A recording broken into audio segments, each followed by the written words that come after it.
happy, though. I'm not going to lie. Even though I love seeing him when he's here. He's just playing over there with my sister.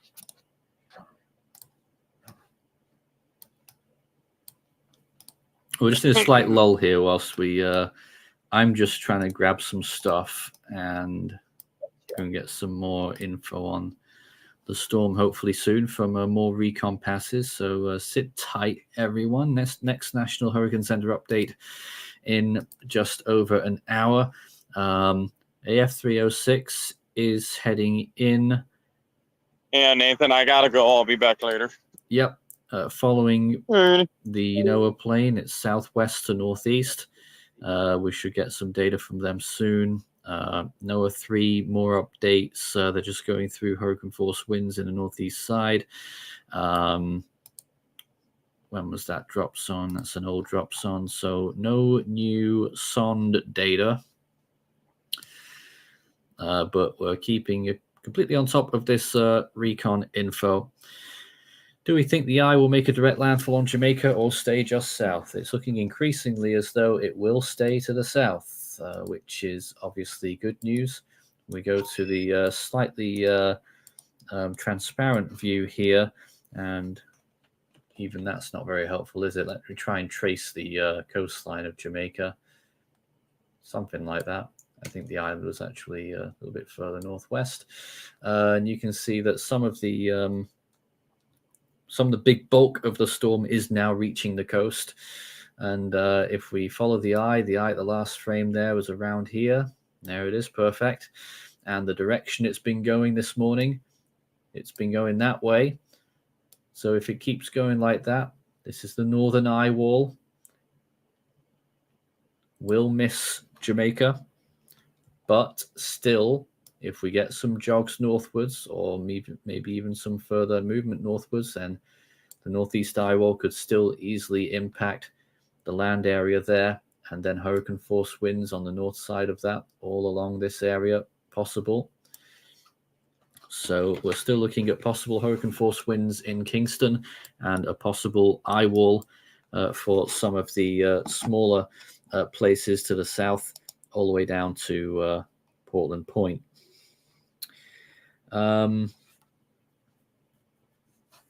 Thankfully, there aren't that many places south of Kingston in terms of latitude, but there are a few. Of course, Old Harbor being one of those, just a little bit further towards the southern point.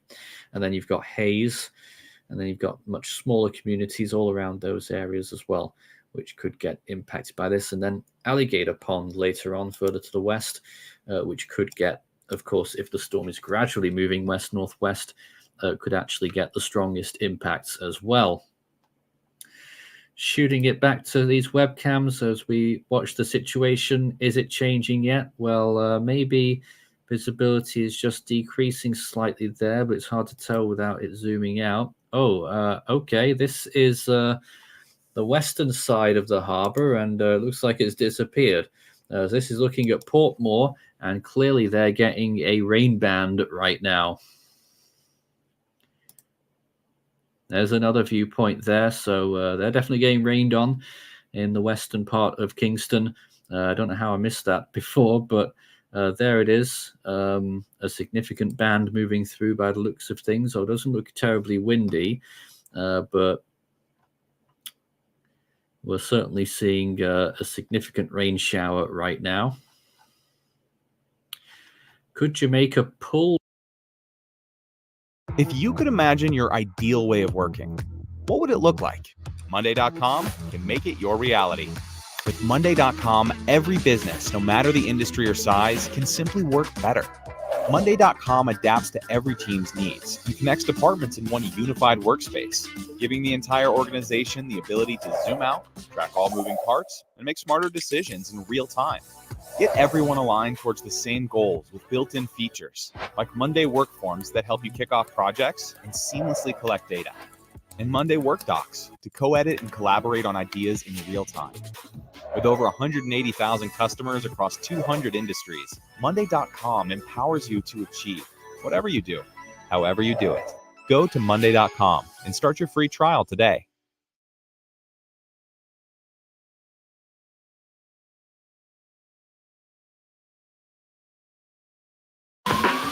All's well that sends well with email marketing from Constant Contact.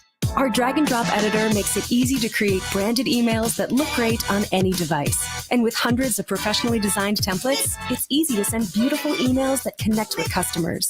Try email marketing for free at constantcontact.com.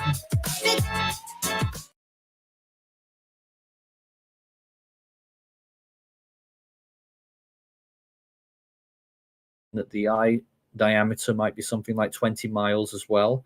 And you've got the eye wall outside of that. So whatever distance I read out, the eye wall will be closer than that. Eastern tip of Jamaica, it's 123 kilometers. For Kingston, it's 170 kilometers. I think it might be closer than that, actually, but maybe knock a few off that. And it's about 180 kilometers from Portland Point. So again, this storm getting closer and closer and starting to be felt in various parts of the island with rainfall, first of all. And you can clearly see on this imagery that the even though it is visibility down there as we look out towards the barrier island, rain is falling, but not seeing much in terms of winds. But that will change potentially quite quickly. We've been watching the recon planes go in and out of the storm.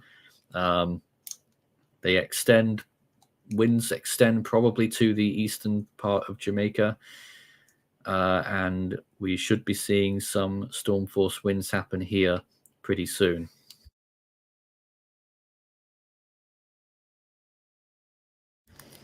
Cesar, your thoughts on the potential Mexican impact then if this storm doesn't Can make... you repeat?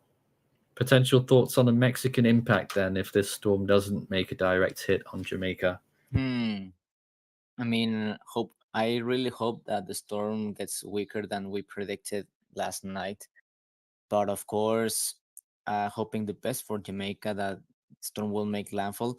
Unfortunately for Mexico, that means the storm will get stronger as it gets close to Mexico.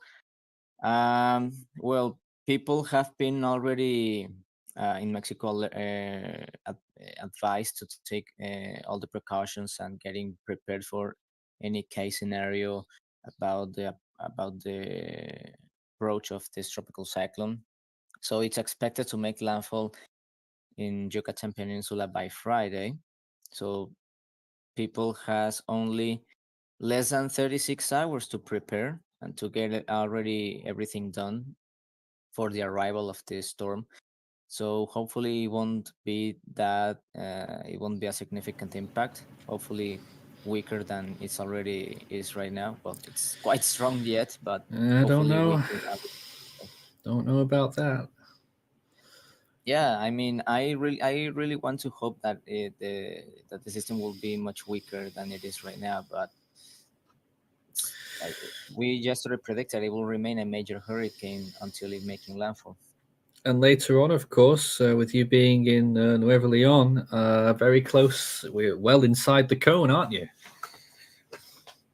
Well, it's a 5-day forecast, and anything could be possible. Still not sure how far north or how far south it will go, but definitely the cone. I'm well inside the cone of uncertainty.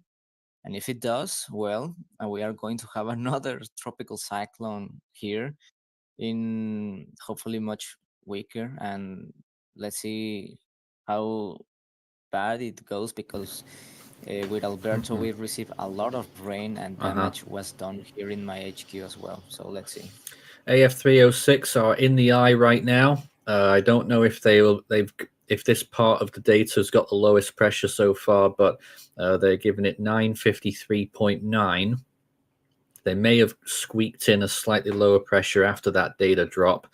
I don't know yet. We'll only know in about 10 minutes, but 953.9, which is, again, a little bit higher there. And this time around, they only got 75 knot flight level winds in the southwest quad, although the SFMRs were still higher, around 95 knots. And of course, they're following in the footsteps of the previous pass, which was NOAA 3. And in the same southwest eye wall, they got SFMRs of 110 knots and flight level winds of 95. So rapidly evolving here, because on both fronts it's dropped over 10 knots there in only half an hour.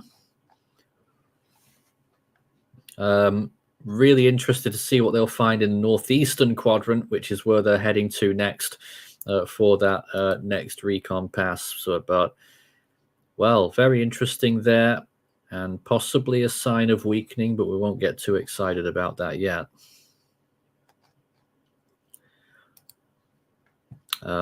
We've not had any other drop zones of interest recently, so we're still just getting the flight level data.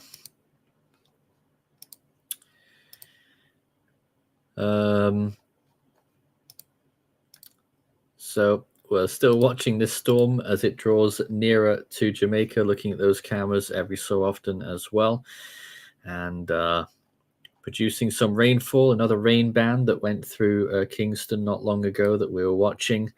It's now just moved out of the area. You can still see the edge of it moving along there to the west as we look at Kingston Harbour.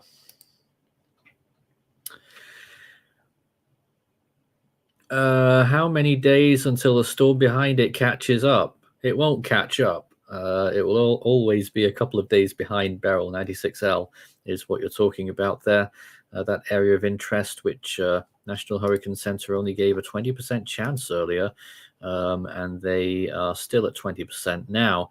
And I think that's low. I think that's too low. I think that should be 40% again, because later on in the forecast period, there is increasing confidence now of potential development.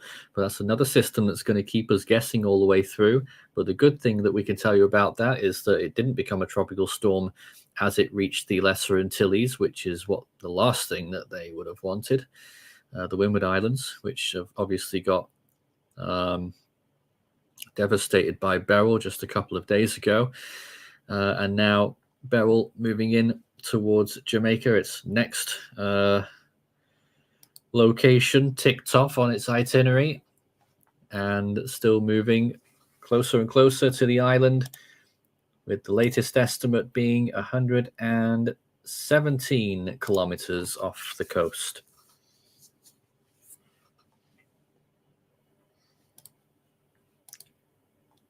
That's very close. So tropical storm force winds could start to packing up in the very south coast of Jamaica. Yep, and indeed probably already happening in some places, although we haven't seen anything like that on the cameras yet. But we'll keep looking.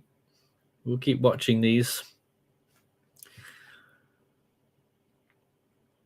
Global weather update says looks like its shear to its west is thinning out, and that it may be able to intensify between the Cayman Islands and when it reaches the Yucatan. Oh yes, it definitely could.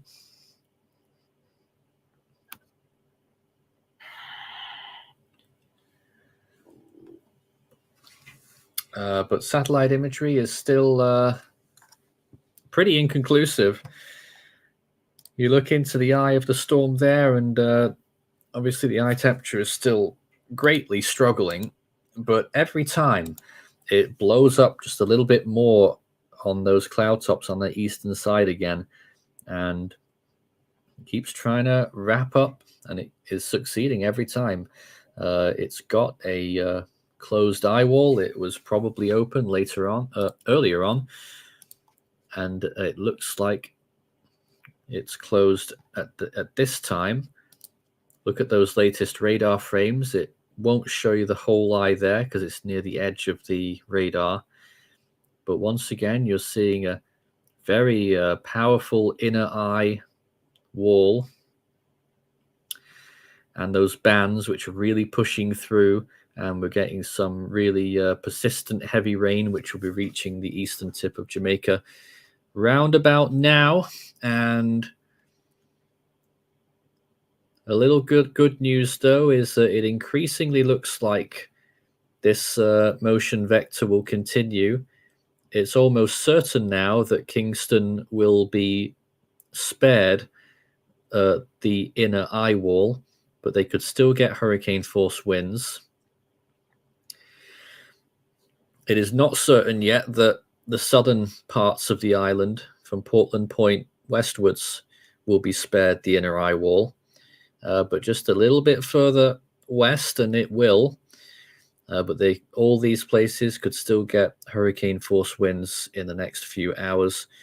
And of course, there could still be 1 or 2 jogs to the north, which would put some of those places, smaller communities along the south coast, under the very strongest winds, which of course right now are of up to 145 miles per hour, which is about 230 kilometers per hour sustained. We'll keep that data coming in. Start your message with Force 13 all in text. We can take questions. And a question about 91E. I don't know why people are asking so much about 91E. It's this disturbance in the Eastern Pacific that looks awful right now off the coast of Mexico. Whether it will form, whether it will become a tropical storm, a tropical depression. If it does become a TS, it will be a very short one. About 40% chance. Off the coast of Mexico. And it is an early... it would be the first storm of the season in the Eastern Pacific. Very, very late start over there. Still hasn't had a storm. Looking at more satellite imagery, again, it's looking poorer on the latest frames, I got to tell you. Western eye wall looks to be dying off a bit there with those cloud tops. Eastern side had a little burst. It's moved around to the northern side. And in general, the areas of black and getting towards those whiter colors as those cloud tops sink towards the -80s, less common in the northern side, although maybe a little bit more fleshed out there in the southwest. We still haven't got any further info from the AF306 mission, or the NOAA 3 for that matter. NOAA 3 might be going north to south shortly.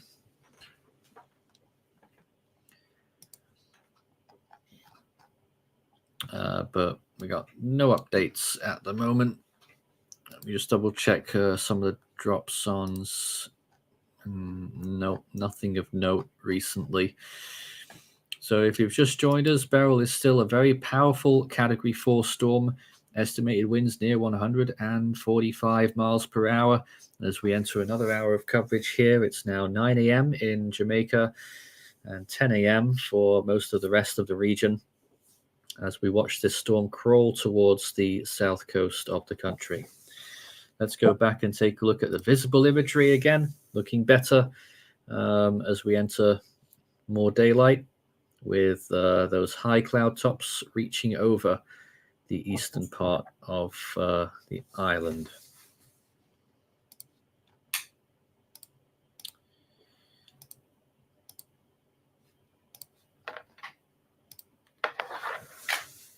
Let's look back at some of those webcams. As you can see, a much cloudier picture now, even though it's not raining at this time. At least it doesn't look like it is there at the harbor. Once again, looking there at this camera towards the hills.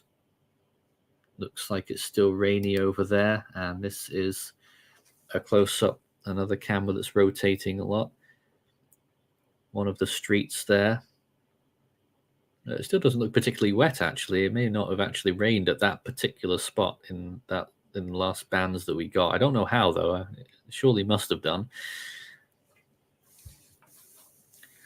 But certainly this camera being at an elevation, you would think that we would get the strongest winds up here.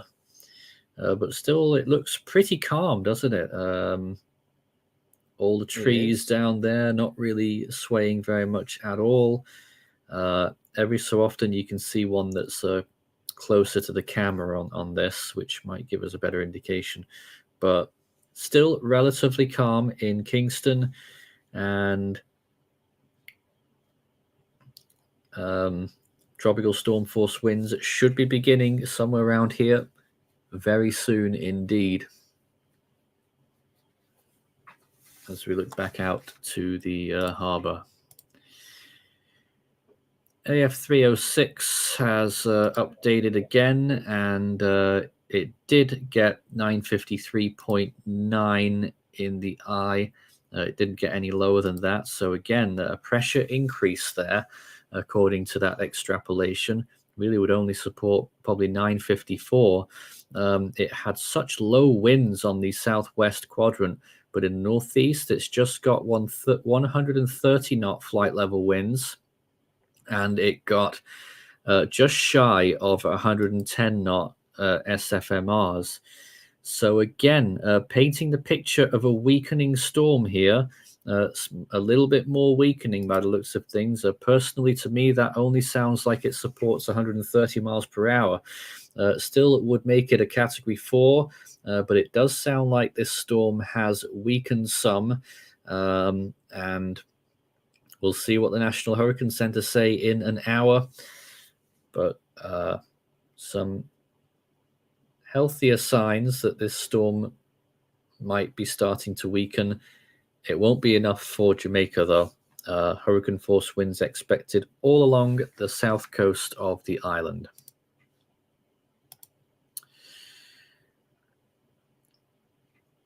Reiterate the warnings that are currently in effect if you haven't heard the latest. Hurricane warning for those red zones, Jamaica and the Cayman Islands.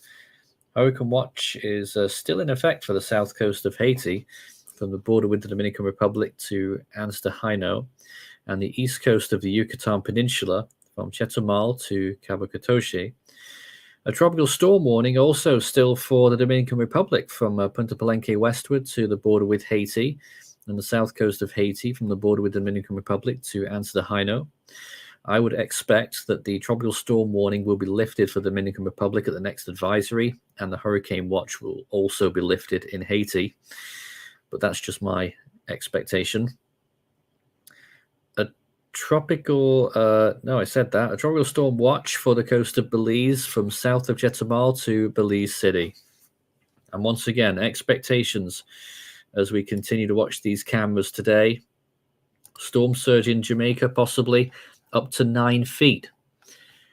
They are expecting it to be 6 to 9 feet above normal tide levels in areas of onshore winds along the immediate coast of Jamaica, and a storm surge of 2 to 4 feet in the Cayman Islands, 1 to 3 feet for Hispaniola, 3 to 5 feet for the Yucatan Peninsula.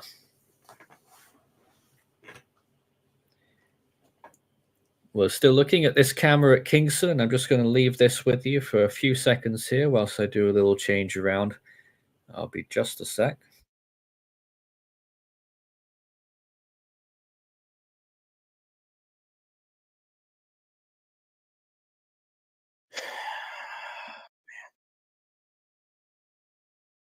Oh, the eye is finally getting into radar range.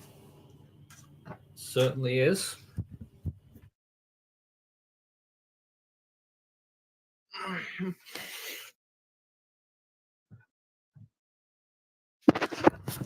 I'll show you the latest radar loop in just a sec as well here. I probably don't. Oh, yeah, we do have a new frame actually on that radar. Here it is. That's the latest there. You know what? That's actually looking like the southwest eye wall is wide open there. And it would explain why those winds have been so low. I think they only get 75 knots in the last pass there on that southwest eye wall. And this would be a very good explainer as to why, because according to this radar, it's not the far side of the storm from the radar's perspective. So I'm pretty confident in saying there that the southwest eye wall looks like it is quite wide open. The rest of the storm, though, still looking quite good.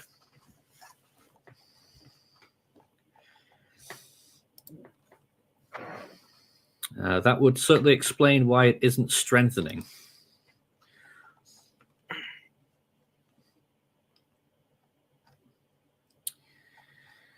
My Mac decided to turn into a PS4 jet engine right now.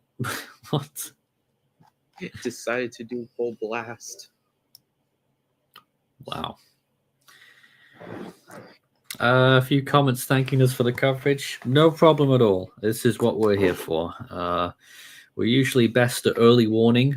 I feel like we are at our best when the storms are days and days away, and we cover the forecast data and all of the other stuff that goes with it. But we do our best with actual landfall coverage as well, which historically has been a little bit of a weakness for us. But we're doing what we're doing here, and whenever we get info that's coming in, we'll bring it to you. But right now, this is the viewpoint on various points of Kingston. Again, still looking rather calm. The waters particularly there. Of course, it is a slightly sheltered zone, but nonetheless, it is still looking quite calm. It's raining, though. Yep, there's been a bit of rain here and there. I don't think they're getting rain just this second, but there's some nearby, obviously, and more continuous bands will be moving through. Expected surge and winds in Kingston. Well, onshore winds will be pushing against that barrier island and the rest of the coastline. So exposed areas, 9 feet of storm surge. I really can't tell you what it might be in Kingston itself. I don't know. Honest answer, but you will get some kind of surge, I would imagine. And Miss, thank you very much for your comment. Appreciate that very much. And what happened to Cyclone History? That's one of our other channels. Although we haven't done too much on that. We do on this day on Cyclone History on its Twitter handle. But there is a website for that. It shows a lot of our research, mainly for the Westpac Reanalysis project. There's a lot more to do on that front. But it's not going to be today, is it? We're covering this instead right now. And how much rainfall will they get from Hurricane Beryl? That's something we actually haven't really touched on very much during this stream. Rainfall expectations. Now, the National Hurricane Center forecasts say that it will be 4 to 8 inches, with localized amounts to 12 inches across Jamaica through this evening, with an additional rainfall of 4 to 6 inches over the Tiburon Peninsula of Haiti. Life-threatening flash flooding and mudslides expected. And then 2 to 4 inches with maximums of 6 over the Cayman Islands. 2 to 6 inches with isolated maximums of 8 in the Yucatan Peninsula and northern Belize, with at least localized flash flooding expected. And that's about right. Models have said pretty similar to that. Certainly maximums 8, maybe slightly higher than that. But that's sort of the, isolated maximums of 12. Tommy Anderson, welcome to the club. Nice of you to join us there, becoming a member. Great to have you here as well. So our coverage continues, and we remain here for a little while longer yet as this storm pulls closer to Jamaica. We will definitely be here all the way through its closest pass if it doesn't make landfall, which at the moment the signs are showing that it may avoid landfall, but it's still very sensitive. Any jogs towards the north could induce a landfall. But in the meantime, at the moment, if it keeps going in the same direction, we will not be getting a landfall. AF306 updated it a little bit further, although no real exciting data coming in. They're just continuing through the northeast eye wall. NOAA 3 are still flying northwest. They're actually closer to Cuba now. So I don't know where they're going. Maybe, they finished. I'm sorry. They finished their mission. So NOAA 3 is heading out for good. And AF306 are still in it. I don't know what they're going to do next. I imagine they'll turn left, or maybe they'll turn right because of the land masses in the area. But AF306 is the only plane that's now still in the storm. National Hurricane Center will update at the end of this hour, and we will have that information for you when it comes out. I expect that they'll weaken it a little bit. Big question really is whether it will be 140 or 130 at the advisory. But the eye continues to struggle on that satellite imagery. Everyone says that time and again it looks like it's popping out, but it isn't. It's just holding around there. And from what we've seen on radar, it certainly looks like the southwestern eye is open.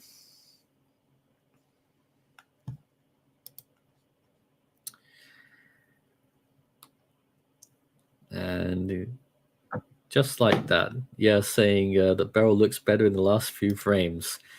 It's constantly blowing up rows of convection with its eye. It's certainly an intense eye wall, but don't be too fooled by it. The eye temperature's staying the same overall. It's staying quite the same, although with the recon data suggesting that we are seeing a little bit of weakening. I'll be interested to see if they got a drop sonde into there on that Air Force mission as well. They haven't done one in a while. Yeah, they haven't done one in over an hour. So it'd be nice if they did have a new bit of drop sonde data, but nothing at the moment. Let's do another position estimate. We've just received a new frame on satellite imagery. So we estimate now that the center of the eye is 116 kilometers from the eastern tip of Jamaica. It's 156 from Kingston, and it is 171 from Portland Point, the southernmost point in Jamaica, and is still heading west-northwest. And at the current trajectory, if it doesn't do any wobbling, which it probably will, we are currently projecting that Beryl will pass 50 kilometers south of Portland Point if it keeps going like this, but that could get shrunk a little bit. Any northward jogs will bring the eye wall over the south coast. New radar frame. Two things to point out, maybe three. The southwestern eye wall still pretty desolate, and it's not the furthest from the eye. It's the southeast that's not furthest from the radar. It's the southeast that's furthest from the radar there. And then you've got the bands, the northern bands there. Some significant rainfall moving over land now. Significant prolonged rainfall, which could produce very heavy torrential rain and flash flooding. And then also you've got a little squally band now that's moving through central Jamaica there, really showing some reds on that. So a short, sharp shower that could also cause some flash flooding with a very heavy rain rate there. And behind that, we really should be starting to see those tropical storm force winds get up here and reach Kingston relatively soon. Let's go back to those cameras right now. Latest viewpoint from Kingston on top of one of the hills there. And those trees still aren't moving, so it still looks rather calm and quiet there. And this is pretty much live. Down on the harbor, maybe just slightly breezy. Yeah, definitely it's raining, but not that hard.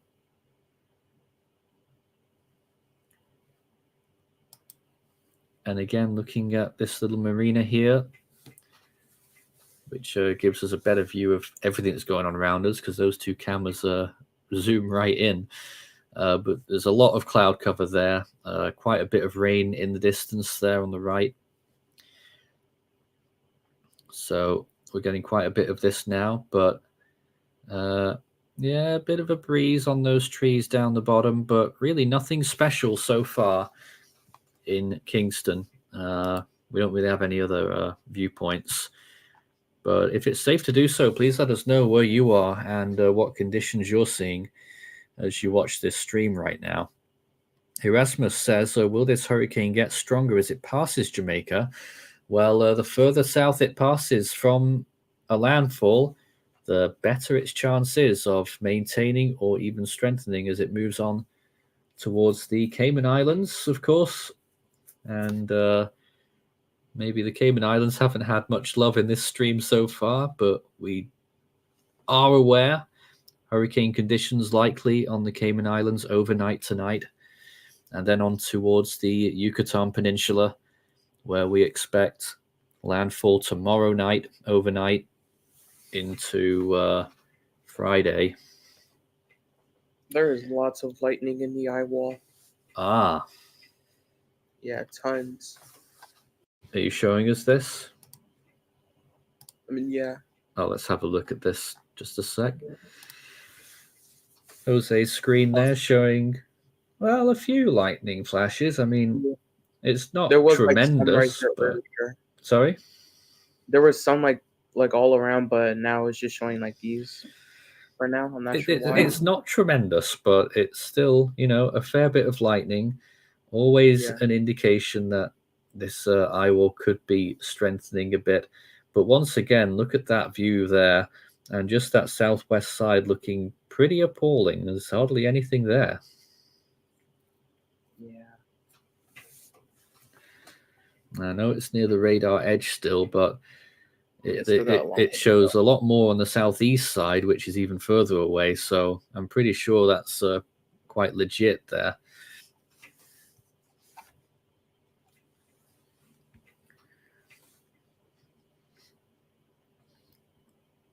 But that arc of heavy rain in that northeastern side is pretty much level with what satellite is showing. You can see it there, that arc of cloud, really high cloud tops once again in these latest satellite frames on that northeastern side. And we're seeing cloud top minimums of -83 right now in that northeastern quad. But of course, an aircraft did just pass through there not long ago, the Air Force 306, and they got lower wind speeds than they got earlier in both flight level winds and SFMRs. They got 130 knot flight level, and they got just less than 110 knot SFMR, and they got an extrapolated pressure of 954.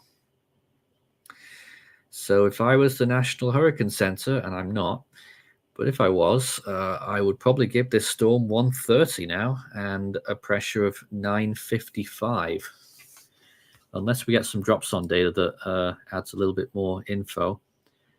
There was actually a dropson in the northeast eye wall, but that was only at the 987 millibar point, so it was quite far out. So pretty inconsequential there. Just double check. Oh, they did get an eye dropson. Just a sec here, guys. They got 955, 954. They got 955 with a light wind. So 954, 955, somewhere around there is going to be your pressure right now. What did you say, Cesar? Yes, I was saying that it's like, at least in terms of pressure, it's a substantial weakening compared to the last advisory of 946 millibars. Well, it was 952 at 8 a.m., but at 5 a.m. it was 946. So you look at the difference there coming up to 11 in 5 hours, and it's increased 8 millibars. So more than 1 millibar an hour, nearly 2. Yeah, it's a gradual weakening, which is good, to be honest. Of course. But still a very dangerous storm. in Jamaica, the southern coast could receive the more severe impacts, not just by the wind or the rain, but also the storm surge or even flash flooding as well.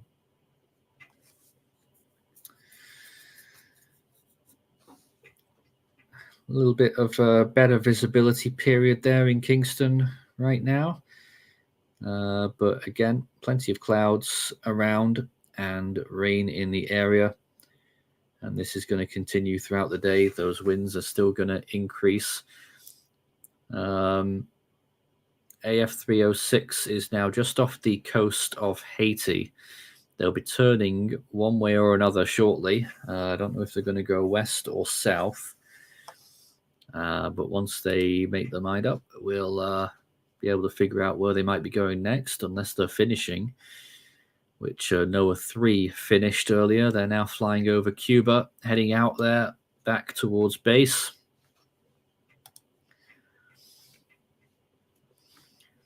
But again, as we watch these live pictures from Kingston at various points around the harbour, winds still appear light. And I think that's what people have been saying in the chat as well.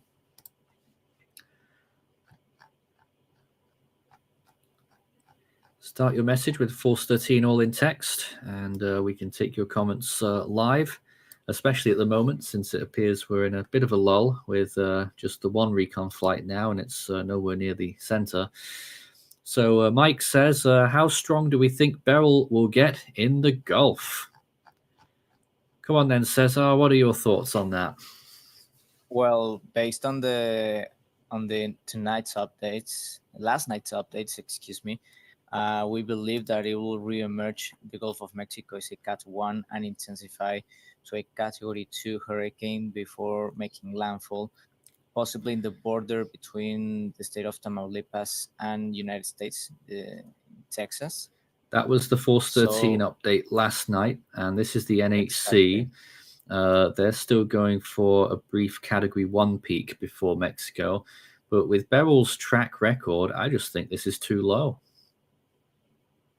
I do agree, and also with the behavior of the storm that has been literally over something, like literally battling all the forecasts. Excuse me. Definitely, I think it's very conservative to say that Beryl will be that weak. So I think. But there is huge uncertainty over there. Also, this is true.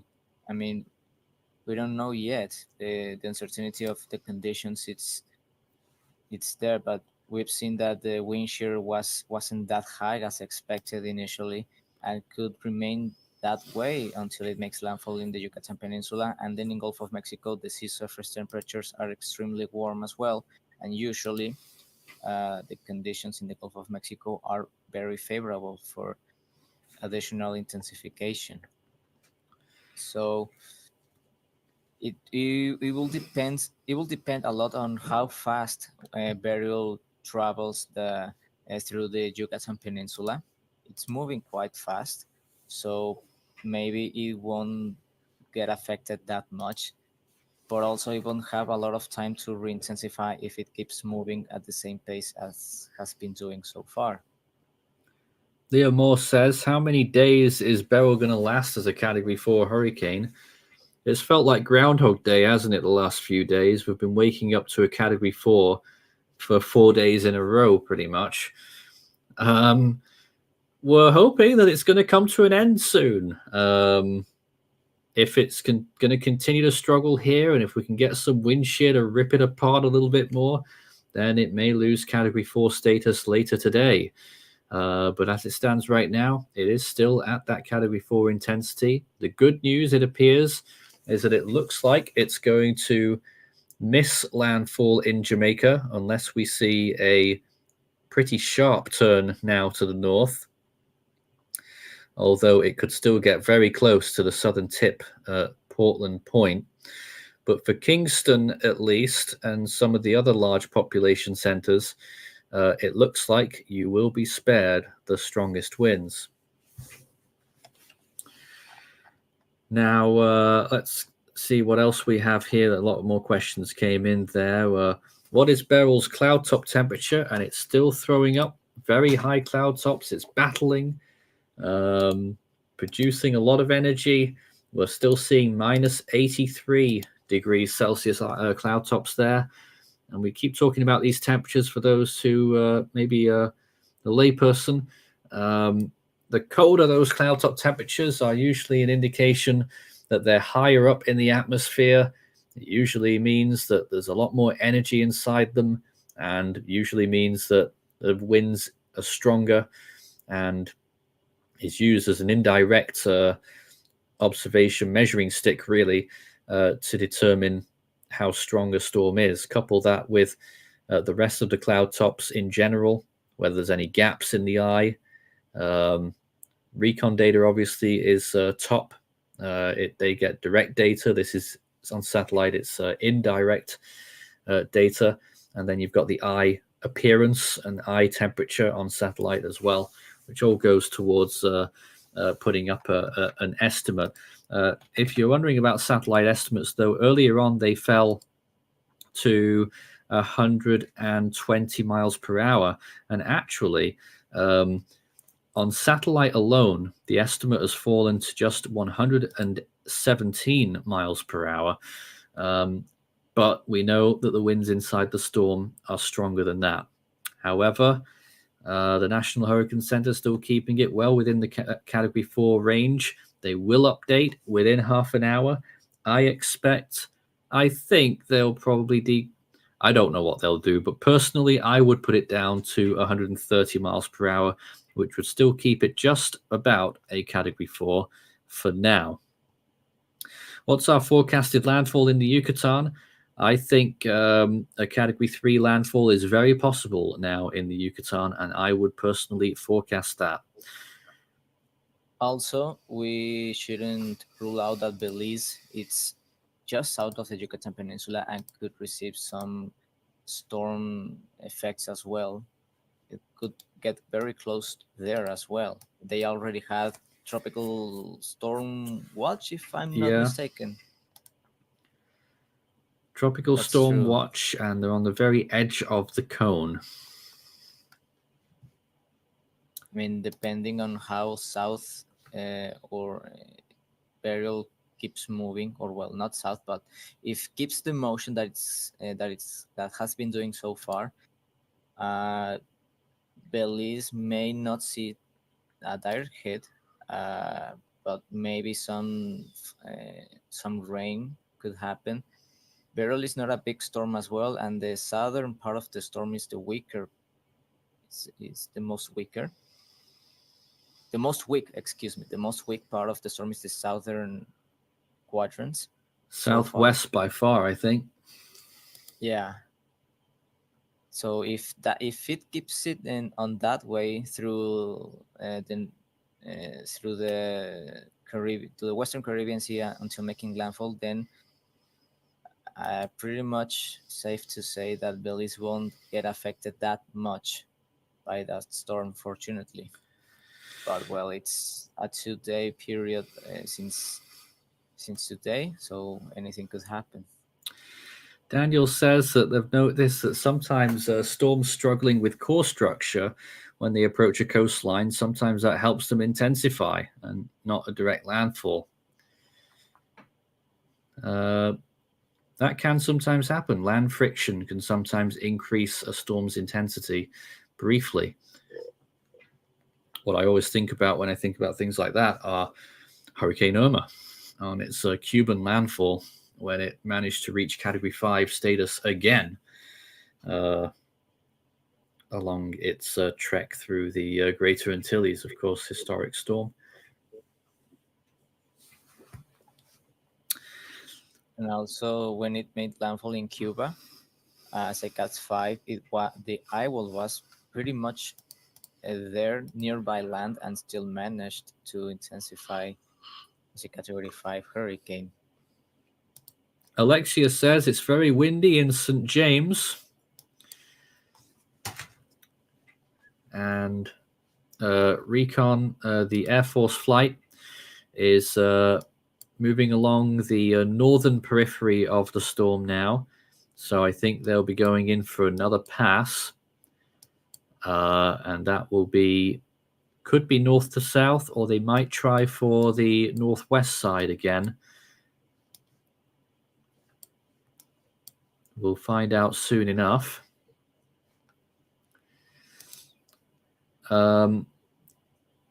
Ali C says, how fast is it moving? Currently, it's around 20. Yeah, it's 20 miles per hour, 31 kilometers per hour motion.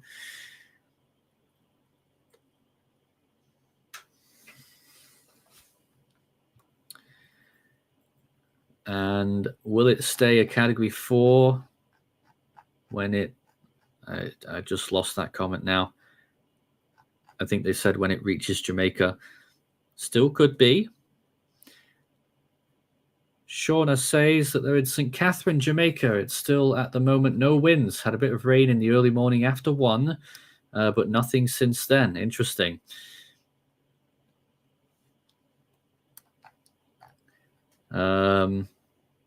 Stella says a lot of trees down in Portland, which sounds a little bit drastic already. We've not seen anything to that effect in Kingston, but seems a little early for that to be true. But perhaps this storm is getting closer and closer now as it moves on towards Jamaica. It is currently at 16. It's actually now at 17 degrees exactly north, at 75.9 degrees west. And it is 107 kilometers from the eastern tip of Jamaica, 142 kilometers from Kingston, 156 from Portland Point, and 271 from Montego Bay. Raul M says, how can planes, hurricane hunters, survive Category 4 or even Category 5 hurricanes? I'm not sure if people realize, but when commercial planes are flying up across the Atlantic, across the jet stream, they quite regularly can get hit with Category 3 or 4 force winds.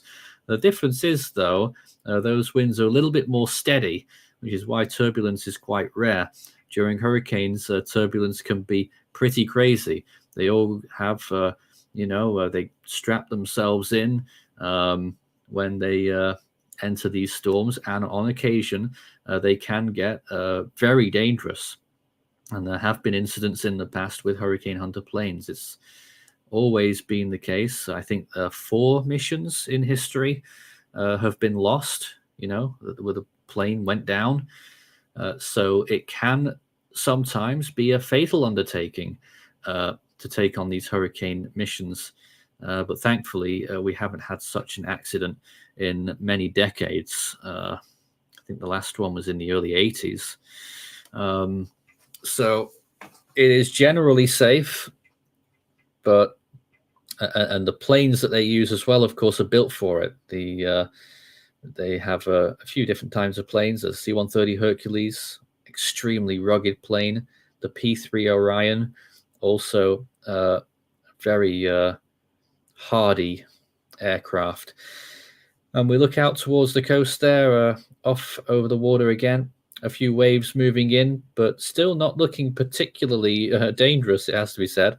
Looking out at Jamaica, out of Kingston, we say what we see, but obviously underneath those waves, dangerous conditions, surf, rip currents.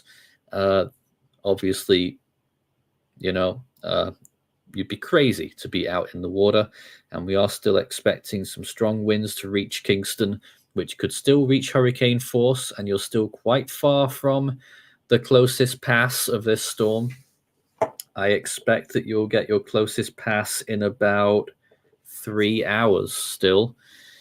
So conditions could get worse in that time. And even after the closest pass of the storm, given that the northeastern quadrant is usually the worst, that's the backside of the storm for you in Kingston.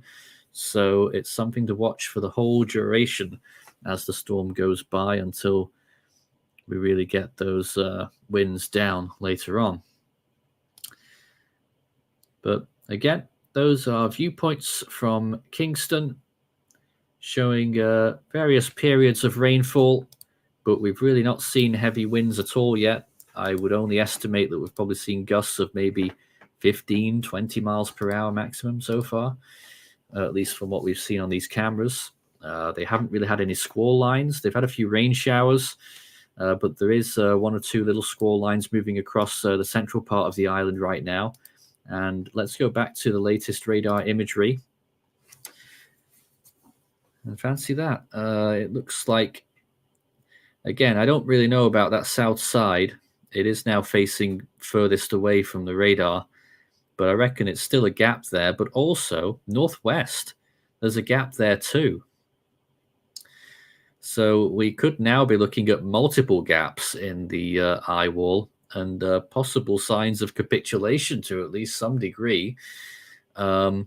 Maybe a good sign again that we're seeing more forthright weakening.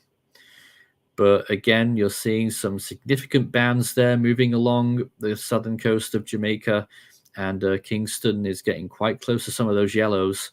So I expect that things will change. And as I've said from the outset, this storm could announce its arrival quite suddenly. Smallish wind field and a pretty tight gradient in which you can get from 0 to 100 very quick.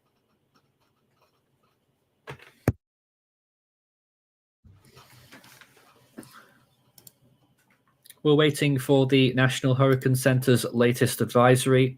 They'll be producing it at the top of the hour, and they'll also have a new forecast cone so that we can take a look at exactly what they're expecting. The biggest questions we're going to have at this update is whether they're going to forecast a major hurricane all the way to Mexico, and then what happens to the last part of the cone. Will it shift north? Will it further implicate Texas? Or will it stay further south over coastal Mexico? Big question marks there that we're going to get answered within the next 20 minutes.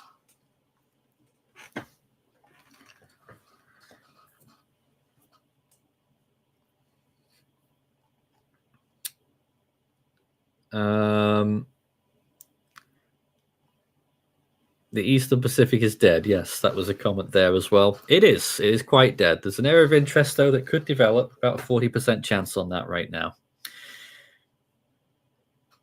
What are the odds that Beryl will start to resist the wind shear? A bit of a dumb question, but considering recent storms, I figured I'd ask it, says Obser.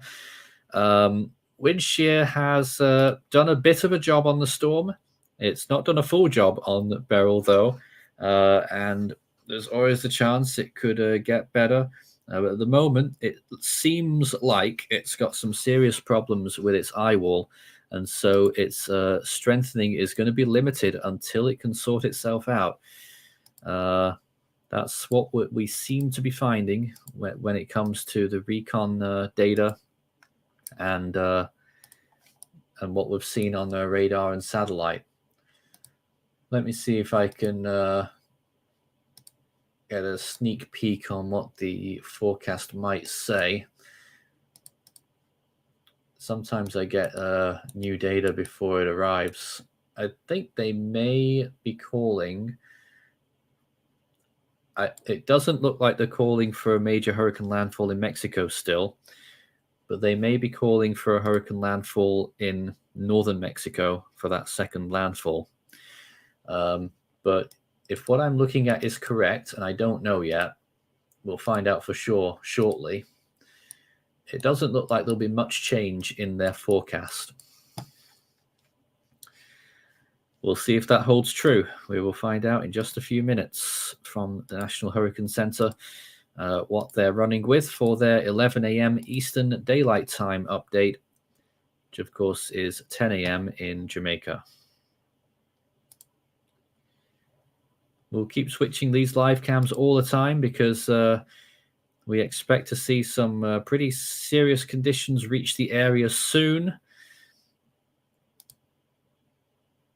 There's another viewpoint again, and quite a lot of low-level cloud and rain in the area,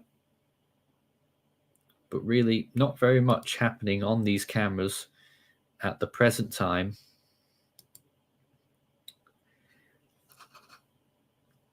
But the storm is very close at hand.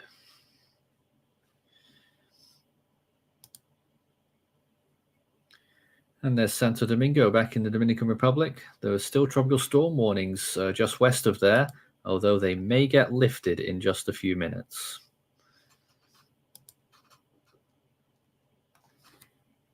And we're looking back across Kingston there, where it is still looking rather calm with only mild breezes. I think we'd be happy if that continued all the way through, wouldn't we? But we are expecting a lot more than that. Let's see what Recon are doing. AF306 have gone, I think they're going to try and position for a northwest to southeast pass now. They're right next to the eastern tip of Jamaica, and I fully expect they're going to start to go southeast. And right now, they're getting hurricane force flight level winds right off the eastern tip of Jamaica. So they really, down on the ground on the eastern tip, you really should now be seeing 50, maybe 60 mile per hour winds down there. But in Kingston, a little bit more sheltered, so it'll take a little bit longer for the winds to get up here. But certainly the exposed part of eastern Jamaica, I fully expect, and I don't have any proof or ways to find out right now unless someone's there in the chat, but they should be getting towards high-end tropical storm force winds there now.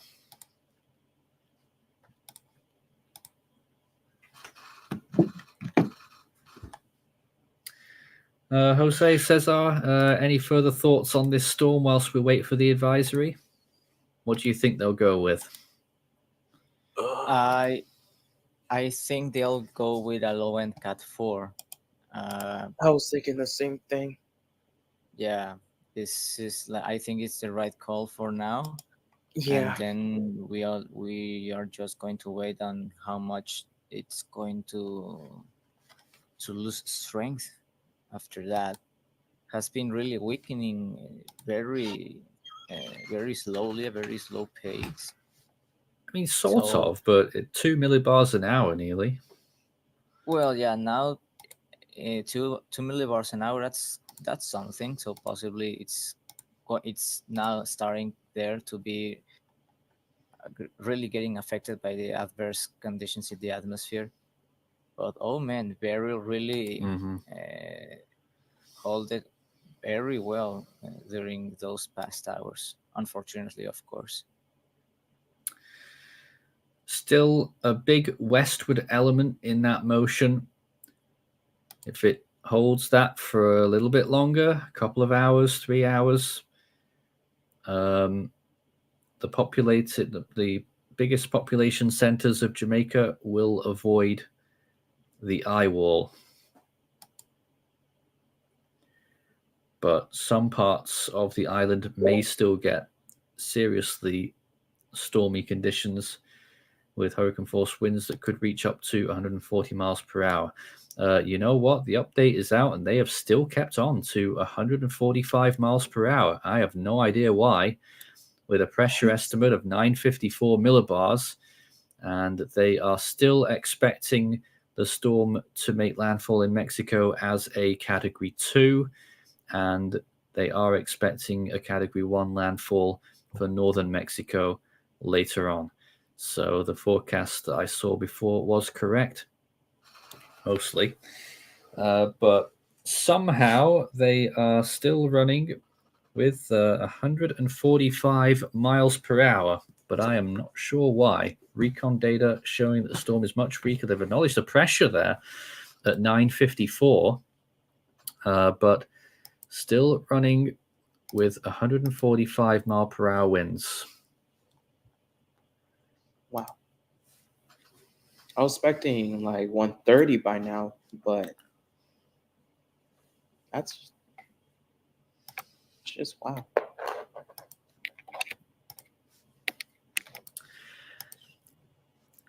The discussion is already out before the public advisory is actually. And I'll read it out then. Westerly shear is having an effect on Beryl this morning as the eye has all but disappeared in satellite imagery, and the cloud pattern has become ragged and elongated from southwest to northeast.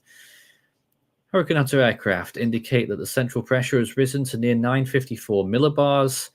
Air Force plane measured flight level winds of 139 knots at 700 millibars, whilst the NOAA plane measured 138 knot winds at 750 millibars, which supports surface winds of 120 to 125 knots. I don't know about that, but that's what they're running with, 125 knots. A strong mid-level ridge centered over the southeastern United States is expected to continue steering Beryl generally west-northwestward at a decreasing speed for the next couple of days or so. The motion should bring the center near or just south of Jamaica during the next 6 to 12 hours and south of the Cayman Islands tonight. After that, the system should reach the Yucatan Peninsula of Mexico in 36 to 48 hours and emerge over the southwestern Gulf of Mexico by 60 hours. Once over the Gulf, there remains a sizable amount of spread in the track guidance, with the GFS and HWRF showing a more northerly motion towards the Texas coast, whilst the Euro and the UK Met models show a more westerly motion towards the coast of Mexico. This part of the track forecast lies near the consensus models in the middle of the guidance envelope, and overall there are no significant changes to the forecast from the previous advisory.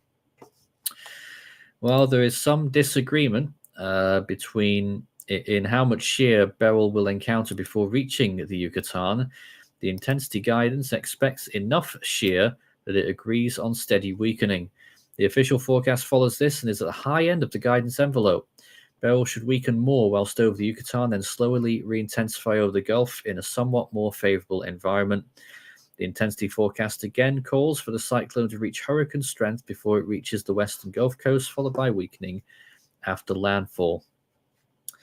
Not forgetting the key messages: devastating hurricane force winds, life-threatening storm surge, and damaging waves are expected to begin in Jamaica within the next few hours and spread into the Cayman Islands tonight. Mountainous locations in Jamaica are likely to experience destructive wind gusts. Life-threatening flash flooding and mudslides from heavy rainfall expected over much of Jamaica and southern Haiti through today. And damaging winds, a dangerous storm surge, and heavy rainfall expected over portions of the Yucatan Peninsula and Belize, beginning Thursday night as Beryl approaches that area as a hurricane. Hurricane and tropical storm warnings are now in effect for portions of that area. And there they are. There remains uncertainty in the track and intensity forecast of Beryl over the western Gulf of Mexico this weekend. Interest in the western Gulf, including southern Texas, should monitor the progress of Beryl. Let's get straight to those warning updates. Hurricane warning for the coast of the Yucatan Peninsula from Puerto Costa Maya to Cancun. Meteorological Service of Mexico has also issued a tropical storm warning for the coast of the Yucatan, south of Puerto Costa Maya to Chetumal, and north of Cancun to Cabo Catoche. And also a tropical storm watch for the coast of the Yucatan, west of Cabo Catoche to Campeche. The hurricane watch for Haiti, discontinued.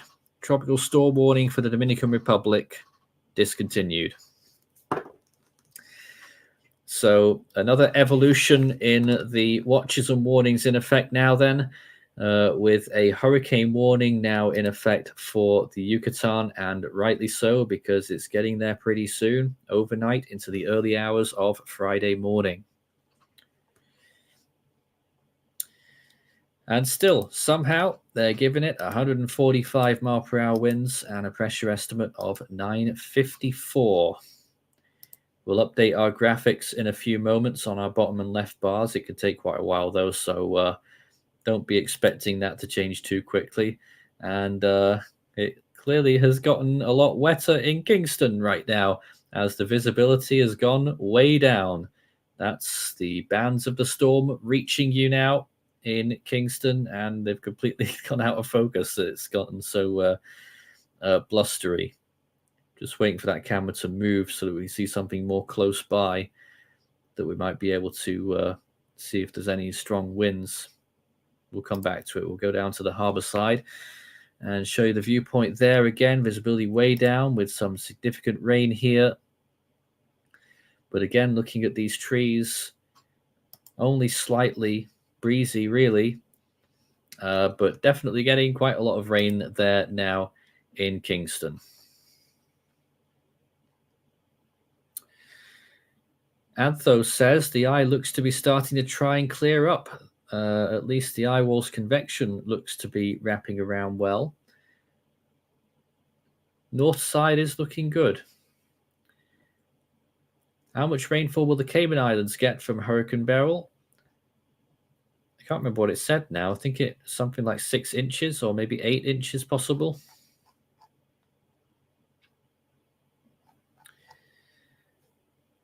And isn't the risk for tornadoes a lot worse than the storm, with the storm going to the west of Jamaica? That in Florida, they usually have them on the west side. I really don't know the answer to that. But I imagine there is a significant chance of seeing a bunch of water spouts in all of the spiral bands of this storm. So anytime now you could start to see some water spouts off the coast, but without proper radar, really, we don't have any velocity or anything like that. We don't even have a high-res radar, so being able to detect any of that without seeing them on the camera first is pretty low. Let's look at that latest radar imagery right now, and you can see again the presence of the storm continuing to push towards the west-northwest, and we're scrutinizing every part of that forward motion. Any kind of jog towards the north will increase the winds that get felt ultimately on the south coast of Jamaica. And this is how it's been going in the last few hours. Latest advisory, they have the storm moving at 18 miles per hour, so actually slowed down just a tad. So Cesar, Jose, your thoughts on that latest advisory then?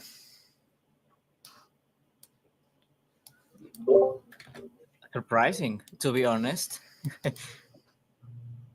I mean, I didn't expect that they'll maintain Beryl as that strong 145. It's the first time actually we think Beryl is weaker than the official agency, National Hurricane Center, Maybe says. Absolutely, but well, that's the sign of how Beryl maintains how strong Beryl is and how possibly will maintain some certain strength until landfall in the Yucatan Peninsula. So yeah, I mean, this is big time. You're going to be hearing a lot of clackety clack from me right now as I write out the new watch and warning info. We're good.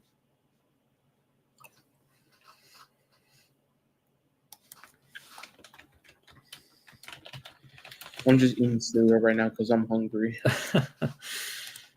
So if you've just joined us, the update came out: 145 mile per hour winds and a pressure of 954 millibars. I personally think it's weaker now, but only a little. It is still quite clearly a Category 4 on the Saffir-Simpson scale. And hurricane warnings have been issued now for the coast of Mexico. So we're really expecting things to ramp up now. And of course, a lot of the coastline there of Quintana Roo, Cesar, is very touristy. So what do you think could be happening down there right now? I mean, do people evacuate themselves, or are they told to, or are they forced to, or? Well, depending on the hazard, but it's advised to people that should evacuate, depending on how the government of the state responds. But usually there are like organized evacuations to safer places in the state where the people can be together and protected. But if the hazard it's really like apocalyptic or something like that, as happened with Hurricane Wilma and Dean, Oh, yeah. definitely the people are almost like forced to evacuate out of the state or nearby the storm trajectory. Let's give you a So- position update right now. It is 106 kilometers away from the closest point of land on Jamaica, which isn't quite the eastern tip anymore. It is near East Prospect, that little area. Kingston, 142 kilometers away.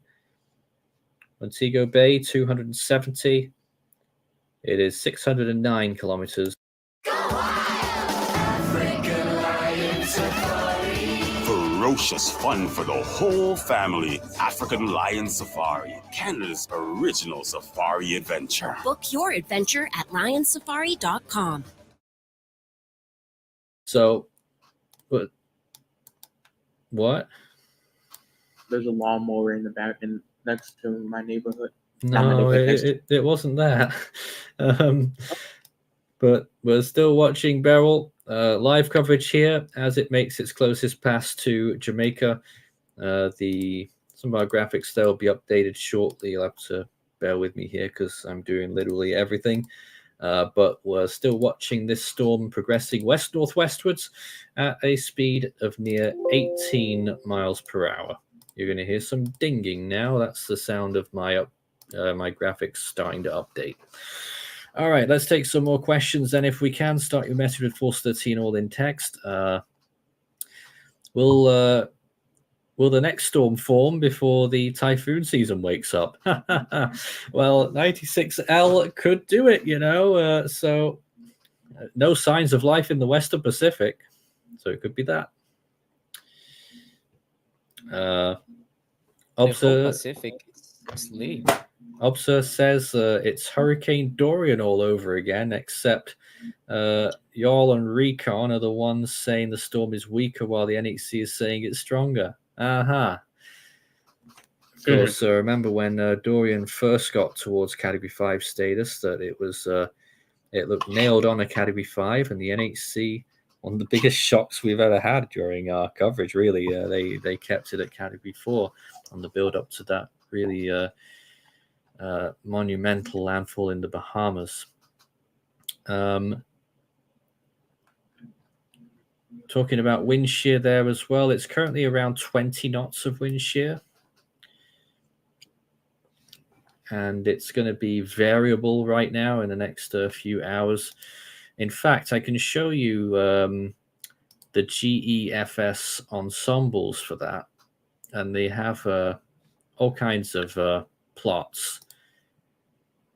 And here is one of them. I'll just move the screen. Oh, it's cut off. Well, okay. The top right panel is the wind shear forecast. You start at that vertical blue line is now, and it starts it off near 20 knots. And all the ensembles saying wildly different things there, but the ensemble mean there is that wind shear maybe goes up a little bit to 25 knots round about now, and hovers between 20 and 25 for a while, and then briefly drops just before it makes landfall in Mexico. Then when it emerges over the Gulf, the wind shear remains at about 15 knots, but there's a wide array of uncertainty there by that point. Some ensembles have near 0 knots, and others have 25 again. What is also sure, though, the sea surface temperatures down the bottom right there, those increase when the storm enters the Gulf. So that's just another thing to consider later on this storm's track. Latest visible imagery there showing once again always a beautiful appearance. But what you will also notice increasingly is that it is going to pass south of Kingston, and fingers crossed it could still pass south of the entire island there and not make landfall. And a small chance, but still possible, that even the eye wall avoids land, but it's going to be a close run thing there. The eye wall right now, you can clearly see it there, that red zone on the northern side. Don't know what the rest of the eye wall's doing, but it does look like it's struggling.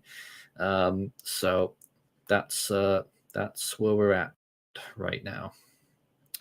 Let's go back to some of those live cameras. I thought it had stopped working for a second then. So there's definitely been a rainstorm, but it looks like it's cleared up a little bit again now. Rain on the lens, rain on the ground, and you can see vehicles going by still. And again, still very still, not much wind there. Quite clear to see that those trees are barely moving. But we do expect that there will be some stormy conditions in this area really very soon. I mean, that was the first proper band that Kingston had. Significant rainfall, by the looks of things, it was for a period. We really should be starting to see those winds getting stronger now, but not much evidence of it there on that camera. We go back to this other one there right on the harbor. They'll probably get some stronger winds here, but still only just slightly swaying those trees in the foreground. So we can only show you what we see, but we're not currently seeing very strong winds in Kingston. Of course, that's a good thing. Nathan, did they extend the tropical storm watches on the other side of the Gulf in the Yucatan? Yes. Because I just noticed. I They thought did. it was updated. Yep, they did that at the advisory. And yeah, I'm just seeing again, only 10 knot winds occurring at the airport at Kingston. And Recon are going in for another pass now, AF306. They're going from northwest to southeast. At flight level there, they got a maximum wind of 60 knots just south of Kingston at flight level. So some of those more exposed locations along the eastern part of Jamaica, they really should be seeing some strong winds here now, to the tune of about 60 miles per hour further east, because they got hurricane force flight level winds there. But that's AF306 that they're entering the storm on the northern northwestern side, and we will have more info from them shortly.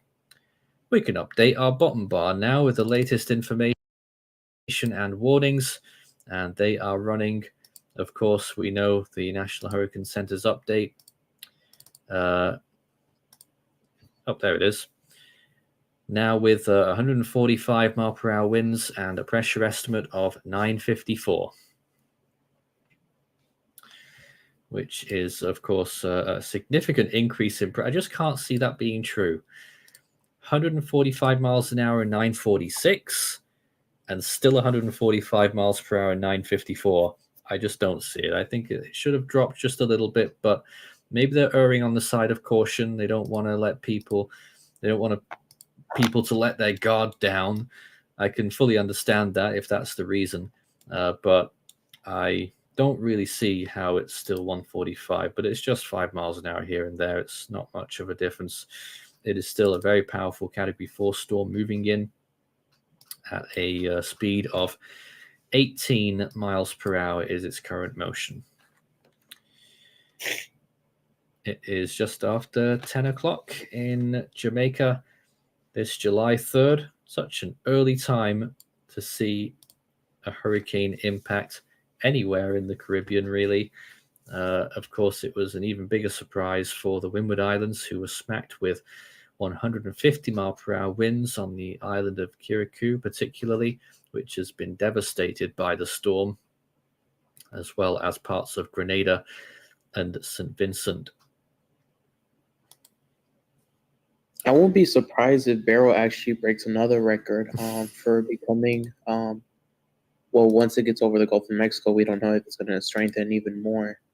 But if it does and it hits Texas, then well, it'll become the first of the season U.S. landfall of a hurricane or a major hurricane. Well, let's not get ahead of ourselves there. No, I'm just saying if it does, but who knows? Don't know how strong it'll be by the time it reaches the area. Yeah.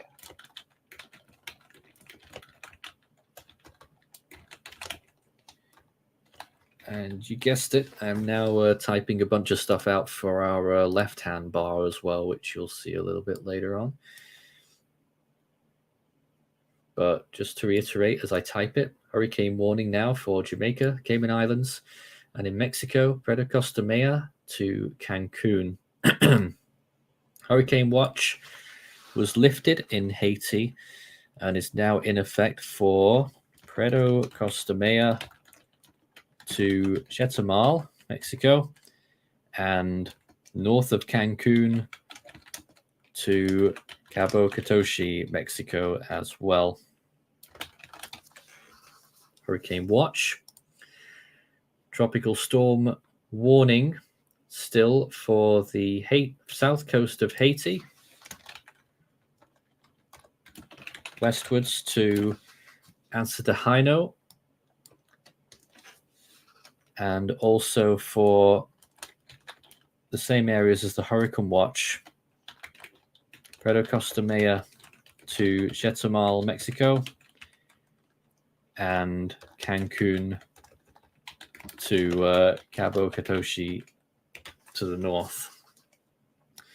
Tropical storm watch for Belize from Chetumal to Belize City, that hasn't changed, and for the Yucatan Peninsula from Cabo Catoche to round the coast to Campeche.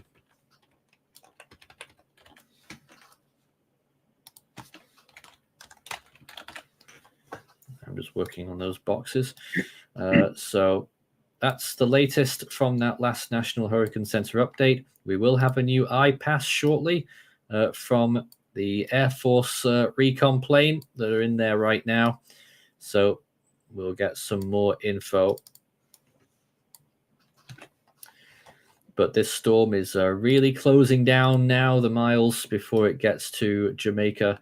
It is very close at this point, within 60 miles of the coast, 100 kilometers. And it's going to be an uncomfortably close pass. But thankfully, it does appear as though the very worst part of the storm will be avoided.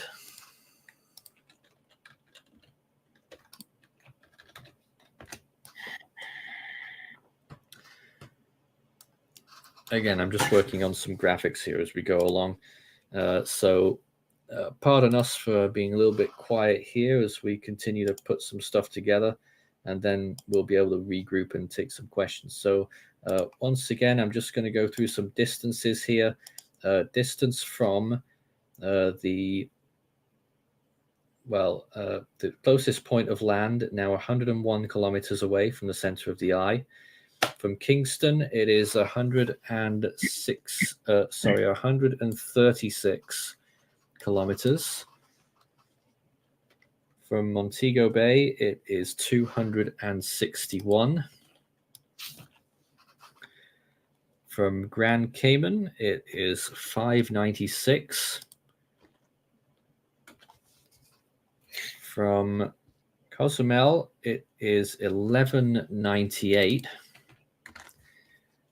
And from Cancun, it is 1227. And I'll also put in Belize City on this as well, which is 1296 at this time. That's kilometers away from these locations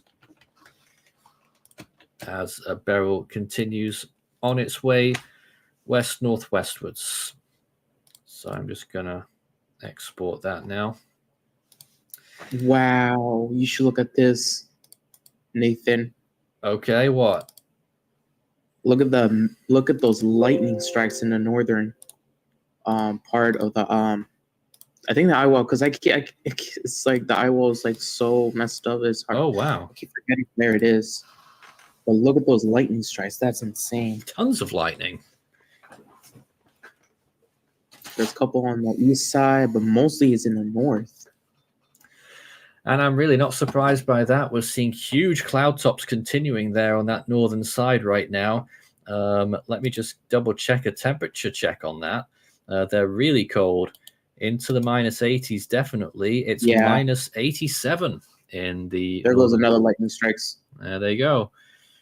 So very, very cold cloud tops. Some real intensity in that. But even on satellite, it looks like there's real problems in part of the storm there. Southeastern quad maybe having some trouble. We must have an recon update shortly, but not yet. But they are getting into the storm again. They're closing in on the eye northwestern side. They've just got a 100 knot flight level wind and an just above 85 knot SFMR, but they're still only in the 980s right now, so they've still got some way to go before they get into the center of the storm. But give that another 10 minutes or so. We should have some news on what pressure they get, what indicated pressure they get inside the eye at 3,000 feet. Let's take some more comments then right now. And let's go back to some of the cameras in Jamaica. And once again, in Kingston, a few viewpoints. There's been one or two periods of heavy rainfall, but in terms of winds, it is still quite quiet.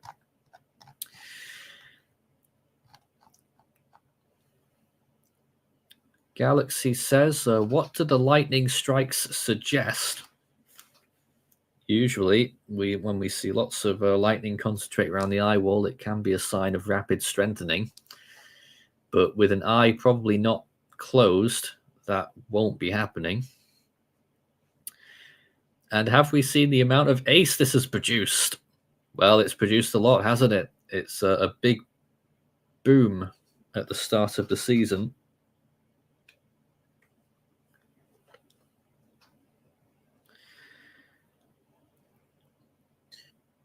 Typhoon Tip says, with the prevalence of drones increasing, will NOAA eventually be able to fly missions closer to land without risking crew?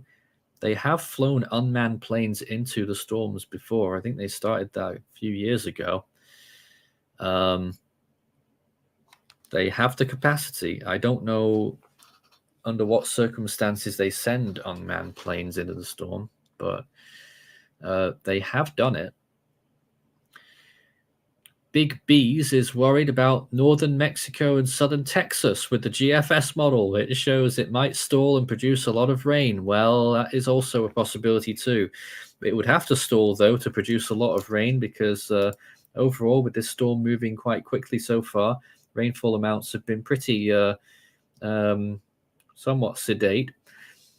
But there's the view as well, looking across the harbor at Kingston, showing more rain in the area. Let's look back at that radar. How is it looking now as we get more of the ice starting to appear? Now, I'm not sure about this. I think this might actually be, because we heard earlier that the radar on Jamaica's Met website isn't working. So I don't know if this is actually the Cuban radar that we're looking at. So it does look like it. I don't want to, so don't get too excited if you see the eye disappear a bit, because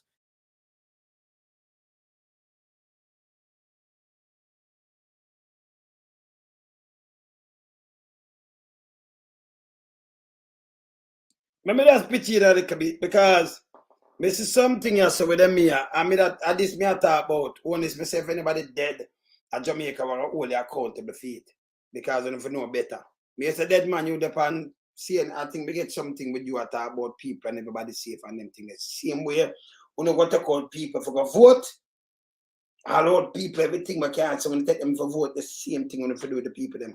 Look how I say me get with Swaby. Look here.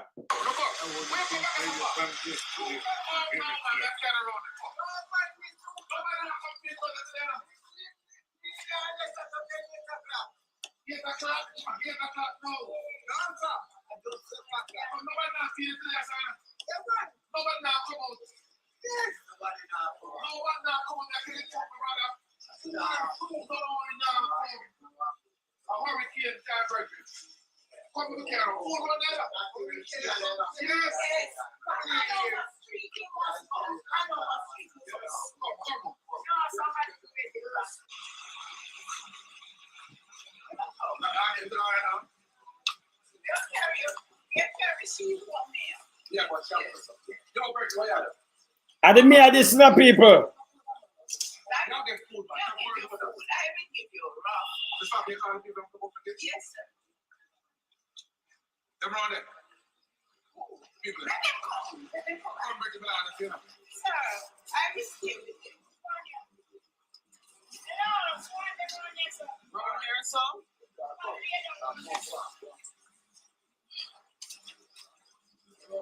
Yo, good. Now the me do some good work, man. That me I talk about. No beat on the people them. The me go on good. Me I swear be. I mean, you turn back the place on the Kingston and St. Andrew Corporation. I wait for a name. The other year it was an old house with feather at the control. Feather. Yeah, man. I beer. What kind of ass him have around there and all kind of little things. Feather at the control. But you turn it back now in a place where people can say yes. Respect for that. But I go and look on the weather, go and look on what I go on. And then I call some people in a different parishes and see what I go on. Eastern parishes. Me now get through. Me just before I go up on that, because some rain start fall lesser. I call up in a St. Thomas, call up in Portland. Some people feel like, you know, it a ring and now go through. Cause, you know, we have to make sure everything all right, you know. So I just call somebody that call me back, you know. We call me back. Yeah, man. No. I wrong with my call here. Wrong with my call. My call somebody from St. Thomas School. Yes. And I call some people from St. Thomas. See? But if you know what I go on, you know, make sure I go on. The me I go on good. Clean up the place, I do anything. And go himself. Now with that heavy and then I leave them, go for them. I love that. And some them thing you know make me relax. Admit say government act that way, then you wouldn't see me, I know you don't see me. But some music I do some things. Care for the people, them man. The homeless and them thing, the member people, my human being. Me I swear, but me salute him. No, I forgot run. Me not run nothing pan him yet. I forgot run something pan him, man. Because me see 100 days thing I know, me not run it, you know. I forgot run something pan him. Because I'm going good. I'm going good. Clean up all the market, me see it the other day, you know. And I do some nice little things for 100 days. Andrew, your 100 days not come yet, you know. Your 100 days not come yet. No start. It coming like maybe I wait for the next. You know, your 100 days coming like 1,000 years. See? Bad. I could go and tune in, but I call in some people and then, you know, finish talk and see what I go on here. Yeah, man.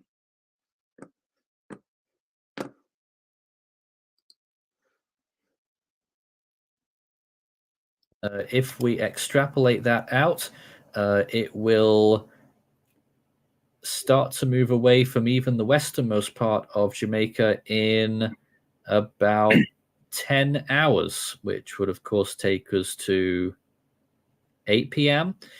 Basically, as it gets dark tonight, that should be when the storm starts to move away, but you may still be under its influence until late tonight.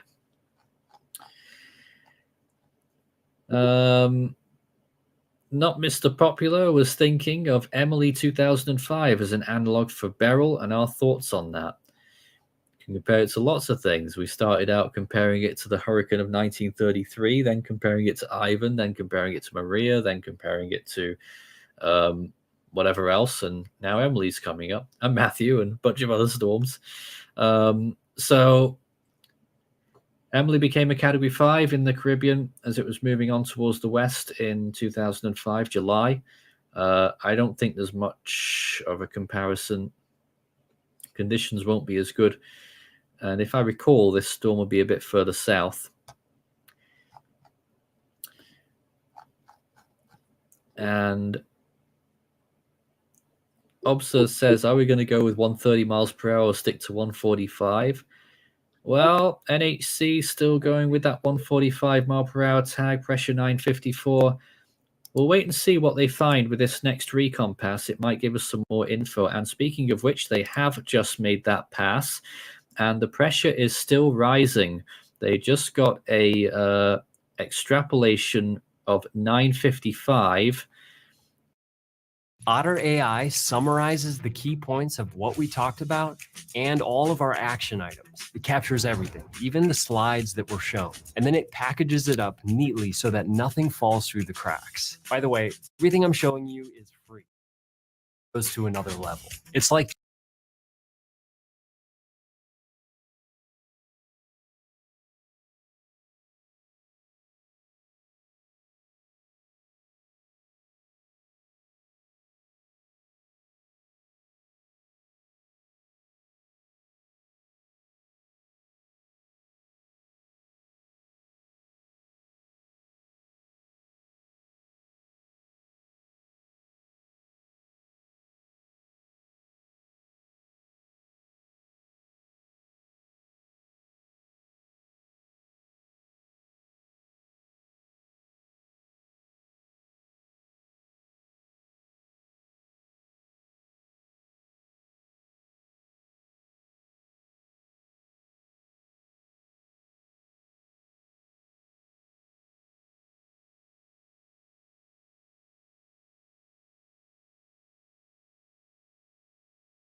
So let's just say it's still a category 4, and throughout that whole category, you can have very dangerous storm conditions and still extremely close to the coast of Jamaica. Current estimate is now 96 kilometers off the coast of eastern Jamaica. 96 kilometers, that's just 60 miles as this storm presses in further back to Kingston. And you can see there once again, quite bleary and blurry there, with a lot of rain once again, another rain band in town. But still, as you just saw that little tree there, again, the winds don't appear to be very strong, but we are definitely getting sustained rainfall now in Kingston, Jamaica, as we continue to watch this imagery, these images. Josiah. Yeah, what? Back at the harbour there as well. Still a distinct lack. Open a doing a pen, open a your place, man. Open out your place here. Well, the sea come over. I know said it. Use the policy. So the house them on the front, I don't know if people have to come out of them. How far the sea come? Eh? That at Backbush. Well, we don't know about Backbush yet. But we know breeze must over there and then. But me I said the pool live on the front, so I see there. Yeah, like Church Can and them place there. Yeah, and the rock. The sea mash up the road. Rock it up. The road where those fix? Yeah. The road where those fix. Well, more something where you done with it, you know, just keep safe. Big stone there where to hold that. Yes, sir. Mash up the road there, sir. The sea and all for the front, because for the lane, you know the lane that are Logan Lane and yeah. You know, we'll still see water run on that. So I believe now, you know, they are just look water then because of the rain and the fall and the breeze that blows. So what to you, yeah, what to big yard when you know start flood yet, the breeze not start coming out yet. Water there, but not enough water. But it's around 60 miles from you, you know, sir. Yeah. Yeah, so it soon come in, yeah. See me I say? Yeah. And we have it there. Me I watch it, you know. Me I watch it. Me I watch what I want. Yeah. But you feel breeze, strong yeah, breeze. Yeah, because that come now, it get closer to you, you know, St. Thomas. Yeah, it get closer to it. Yeah. So like you the more and Baker, they're closer to you. You're doing it there, yes. So we wish it travel fast and fast. That take around it had finished with Jamaica around 8 o'clock, 9 o'clock tonight. Oh. That take the whole of them hours there. That time of the night, then 9 o'clock in the night. Yeah, around that. Maybe you still might have feel some little read. So you know, say nah, go us. Yeah. I know 1 and 2 hours. Fast. Over one. But more of the fast, more of the trouble, fast. Well, yeah, me understand, yeah, man. I'm just going to safe, you know, and you know, so me I call you and look out here. Me hear it out, me hear that look a while, you know. Shh. Yeah, man. I don't hear wait, nothing no go on with something. No, it does, yeah, it does start fall and things. Reach me. Yeah, because when I call some of my friends in my town and yeah. Down there. It does reach them. That's why you say me call you up there so because me know say you're supposed to feel something. So it start mash up the road already. Road them not build good, man. No more money that man. Them not ready yet, man. No, sir. Not ready yet. So then they put drain in a year, the part of yard, but me I say them they come. Put a drain in my place, I said. They know eat that thing that. And the road I had and anything I fed out to no place. So well, yesterday the MP come that Ryan, that full boy. Yeah. He said, boy, I want to check up on it so he can contact me. Can say, I want to to make. You know, I mean, tell him some respect that, so I would need the water to leak out. When it come, you know what I say? Yeah, but if so much money I spend, them him should have to come talk to you, tell about him one drain for me. You don't need to talk to nobody. Them should have put in the drain. So I know him have the power still. Yeah, okay. I'm one for the PNP that over here. Okay. Everything. I'm a vote for you. Okay. You want the woman. That's good youth, all right. But them for put in a James Robertson era, right? Yes, so. But them should have put in the thing in the thing. Yeah, because when we see Bricky and the whole of them attack, I feel police me them attack. Me born foolish to say I know that, brother. Me born them, you know. You know our style for man, you know. We don't put up with the foolishness, you know. Batter them, all right? Yeah, man, batter them, all right, man. Everybody in the yard, all right, big yard? Yes, man, we're good, man. We're batting up and I remember so we also improve, you know, I feel concrete. Yeah, right, so no good. No good. Yeah, right, yeah, man. Mess up yourself, man. Hey, somebody, director asks you batter. Batter good, man. Batter in the yard. Yeah, man, batter good. Yeah. Yeah, man, batter good, man. All right. Yeah, man. You up everybody? Yeah, man, I'm blessed. Lana them all right, though? Yeah, man. Pilot and everybody? Yeah, man. All right. Donna them everybody? Yeah, man. All right, cool. Heal them up for me. Later. Yeah, man. Cool, bless. Yeah, man. I talked up. About that from Big Yard, man. I said that. About that from Big Yard. I'm tired of that from Big Yard, man. Yeah, man. Yeah. You see, me have to touch everywhere. I have to touch grass and I put and I hear where I go on. And let me see where I go on in the meantime, you know? Yes. Yeah. Remember the whole place I might, hey, when so sometimes we have such a land, sometimes people hear me out and I say, hey, and the man in the wilderness this and they might hear me as a book up on them thing and I say, hey, remember say when they can't go around me, I go every parish, you know. I remember me live good, you know. I'll be a family me have everywhere, you know.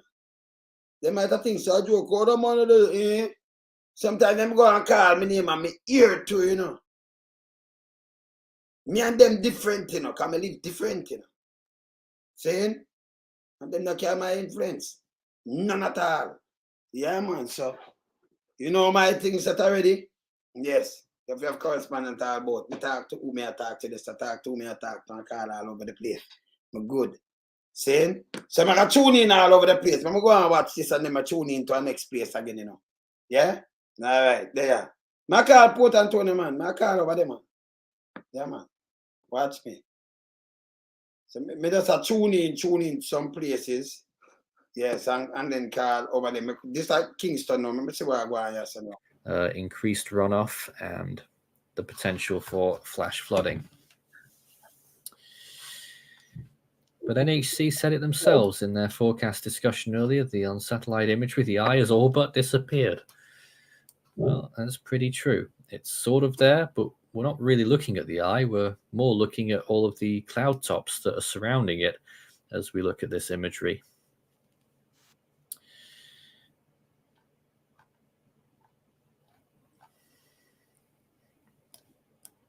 I've completely lost my messages here.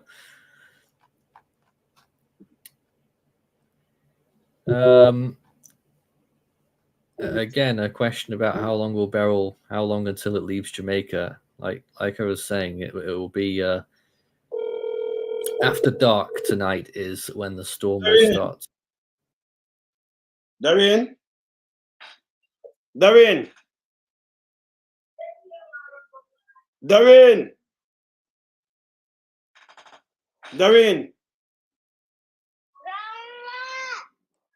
Call grandma. Darren?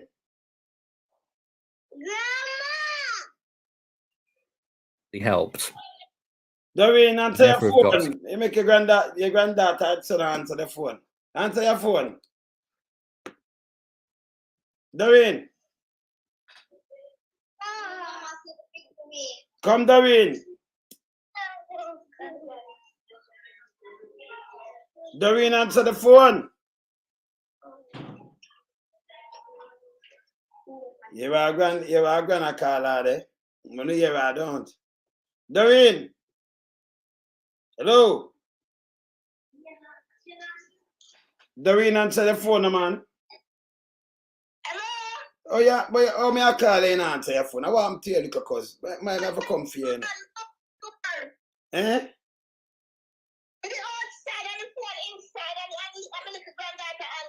That me I say. You are say grandma. Eh. Wagwan. Wagwan. Everybody all right? Yeah, man, everybody good. Oh, tell me, give me a run up on the breeze and everything we do no one. We just started getting rain. We just start getting the rain here for video. Some things I send come give me now. Call over. Call get over and them tell them say them for video something I send come give me, you know. Yeah, man. We have a video it, you know. So when just I get rain, not every breeze or nothing. Oh, when I started every breeze it. You, all right, look down and see and tell me if you see anything I come up, like the water, like the surf and the wave and everything. You can't take a look down there? All right, yeah, look. but when I start getting them and then pick up what shit come with it. Yeah, okay. When you, all right, yeah, go up there. You just video it and make me get it.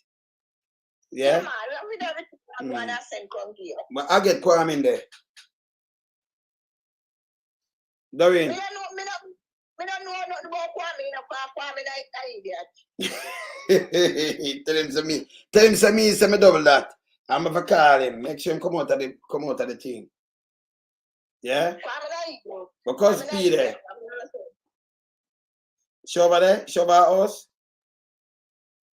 So as soon as everything starts going, we're gonna be there and send them come here. All right, good. I'm gonna say everything in them, everything from 40. Tell Carly Mama tell her video down there. She alone down there, down at the house, down in the potty. Mommy? Yeah. No, I'm down there. I'm going to get down there. Tell them for video down there too. I want to sit down in the potty. All right. And you will show me up there, so come on and say everything from there by everything. Yeah? All right. Yeah, I'll look out for you later. Yell up everybody for me. Yeah, all right. All right, cool. People, nobody watch your face today. I'm a blood family them now, you know. You hear me I talk to, yes. I mean, people, this is Portland, you know. Portland, that. Yes. So you say I'm mom now, I'm mom, father, grandfather, and my daddy, two brothers. Yes. You understand now? So I'm mom and me a first cousin, yeah? Two brothers. You know the way that so we know Portland and Phoebe, you know, but I follow some people turn it in a court and you know, cause we enough up there too, you know. Remember them my father Beryl and I played some people them for move out of the place too, you know. Cause you can't come and mash up a place and either too, you know. Yes. All right, don't talk. Let me just go back to this. I can touch parish to parish in idea, you know. Not touch parish to parish. Watch me. Make two more calls. Go and hear this. Yes, man. Which will probably extend out about maybe 60 kilometers from the center. And then the storm force winds, which will probably extend out maybe 120 to at times 160 kilometers from the center. With all those numbers in mind, 92 kilometers is the number. 92 away from land is the center of the eye, and 123 kilometers away from Kingston. 130 kilometers now from Portland Point, I think it was called. And back to some webcam views around Kingston, the harbor area again. I know I've been looking at these 3 cameras to death, but pretty much all we've got right now, has to be said. Looking around Kingston, various rain showers. Looks like they may have entered a little lull again there now, but once again, really not seeing much in terms of strong winds. And that looks pretty still right there, but raining. You can see some rain falling. And again, the airport only getting about 10-knot winds so far. As I reported a few minutes ago, Recon, they did drop a drop sonde about 20 kilometers off the coast of Kingston, and they found just over 30-mile-per-hour winds. So it's a little bit further than that before we get the worst conditions.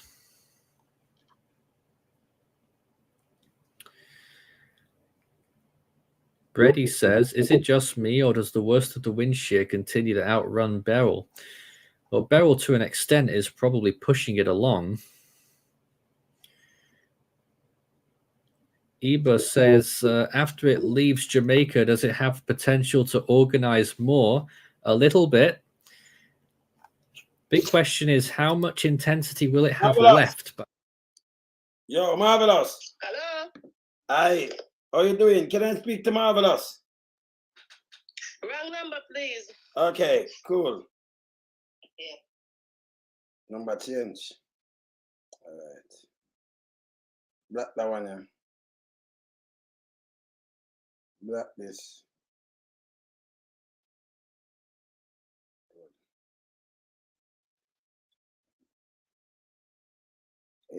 Cable and wireless and them thing. They want to have number and people change a little one number, you know. I want to just stop give people some number. I want to come with new numbers too, you know. Look for Marvelous. So Marvelous like I'm up on the other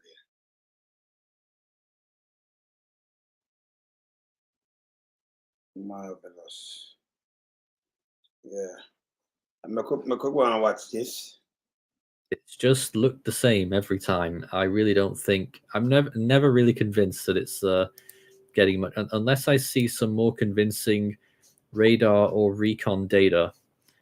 I am not convinced by that at all. There may have just been a slight nudge northwest, though, on the latest radar frames.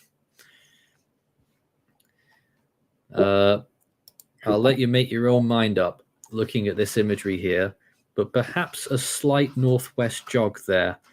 And if it kept going in that direction, it would certainly give the southern tip of Jamaica the inner eye wall.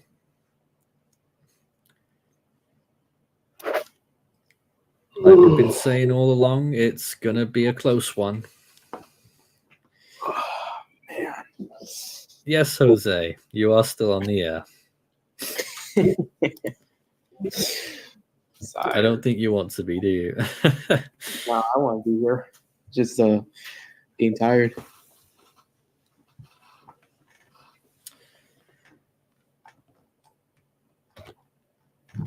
A comment there that it looks like the mountains are doing damage to the storm. I would say no. I'm not seeing any evidence of that yet. I'm not really sure what you're looking at. Go back to the visible imagery and you can see the cloud tops swirling around once again. In fact, let's go to the visible imagery on my other source, which is a little less bright. There we go. You can actually see Jamaica a little bit better underneath all that too. And you can just see exactly where all those highest cloud tops are, and big burst all around the northern side of the storm as it's been approaching. So yeah, Kingston's still near the edge of all that. And large parts of Jamaica still on the fringes. But could it have possibly done a slight northwestward turn? Looking at satellite, I'm not sure. Let's draw some lines. The center point of the storm then, last few hours, has been moving this way. The edge of the eye wall, or the edge of the eye, I should say, along those lines. And there's the eye right now. Keep following that motion. It's a very close pass to the southern part of Jamaica. But once again, you've then got the eye wall, which will be all this area moving along here, which again puts it extremely close to the coast. I drew that line wrong. And then even beyond that, you've got the hurricane force winds, which might extend out just that little bit further as well, which could deliver some very strong, dangerous winds to the coast in the next few hours. But the way it's moving along here, it's happening quite quickly now. We should be seeing some of the worst conditions within the next 2 hours in some parts of Jamaica. But as we've been seeing on these cameras, periods of rain, but very little wind so far in Kingston.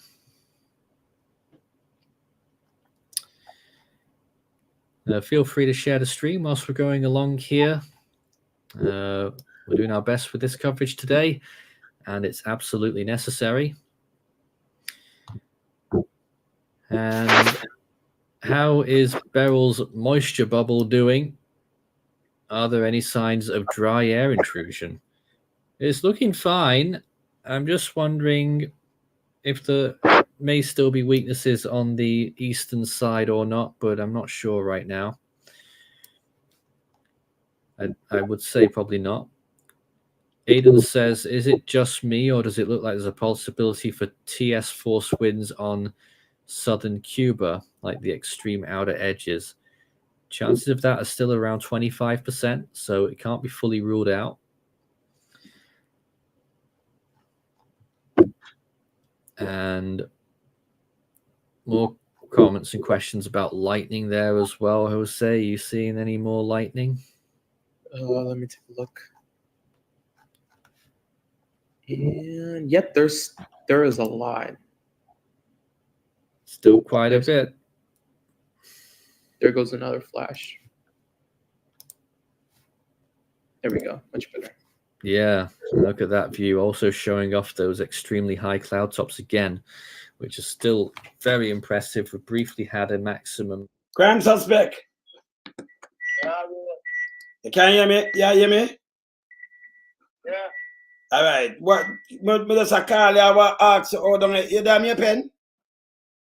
Yeah. How down there stay?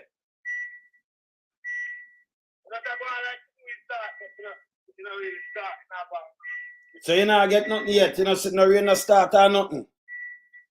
Yeah, man.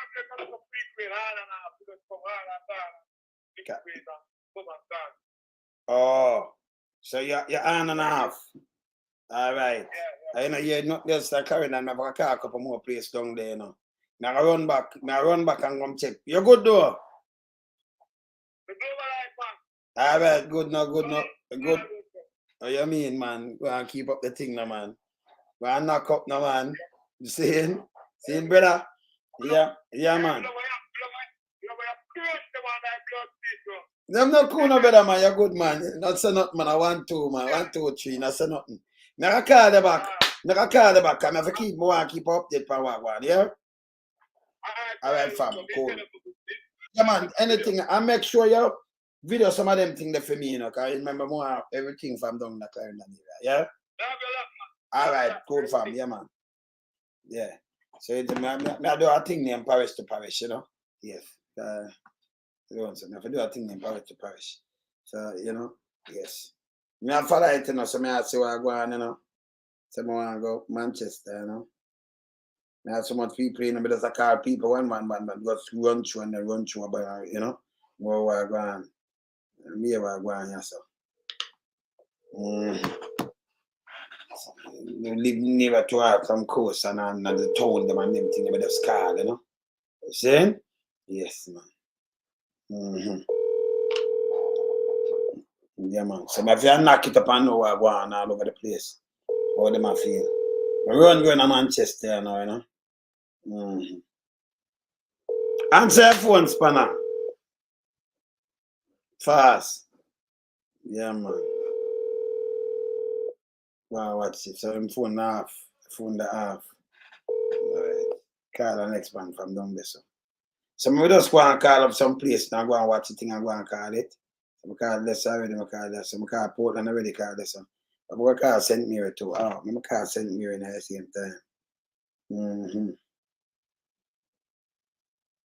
Yeah, man.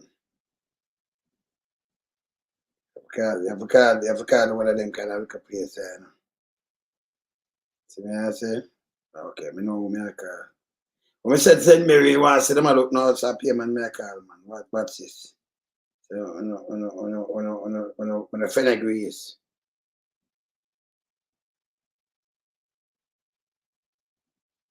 Them fenugrees, boy, you know. Can I make sure can pay man, me call boy, you know. Yeah, man. See?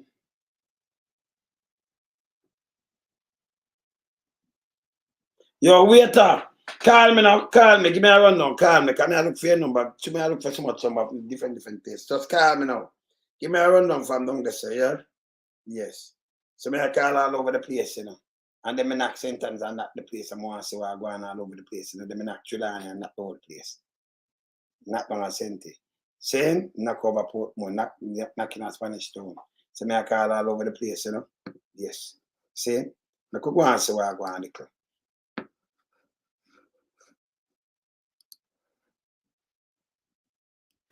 In this region. Let's try and improve that camera view a little bit. It's a little bit dark, wasn't it, before? Yeah. That's a much better view. Yeah. So we're still ticking down those kilometers to... Yeah, Gretz. Gretz. Hey, Wagwan. Yeah, brother. Hey, Wagwan. All right, so give me a rundown for Wagwan we doing down there.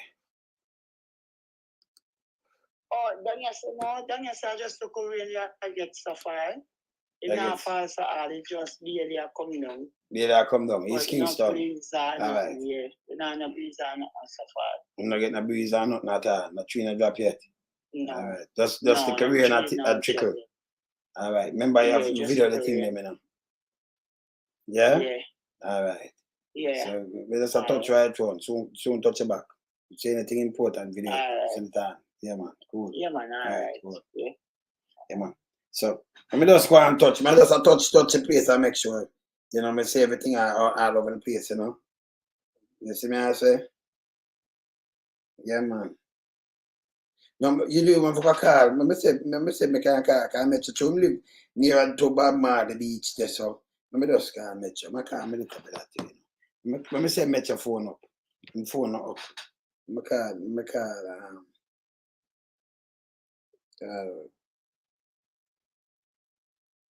all right, my car, Billy. I see what I go on down there, you know. I see what I go on about. Yes, the road mash up already, don't it? Yeah. Yeah, man. Saying? Yeah, man. Yes, the road mash up already. Not true. Yeah, man, yes, some of the road at St. Thomas. I want to build road and then it mash up so quick and everything, man. Yeah? Okay, that's on the road. I tell you, yo, when this done, you gotta say I waste some money, but we still have to pay the money, you know. Still have to pay the money. Saying? Still have to pay the money. You understand? Anybody when I catch me move along, you know. You was probably give me a call, yeah? No. ASAP, cool.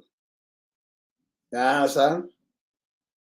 But me know. I'm going to send to this a bit now. Oh, I'm going to call him, you know. Me there all over the place, you know. Me there all over the place.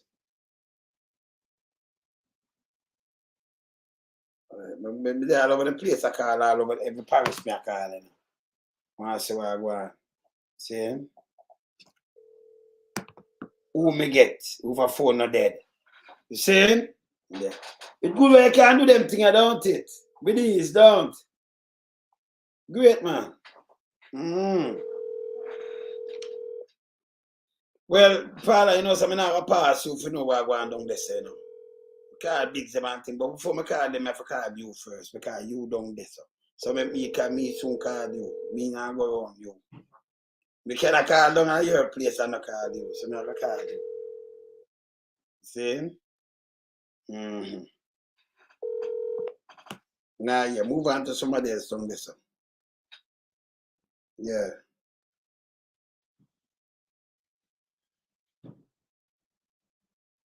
Yeah, man. Move on to somebody else. Yeah, man.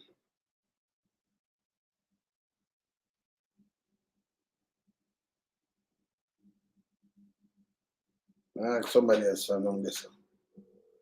Yeah, man. More I know what going on all over the place, you know. Yeah, man. Me soon call Westmoreland, man. Soon call Westmoreland, man.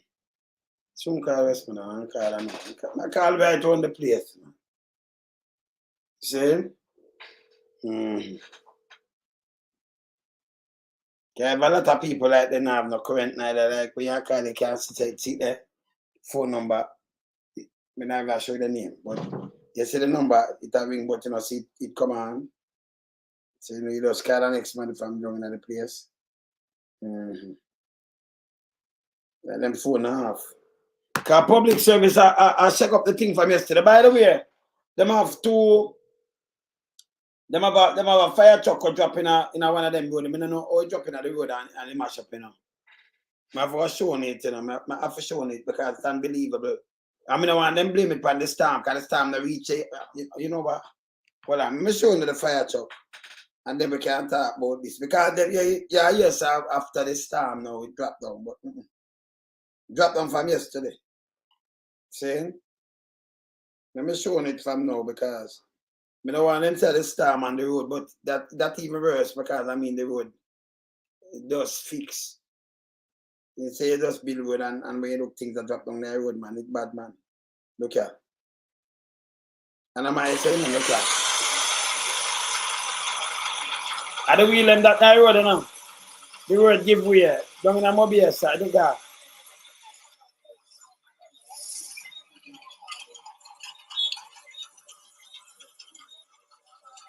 Go down there.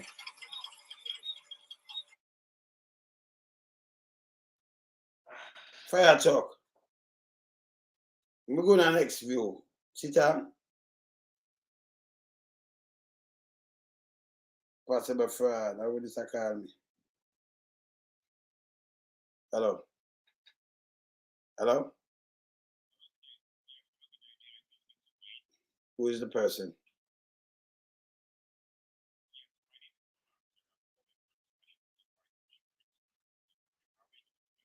Life insurance. I don't want any life insurance. I have life insurance. Okay, I have a life insurance. I have more than one. And my family have life insurance. So good, okay? All right, cheers, cool. Yeah, yes. My family have life insurance. So you call me. Them people can't still block him, you know. Can't trust them number there and I block him. Black. Life insurance. I have life insurance sometime. Come on now. All right. Let me go back to this now. Look at.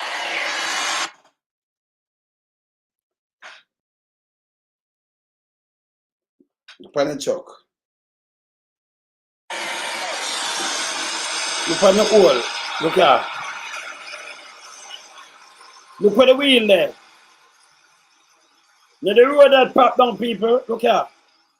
New road we just built. See wheel there now. Look there. It's so far along the wheel there. Look there.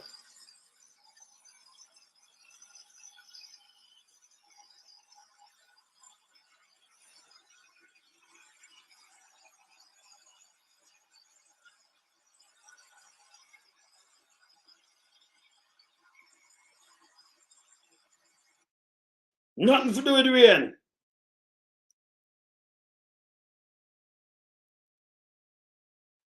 Yeah, man. No way, when you answer sometime, you know, depends on who me answer and black. But you know, them love share to third party where them come and offer you something where you don't even need. You don't even want and need, you know? Yes. You know? You have long time. You know, if you kill yourself, you have them thing a long time. You ask me something where people have long time. People know. Yeah. Yeah, man. Remember call Paula because call Paula. And then I go back around this, you know. I call every way, you know, Paula. Yeah, Paula. Say, Paula, man, I go around you, man. You don't run away, be two Paula down them side, them have to call Paula, you know. A lot of people who have down your side, you know, but we have to call Paula. And hear what she has say, you know. Paula. Yeah, Paula, what happens, sis? You good?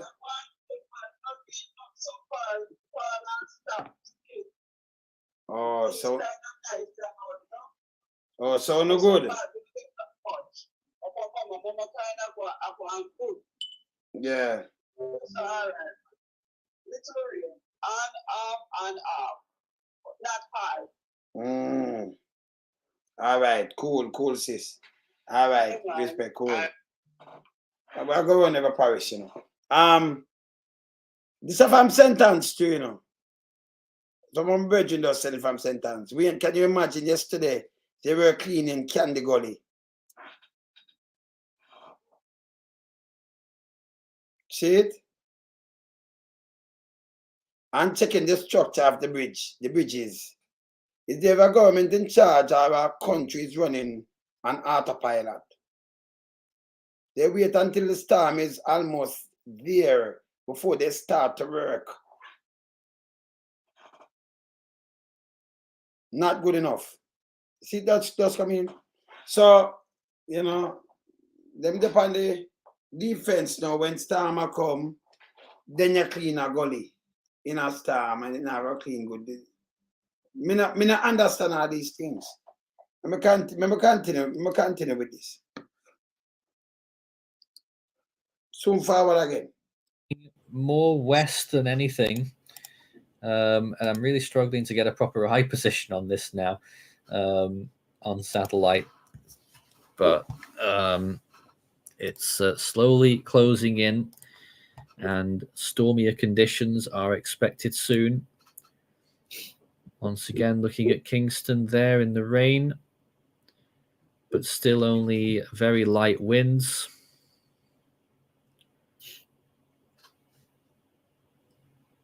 Lightning is still going on into. Yeah.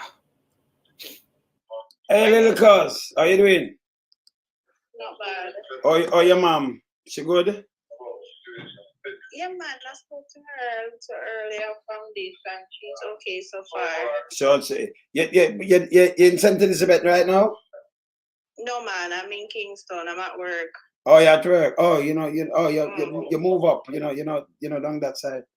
All right, more. Send back on number, me call her back. So what she say? Any rain are going down there, down that side there? At the time, it never started when I spoke to her. Oh, it never started. All right. Tell her, send me back her number. I forgot call her. Tell her she not call me. Cool. Tell her to say one of my bad cousin them way. We make me vex, you know. It's an number to me. I'm call her. Tell her I call her. Man, I will. All right, cool. Cool, little cuz. Later. Yeah, man. All right, later. Cool. Yeah, man. All right, so I call St. Elizabeth, but you know, I call her mom now, you know, in a Black River. Remember, me have blood relative all over the place, too, you know. I have friends, a lot of people, you know, some are good. Same? All right, so, yeah, man. All right, I call. All right, I call Dimple right now. Yeah, we're going down there, so. Yeah, man.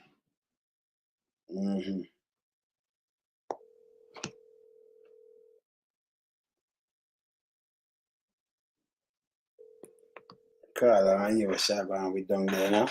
Yes. You are going down there. So you know, touch up. Dimple. Hello. What going, cause you good? Yeah, so your that's more you say you not call you see you. You see you. You know long you not talk to me. Your daughter have my number, you know, call me. Eh? Dimple. I will not call and cuss me. I'ma come around there. You know I'll be a cussing cuss me. Eh? And you not call me, don't. Then I mean this I call you. What happened to you? Eh, hold on this there. Not now go on yet. I wanna keep safe, you know. Want you keep safe. You good door. But remember eh? Yeah man. Yeah man, me up here man. Yeah man. Yeah man, me up here man. Eh. Yeah man. So what me not like how them mash up Black River though. Look how nice that's Black River Dimple. Look how places is so quiet like every day coming like a Sunday. When Black River turn cowboy town man. It cool down. But no, look how Black River used to nice, man. Remember when they used to nice, man? You can't believe say down there's a station now, man. Things don't change, master. Everything all right. I go and run some little things that so I call about later. All right, coach. Cool. Yeah, man. All right, so yeah, man. But first, I call all over the place and show the things to you, all over the place. I want me to call over the place, you know. Look at. When them things say, you know, Andrew, them years and nothing say, look who I call, no, man. I call people neutral, them that different thing. I call family members and close friends when I'm busy about uno.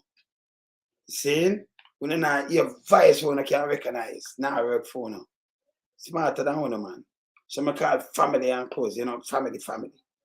The relative, but now I'm nothing to do with uno.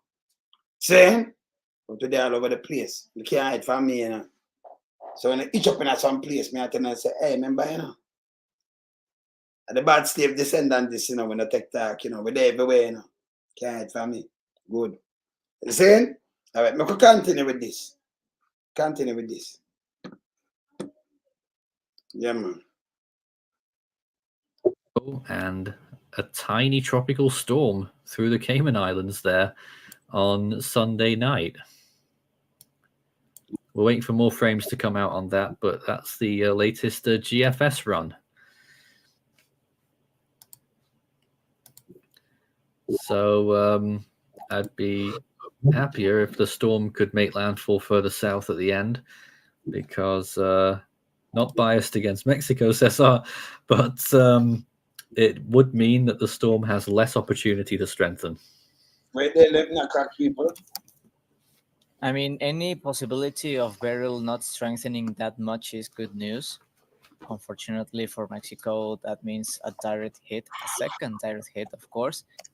Yeah. I'm located in the northeastern part of Mexico, where supposedly Beryl is going to affect again another cyclone striking the eastern coast of Mexico. I mean, it's depend. Hopefully, it won't get that strong. But of course, here in Mexico, a lot of people are waiting for more rain to come, since still we need a lot of water coming from the clouds. But well, let's see how it goes. But damn, I mean, it's the Gulf of Mexico. It's really like this. And some people, I'm sure now look at touch a Port Royal road, you know. I'm sure now look at, yeah, man. I'm sure now look at thing we're going in a Port Royal road. Over Port Royal there. You know what I say, look at thing we're going over Port Royal. So go airport road, there's a Port Royal, eh? I'm sure now look at thing we're going over there right now. Look here already. Look here.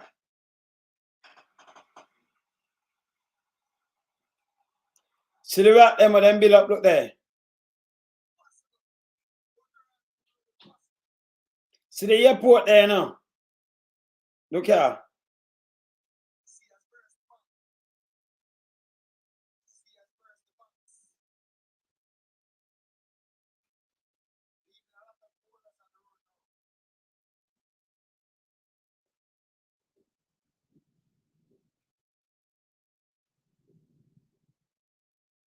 Wanna see it? Just start. Play it back again.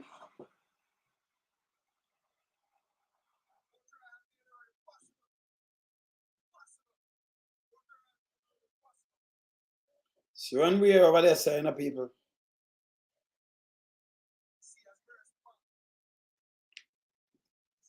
It'll move the stone them, man.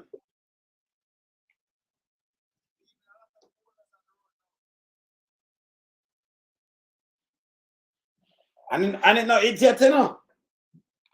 See? Let's see where I go on. Eh? Road, when them done now, you say the whole road, them, when them say them fix and the most, this and that. One bag of money. Andrew, you gotta feel nice enough to say yes. Through the damage number, hold you accountable. You say the road, them, you know, can last more generation with kids and grandkids generation for years, 100 of years. I remember it have cable and it and it have all kind of thing because you say when you are build road, I mean you St. Thomas, the road they want to build just wash pay. Peace side just a wash pay so. All right. Continue what you are going.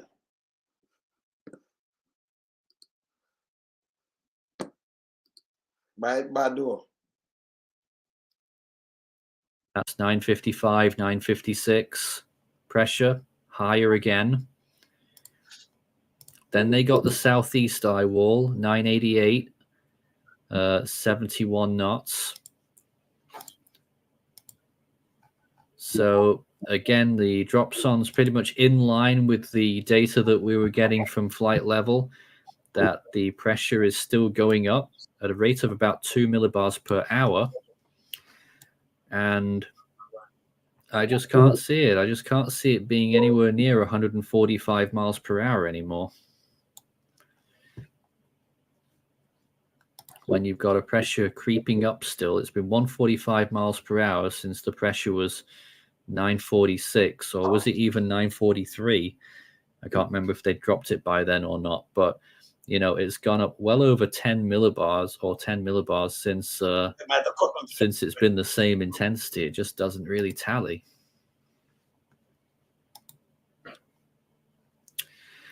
Brady says, oh, YouTube just scrubbed your comment. I've lost it now. Oh, there it is. How photogenic would you say that Beryl has been over the course of its lifetime? Oh, it has. It's been small, but it's been photogenic, especially on June 30th and July 1st. Those were the best points of this storm.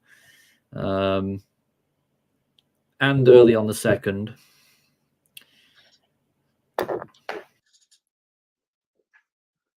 The real estate market is...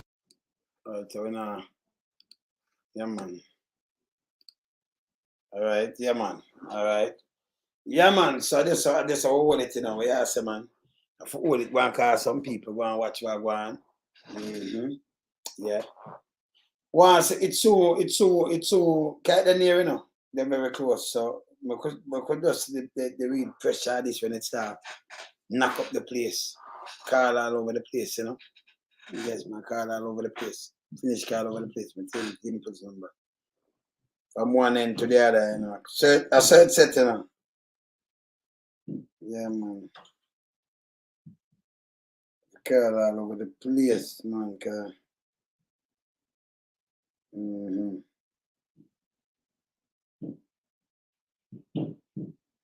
the ball on the. Yeah, what I want. So I wait 20 now, you know what I do? Wait 20 it. Cause down there so there's a feel what I go on, right? So if you see the little water running in the reach it and you see, cause them pile up some big boulder and everything, you know, what Port Royal that's in my building, you know. Me say, right, people, me and say the people them to build a seawall. Them they did a seawall. You see, like how downtown Kingston have a seawall, like how in a Manhattan have a seawall. You build a seawall. Drive down them pile the way interlock and drive them down and then you build a seawall. Now if you take the big stone, them the big bowl and one bag of money and put there, that a garbage to me. Seawall and steel and everything and concrete like you build a dam but it can't move. Build a seawall. more stronger and last for generation. You understand? So if I ride the seawater come over. But it now go wash away. Because when you build a seawater and like, you know? You understand? Now wash on a boulder and not all of that me think them that do. I know that thing do. See? Who come up with the idea for just dump some boulder and them thing are bad, you know? Yeah? Yeah, man. And then people live out in a port royal now in a danger. You're sick or anything and you're in a port royal and the water running over upon you like this. You can't drive out. You're stuck.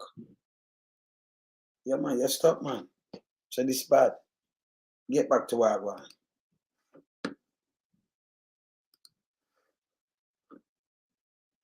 That panel. Let me take a look.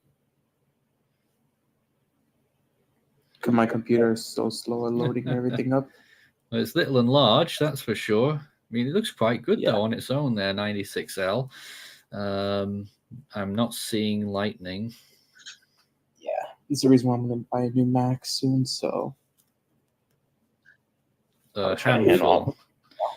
handful of lightning strikes in there, not many.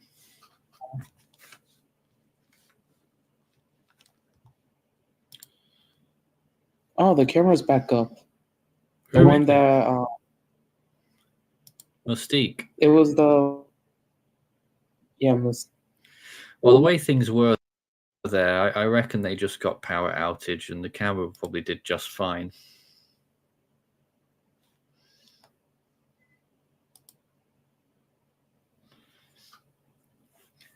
Looking back at Beryl now, and its enormous cloud tops that have been blowing up, they are still producing very high tops, minus 85 degrees. But the more we look at this satellite imagery, or in fact now it's minus 86 degrees.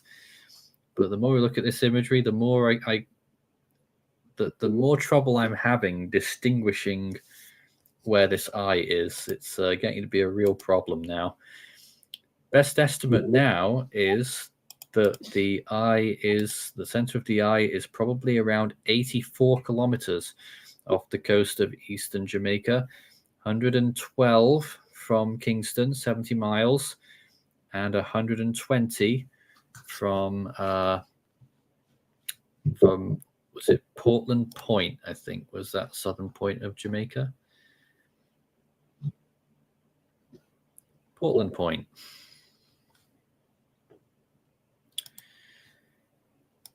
Wait, Nathan, what did you say about the power? Because my Mac decided to freeze on me again. You lost power then. Okay. Well, the camera at Mystique, it must have had a power outage, because if the camera's fine again now, I'm sure it was fine all the way through, because the storm was so small. They probably got some hurricane force winds maybe, but I expect it wasn't too major. But well, what's on the camera? Is it? Can you see any damage? I mean, I'm gonna give my Mac a few minutes to cool down real quick. Dear, you're having real trouble. Yes, I do. I don't know if it's because of pretty much all these tabs. Well, I never had problems with these tabs unless it's because I'm sharing screen, and when I use something a little too much, my Mac decides to. I don't have it on my display anymore either, unfortunately. I think I can't get it real quick. Some more thoughts from various people in our chat right now. Obser says that they think 130 miles per hour may be a bit generous now. Maybe. Oh. Huh? Oh, there looks like some downed trees. Let's have a look. There might be, because this area was like full of trees. I don't know if it got knocked down a little. That's Mystique right now. Maybe looking a little bit scruffier after that hurricane. Yeah, there's some trees that might be gone in the background. I mean, unless I can go look at the last live stream and then re-looking at this, then probably I could tell some difference. But that's the view of Mystique right now, which is underneath Invest 96L, which is basically a cluster of thunderstorms that are moving through the same area that Beryl hit a couple of days ago. Shouldn't become a tropical storm anytime soon. But it could be on the cards later next week. Look at this one. Back to our revolving camera in Kingston. And you can see, again, visibility reduced. It's probably light rain falling across the region there. That's what people have been reporting. Stefano says Beryl arguably looking better on visible satellite.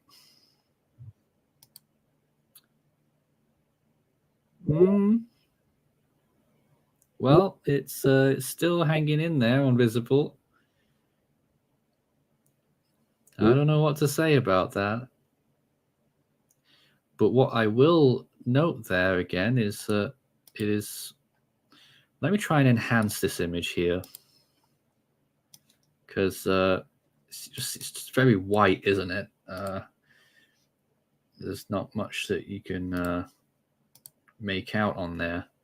We'll increase the contrast. Oh dear, it looks awful now. Maybe I went a bit too far. For the camera that I was using the class. Sorry? Yeah, the other camera doesn't work.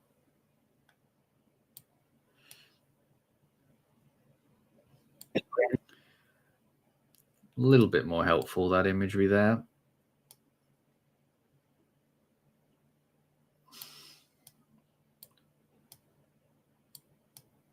I'm still fiddling about with the imagery.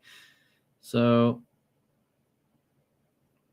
you got to wonder when you look at that whether it is indeed taking a significant northwest jog. Can't call it at the moment. But when Recon enter the storm, if they take that other pass, of course, we still don't know if they are. But if they do that next pass, we should be able to find out whether that's actually happening as they get their center fix. I should point out earlier, though, too, this was their last picture of that Air Force plane. And you can follow those fixes, the 4 fixes that they did in the storm. And you will note there at the end that 956 is northwest. So another pass would be very important to us here to figure out, 1, is the weakening continuing? But 2, is it actually taking a last-minute turn towards Jamaica?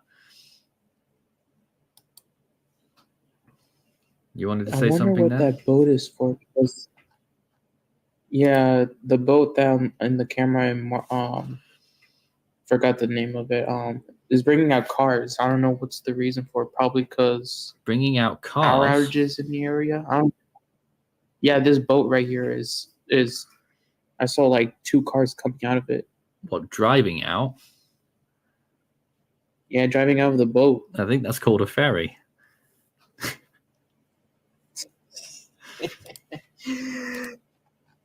I don't know if they have a ferry service there, but it sounds like either that or supplies or something along those lines. Supplies, I'm not sure. Although actually looking at a map, I don't think there are any ferry routes for Mystique. So perhaps it is something more on the supply side of thing there. Probably. Yeah, don't know. Just trying to figure out where exactly that is on the island too. I think it is northwest. That's the only kind of pier that I can see. It's a very small island. No. Sorry? Yeah. I don't think it's a car ship because it almost looks like a military car. Not a military, it may but well be. Almost. Yeah, it could be. Or the Coast Guard or something like that. Disaster relief. Yeah. If Beryl continues to wobble into the northwest, will it make a Jamaican landfall? If so, what would be the intensity? Would it be stronger than Gilbert? Big question there, isn't it? You see, this is it. I mean, I'm not sure this is still a Category 4 anymore, but we wait for further details. Satellite looks pretty appalling. And if it does, obviously Gilbert is the record setter for a Jamaican landfall. It made landfall in September 1988 with winds of 125 miles per hour. Beryl still estimated 145 miles per hour at the last update, but we think it may be much weaker now. Maybe, possibly down to 130. But we're just speculating, really. And we don't want people to get excited about that because it is still, even if it weakened to Category 1, it's still got a quite expansive core, even though it is tight. And strong hurricane force winds and very strong gusts, even if the storm weakens, could cause major damage. Storm surge, that's a nailed on guarantee there that it will be around the 9 feet mark. And I think we're seeing it more now on satellite imagery too. This is a northwestward jog, it looks like. And that is not the news that we really want to hear. Nathan, there's a question from, I can't pronounce, Lehazanzi. Is there any chance to see rapid intensification of the system behind this tomorrow? Oh, 96L. Well, it needs to get some kind of core going if it's going to ever rapidly intensify, and it's nowhere near that yet. We got to get the thing named first. Ain't going to happen. No, because Saharan dust is choking it, and pretty much I think wind shear is battling it with as well. So chances of that is low. Tashik also with a message of thanks there as well, watching since Sunday. I really appreciate that. Thank you very much for tuning in and hope we're doing a good job. Incidentally, if anyone is interested in helping out our coverage or would like to help in some way or another, pool our resources together and the like, feel free to send us a message. You can email us, contact@force13.com, or you can contact us on our social media platforms. You can send us messages on Facebook or Twitter. I still won't call it X. And you can also contact us on Discord. The Force 13 has an account on there, or you can contact my personal account, Foycaster, Foy Caster is my name on there as well. So plenty of ways you can get involved, and our Discord server there as well, discord.gg/Force13 for tropical weather chat and other weather chat as well. I think we had all the questions there. Oh, is oceanic heat content fueling Beryl or not? It will play a part, but that's not enough to keep the storm going if it's struggling against wind shear and struggling with its core. Otherwise, we'd see storms forming all the time over these areas.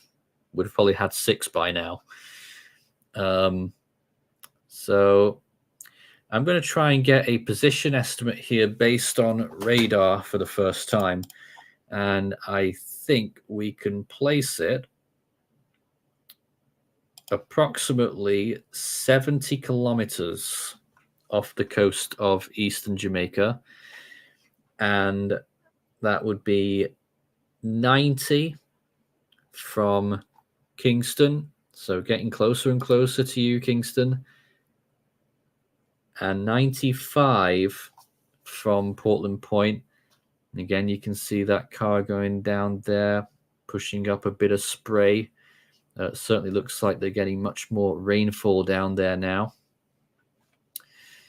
And again, look at this radar imagery showing, was there a northwest jog? I think so. Is it still going? Possibly.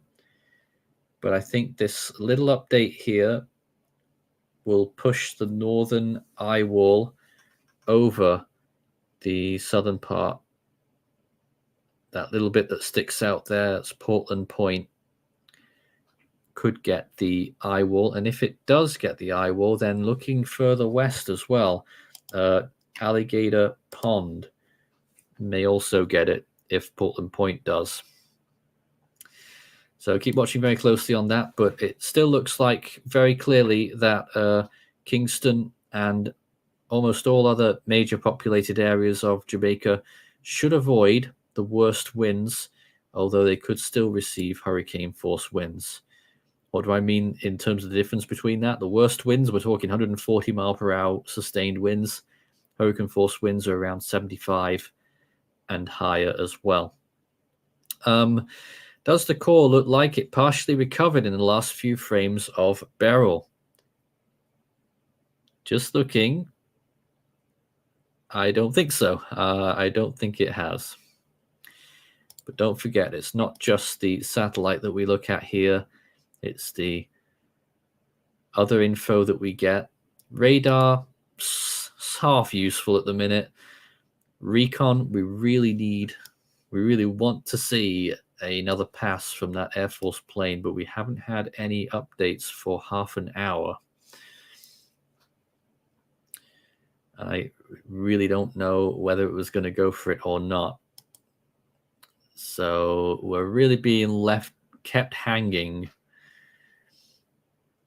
So we try and figure out whether they're going to enter the storm again. If you've just joined us, this is Force 13 Live. We're coming up to 10:30 in Jamaica. And no, it's not. It's 11:30 now, isn't it? 11:30. Time goes by so quick now.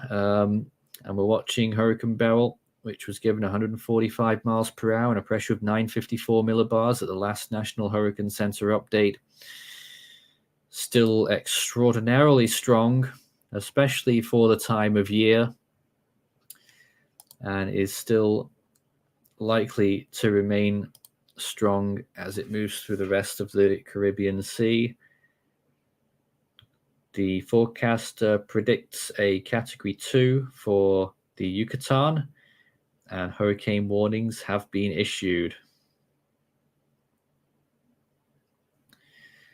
So quite a few places still ahead of Beryl, even after it passes Jamaica. But for the time being, we're routed mainly to Jamaica coverage here because, of course, it is right by you now.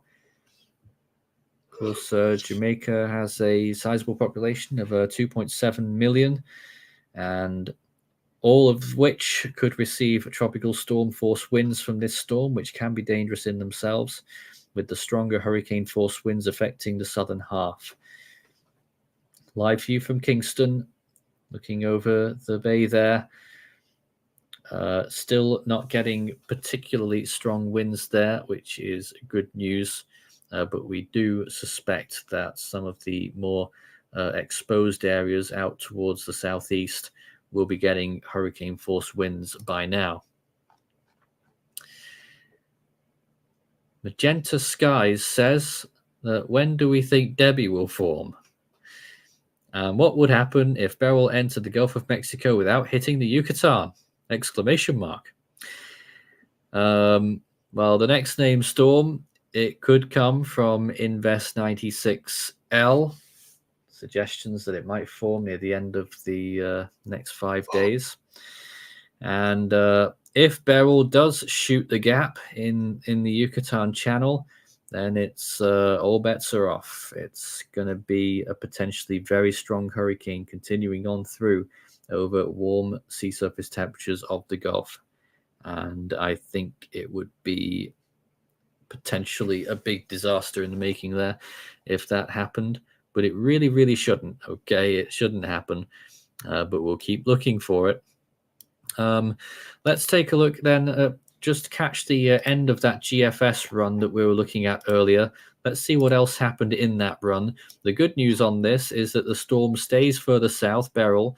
It doesn't actually make landfall in Texas, and it is relatively weak when it makes its final landfall, although we know how much the GFS has underestimated this storm so far and still initializing it wrongly at every turn. 980 millibars was the generation for it this time, which is completely wrong. It's actually around 954. Went through southern Jamaica, just very close by to the Cayman Islands, hurricane conditions on Grand Cayman, through Cozumel. Well, not quite actually, just south of there now. Cozumel getting storm force winds. Tulum maybe getting hurricane force winds through Yucatan. weakens, strengthens again as it approaches northeastern Mexico inland. Stalled a little bit at first, but then becomes a very weak system afterwards. And look at this. This, I think, is Invest 96L. And now that's going into the Yucatan. And stays far south and strengthens a lot before it reaches Tampico for a landfall in the later part of that model run. Well, I've not seen anything like that before, but at least from this phase of storms. But that's that latest GFS. I'm not sure how it came to that conclusion, but that's what it's saying. Someone wanted us to check the icon before, so let's have a look. I assume it's got something bad on it since you wanted us to look at it. Well, first of all, it does a big jog northwest and makes a landfall in Jamaica. That's number one. Then it turns almost due west for a while and avoids Grand Cayman, at least with the strongest winds.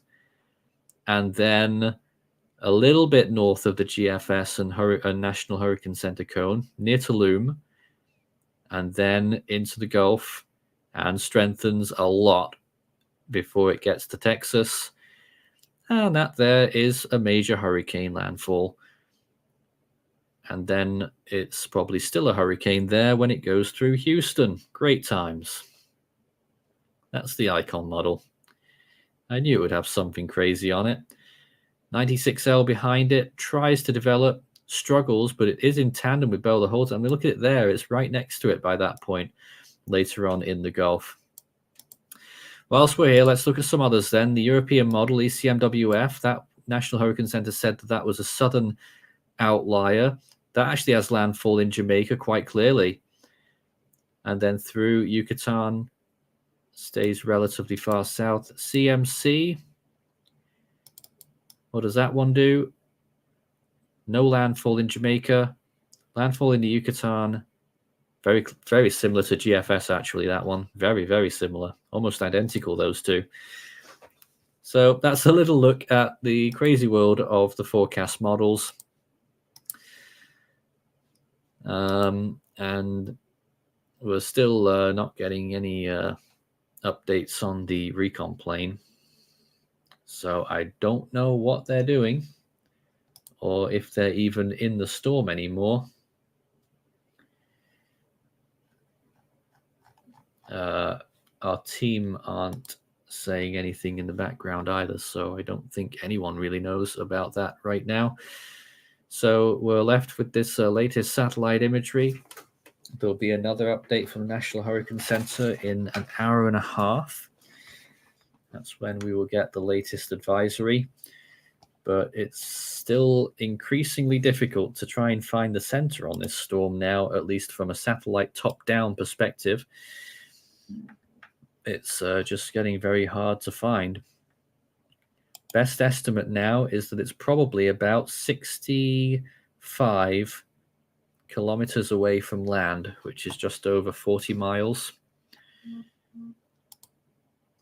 Switch back to visible, and you'll see it again there. Possible northwestward movement continuing. Hey, that's quite impressive. If that continues, then could it be heading straight for land?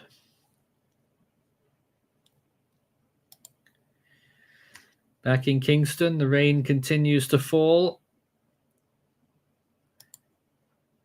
Although we're still not seeing particularly strong conditions here. But it is definitely raining quite a bit. And again, look at that. You see little trees down there at the bottom, barely moving. So it is still very calm in Kingston, but it is quite wet.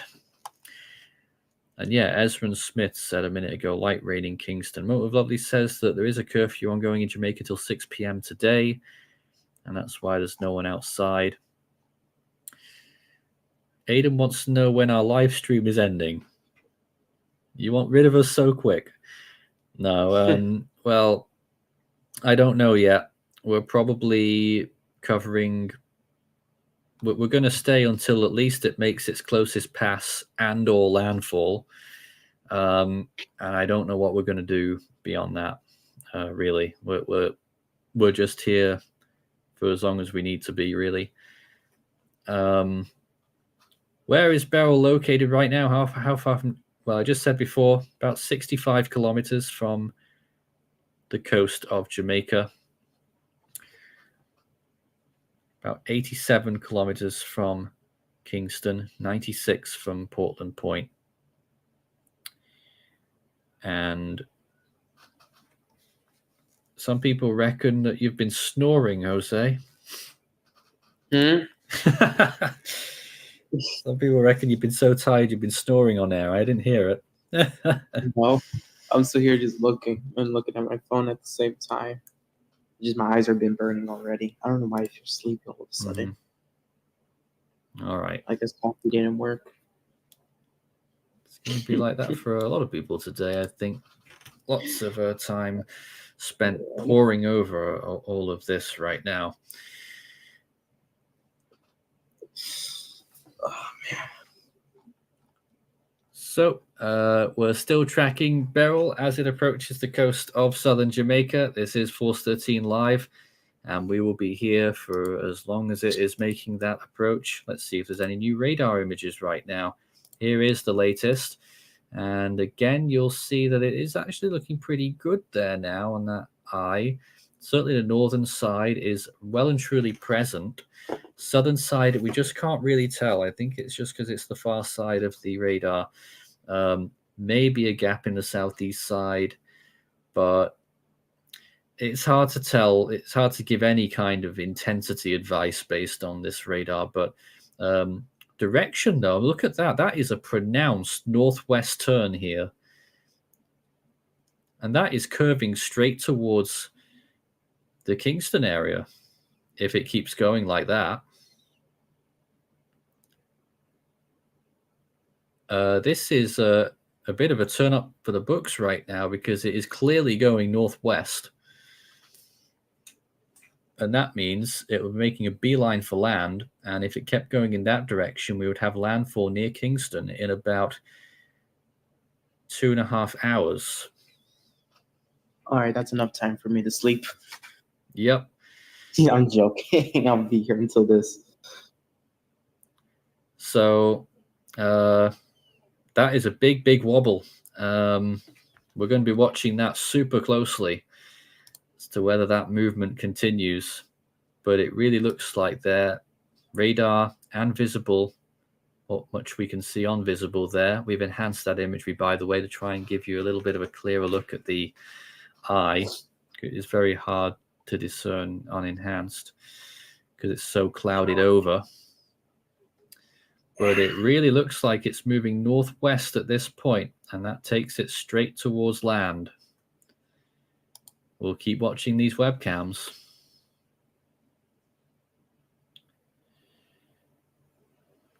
Again, still winds are very light.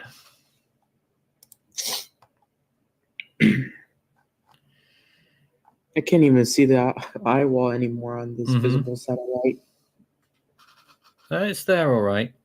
Alexia says, how big is the wind field? Well, it's supposedly up to 185 nautical miles, or normal miles, actually, statute miles, the storm force winds. Now, that doesn't mean that everywhere within 185 miles of the eye will get storm force winds at every minute, all at the same time. It means that you may get some sustained winds at some point.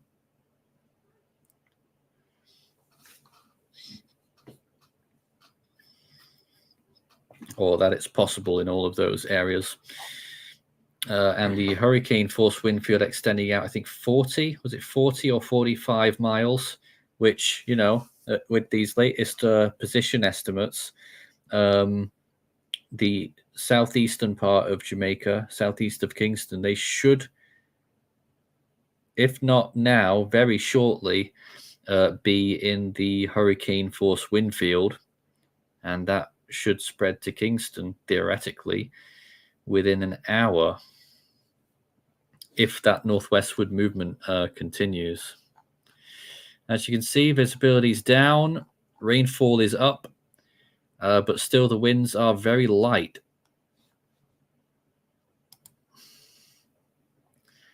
There's the view down at sea level and visibility very poor. And a wider shot from this little marina here in the in Kingston Harbour region. So yeah, people are saying it's very ominous. It certainly is. The latest movement of this storm, very, very ominous. If I was to draw a line here, you know, earlier on, it started off around, oops, it started off here.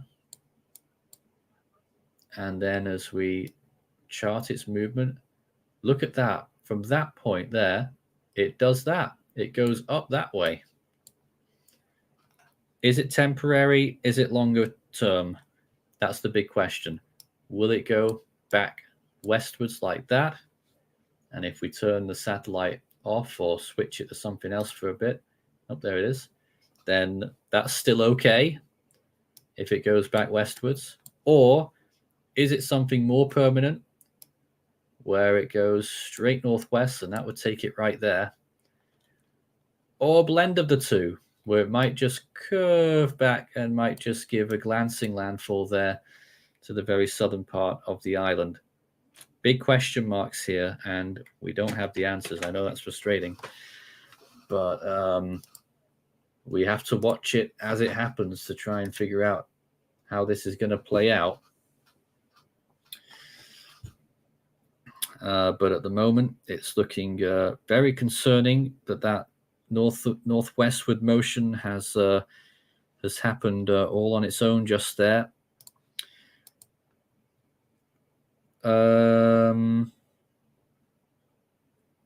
What have Recon done? Something's happened with Recon. I'm trying to figure out where they are now. They went through. They did another iPass. Air Force 306 did another iPass, but we've got fragmented data. We have what they got in the northwest eye wall. They got 110 to 115 knot SFMR, and they got just over 115 knot flight level wind. So it looks like north. I'm confused, but the extrapolated pressure, I think, is in the upper 950s. Maybe 956, 957 now.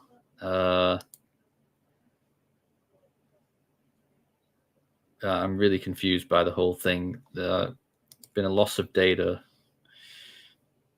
But they've definitely been through the eye again. And I think what they must have done... I'm really confused as to what they've actually done here. I think they must have gone in northeast, circled around the eye a bit, and then gone out northwest in their latest pass. But unfortunately, frustratingly, we don't actually have that northeast pass data. Only what they found in the northwest, and it was a few 115 knot winds flight level, and they got extrapolated 956 in the center. So that's what they have found. But I don't know if we're ever going to get that data, but we don't have the northeast data. It's gone missing. Bit frustrating that, but on the northwest side they got a better wind up to 115 to maybe 120 knot flight level, SFMR 110 to 115, but that still tells us really that at best this is 130 miles per hour based on that data without having the northeast info. We really need that northeast pass info to give us anything different. But that's what we've got right now based on that new data. Not much, I'm afraid, to work with. So once again, looking at satellite imagery, watching this storm curve northwest in the last few frames. How long will it last? Every minute that that storm continues northwesterly increases the chances that Jamaica receives the eye of the storm or its strongest winds. And I think Kingston will just avoid it, but I think some other parts to the west will get it if this keeps up. And we've not got much time to work with, you know. I think the eye of the storm must now be about, if it kept going in a straight line, that it would make landfall in about 2.5 hours. That will be the center of the eye.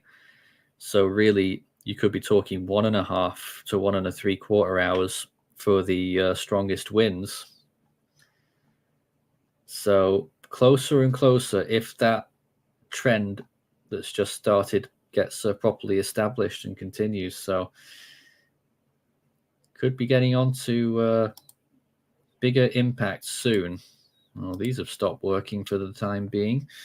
Let's stick with this camera right now. Looks like it's getting wetter there, although I was going to say blustery, but not really. Those trees once again down the bottom aren't really moving.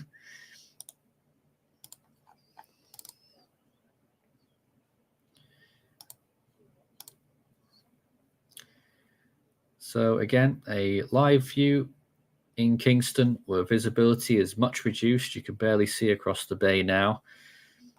And rain is falling. Some oranges on the radar entering the area shortly. So the rain is expected to pick up further. But the more we look at Beryl now on satellite imagery, which I'll show you again shortly, it's a massive mess. It really is. But a massive mess with very high cloud tops. We just had another cloud top reading of -88.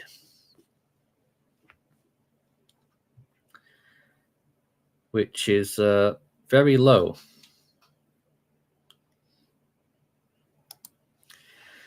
Let's see if we can get some questions right now. Start your message with Force 13 all in text, and we can take your questions live on the air. Stefano says Morant Bay is reporting 47-mile-per-hour winds.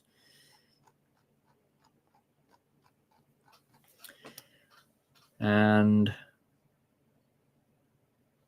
Sebastian is going on a cruise in 10 days, and the hurricane is going to where I am going. What should I expect?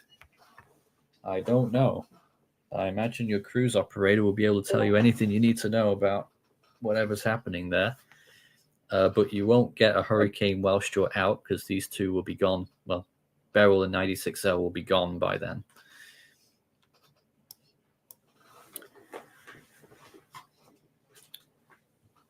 Why is the southern part of the storm so weak? Another question there. Good question. It's been weak for a long time, but it's looking really appalling now. There's hardly anything there on that south side.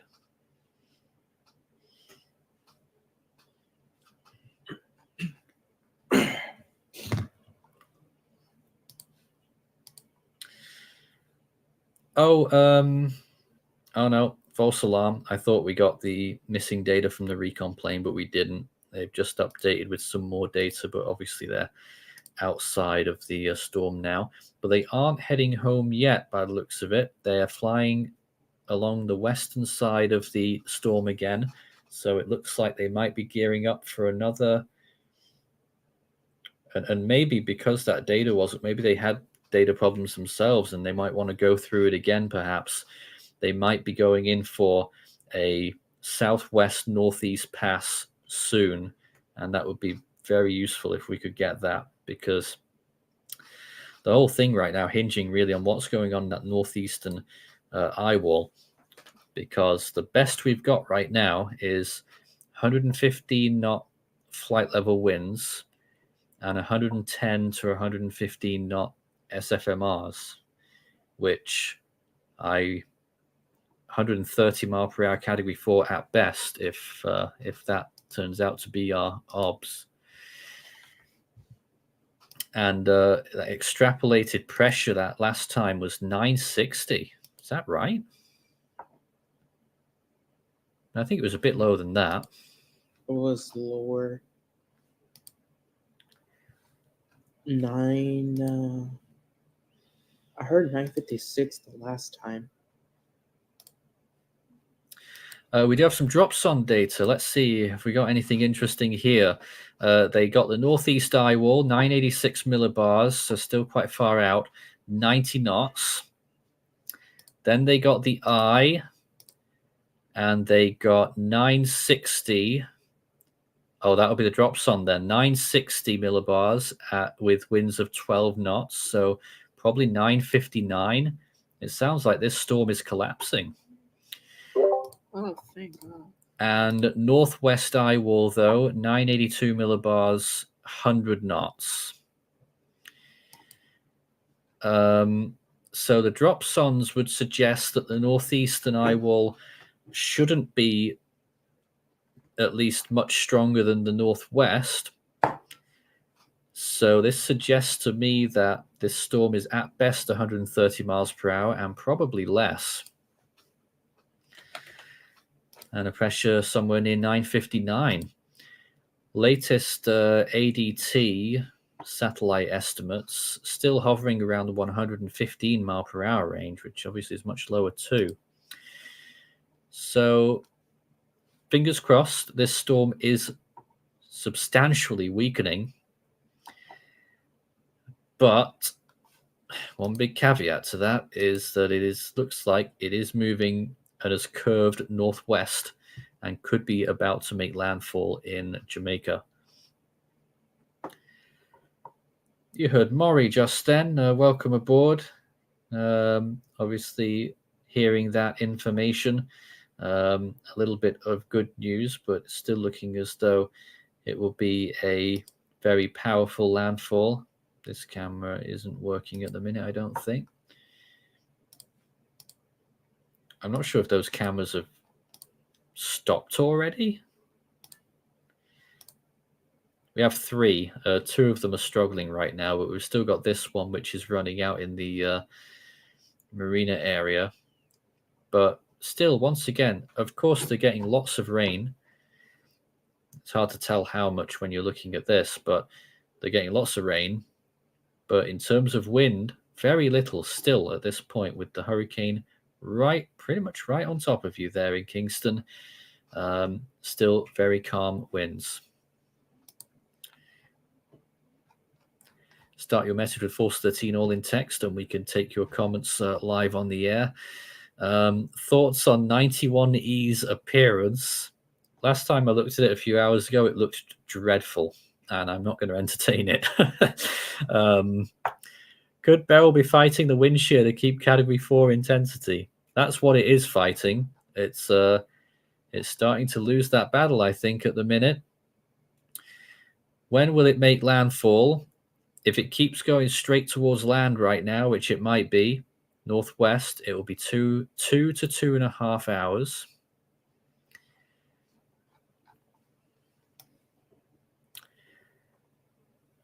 And apparently, someone in the chat there saying that those cameras may have already lost power outages already. Oh. It can't be wind-driven power outages, though. What's going on? Maybe the rain. I don't know. Maybe the rain is weighing down the power lines, or maybe there was an electrical transfusion. I don't know. I'm not an expert in that category. See. What are the odds this is the latest starting Eastern Pacific season of the satellite era? Well, it's pinning its hopes on Invest 91E, isn't it? If that doesn't form, then it's curtains for the Eastern Pacific hurricanes. No, not it. But it is would be the latest start in the satellite era if we don't get an Eastern Pacific storm by July 6, just 3 days away. So this system that's got a 40% chance of forming over there, that's the last chance. And then after that, it would be the latest start since 1957. And with nothing on the forecast after this little system too, we could easily get to July 15th and even beat 1957. After that, we'd have to go back to 1953, which only saw its first Eastern Pacific storm in August. Although, without satellites and without that many ships over there, I reckon there may have been more than that. Of course, that season only recorded 4 storms in the Eastern Pacific, so that's highly sketchy. Logan says, what do we think about 96L, that area of interest that's moving through the Windward Islands right now? Well, it's certainly going to be causing inclement weather in those areas that were already impacted by Beryl. It looks pretty decent. We were looking at it earlier. Not much lightning in it. And I don't think it will manage properly for a little bit, though. If it does form, it looks like it will be in the Western Caribbean. West of Jamaica, probably, actually, near the Cayman Islands.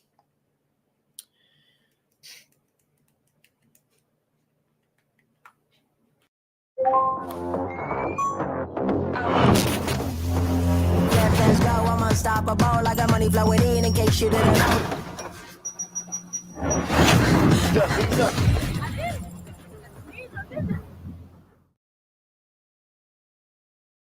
Hurricane. We don't think it's as strong as it was. We still don't know for sure, but we have... Oh, hold on a minute. I think they have pieced together the rest of that recon data. So they did get the northeast quadrant, and they got nearly 130 knot flight level wind and 110 knot SFMR.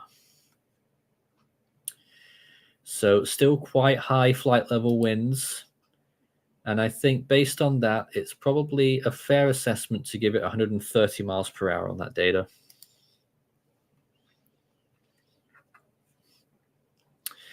And they still may do another pass yet as they are moving along the the western side of the storm, that latest recon plane AF306. They've already made at least 5 eye intercepts in their mission and could be going on to make a 6. If they continue southwards there, and might turn northeast again and try and get another pass out. Of course, it's also getting obviously very close to land, so they're probably running out of time to do any further recon passes.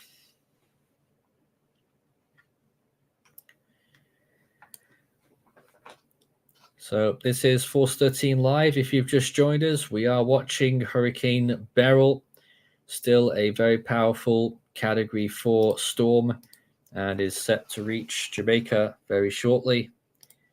If you're wondering about the faces behind the voices, we don't show ourselves very often, but we're here. My name's Nathan Foy here in the studio. I'm joined by quite a few people in our discussion right now. We have Cesar, Maury, and Jose, and we're also joined by Jack now as well.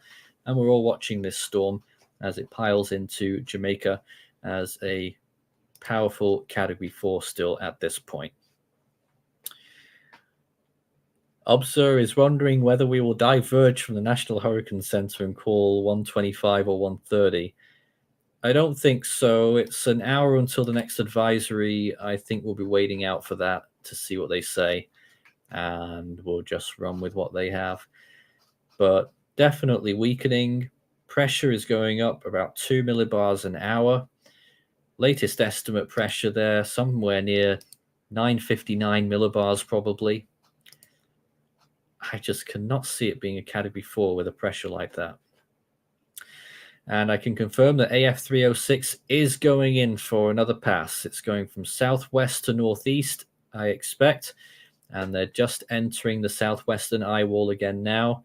They made a very tight triangle as it passed northwest and then moving south and now going in again northeast, southwest to northeast.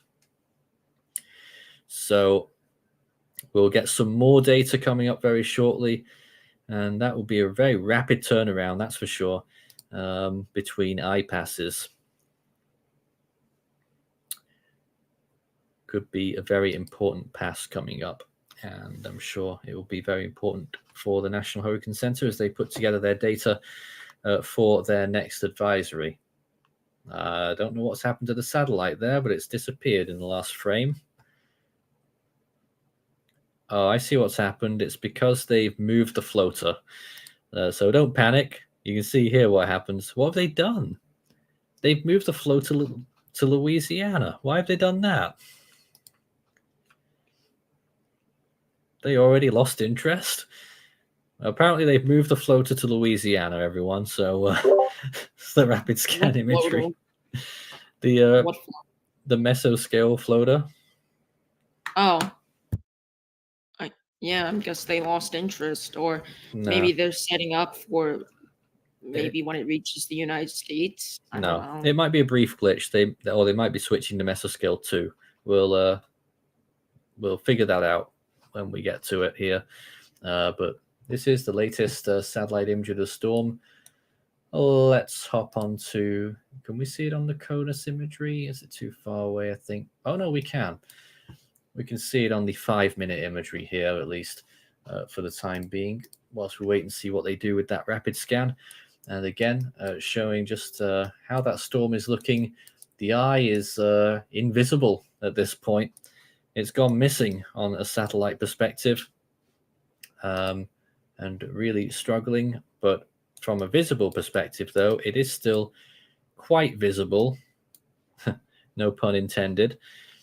As it moves possibly northwestwards, certainly what radar is indicating. And let's look back at that right now. It looks like it's curving back westwards again in that latest frame. There's definitely a big pronounced northwest turn and possibly a little turn west again in those latest frames. But currently right now, we anticipate that the eye of the storm must only be about 62 kilometers from the coast of Jamaica, and it would be 62 kilometers from Poor Man's Corner. So not much further to Kingston from there.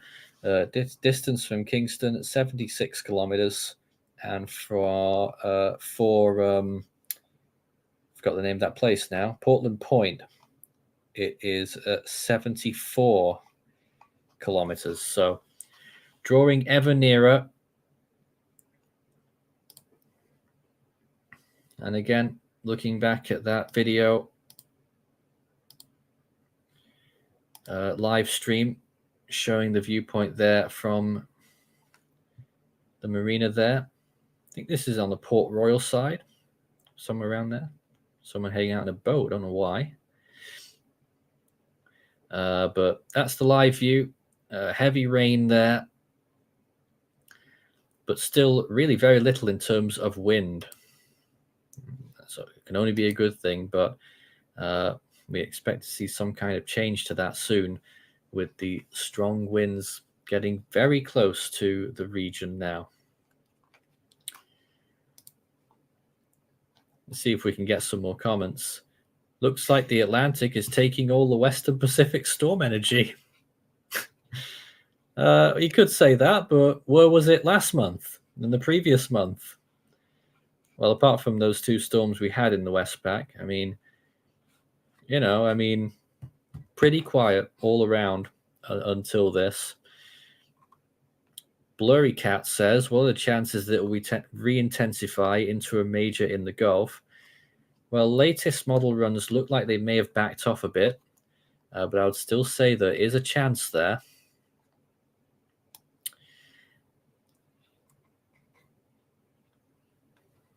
And that's about all we've got for questions at the moment. Feel free to send them in. Start your message with Force 13 all in text as we keep looking at this camera.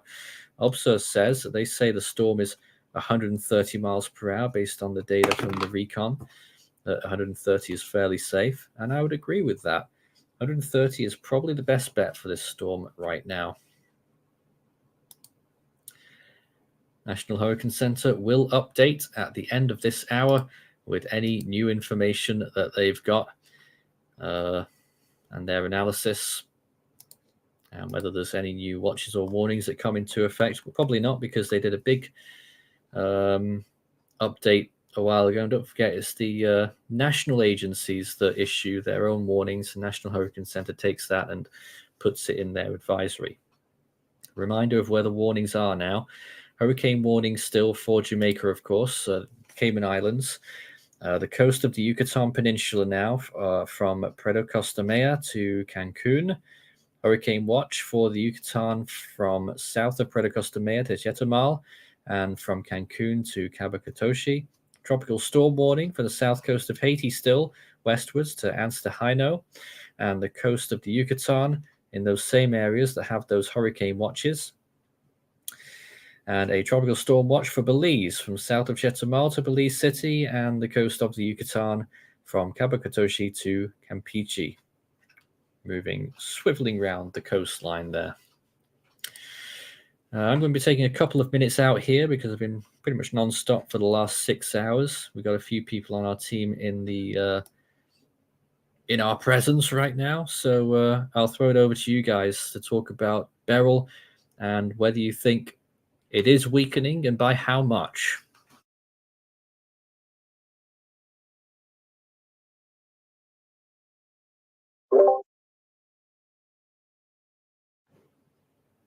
And I don't think my mic was on for the last few minutes. Let's start with Cesar then. Tell us about what your thoughts are with Beryl moving northwestwards towards Jamaica and weakening, possibly. You cracked up a lot, Nathan. I didn't even hear what you just said. All right, we'll start again then. Hurricane Beryl was 145 miles per hour, the last National Hurricane Center update, now moving towards a briefly jogged towards the northwest and now heading, looks like still west-northwest though in those later frames, getting very close to Jamaica. Open the floor to whoever wants to talk about it. How much is the storm weakening, if it is very much? Well, it is obviously, but where do we go from here, basically? To be honest, yeah, I mean, you're actually right. It's been weakening the past, 6 hours since we started streaming. It's been weakening a lot, but it's been strange how the National Hurricane Center is still keeping a winds of 145 miles per hour with a insane high pressure, insane pressure, which it doesn't seem right. Like when the National Hurricane Center came out with the advisory of the I was expecting like 130 miles per hour winds or probably high end Cat 3, but then they stuck with 145 miles per hour, which was kind of not right. But the system has been weakening a lot and pressure has been rising. So, and seeing the movement of it kind of west-northwest, I'm pretty sure it might get a little closer to Jamaica. But yeah. New recon data has just come out. We see about 121 knot flight level winds. So I don't know what that translates to, but definitely still pointing towards a weaker storm. And we can see with all of the imagery that this storm really is collapsing, likely due to wind shear, and also because of that upper level cyclone, the upper level anticyclone that used to power the cyclone has gone away from it now. So that probably isn't the main reason. The main reason is likely wind shear.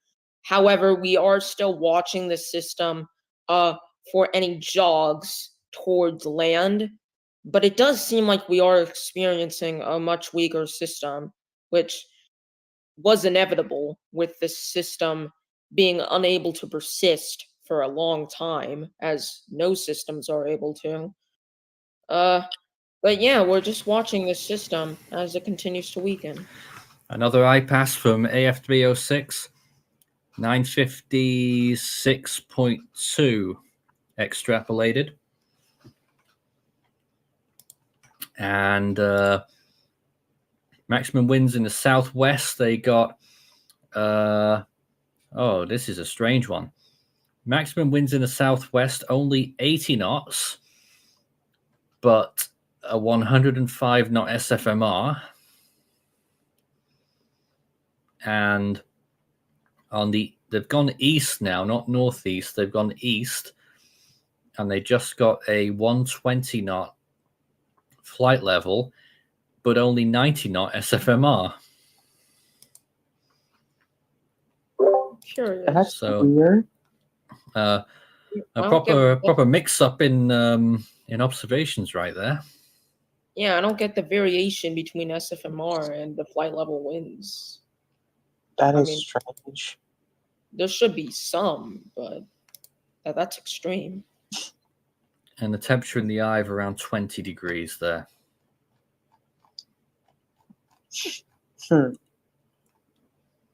That's oddly strange. Let's go back to this imagery of the storm right now. Visible plus infrared. But it's not looking very good on the satellite perspective. I'm really not sure what to make of those new observations then.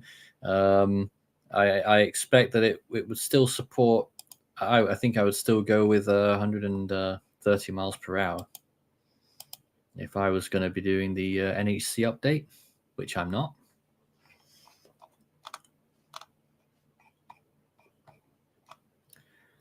Just wondering what they've done with the rapid scan, though.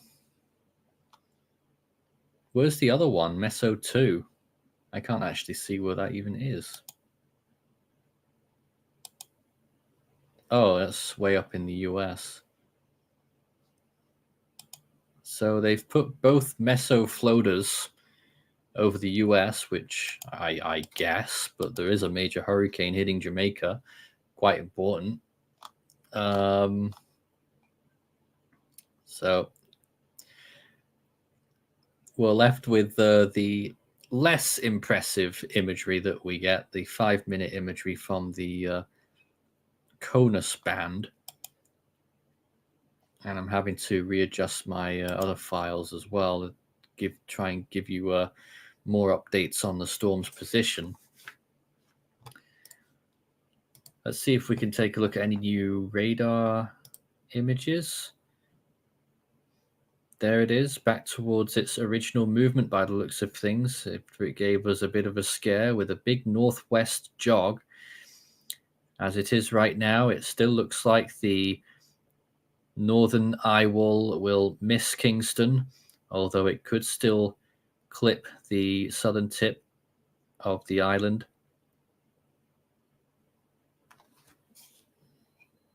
I keep forgetting the damn name now. Portland Point. And then further on, if it kept moving west-northwestwards, it could end up going near Alligator Pond. But as it stands right now, it is looking as though we won't be having a landfall.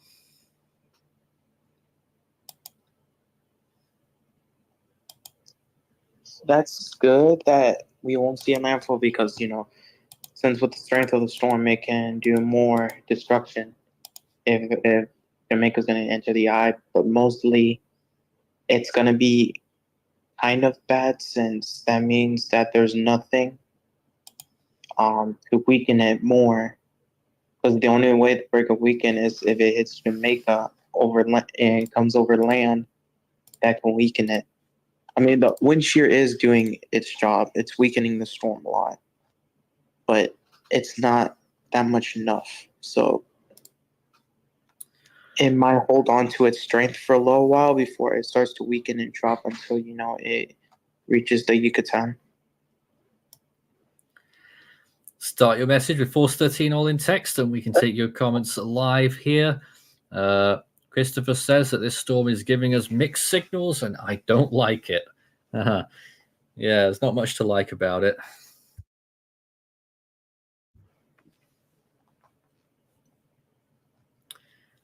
Could the eye relocate towards the northwest?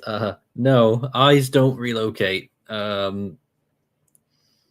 Circulations can relocate in the early stages of tropical cyclone formation, but a storm of this strength, won't be happening.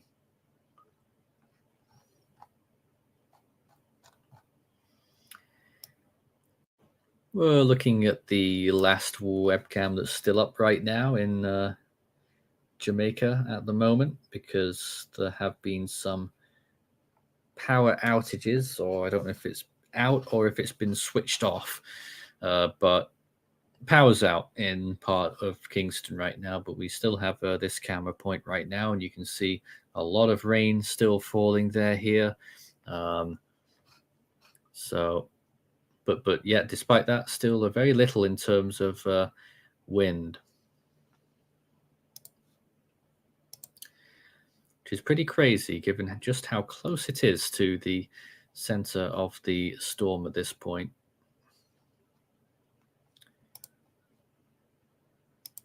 We had a dropson from the western eye wall earlier, and it got 109 knots at 975 millibar, not quite at the ground. So let's call it say it's 105. So still decent there. I think that could still justify that 130 miles per hour. Waiting to see if they got a proper eye drop sonde as well in their latest pass, but we're waiting for more data. We only had what they got on the western flank.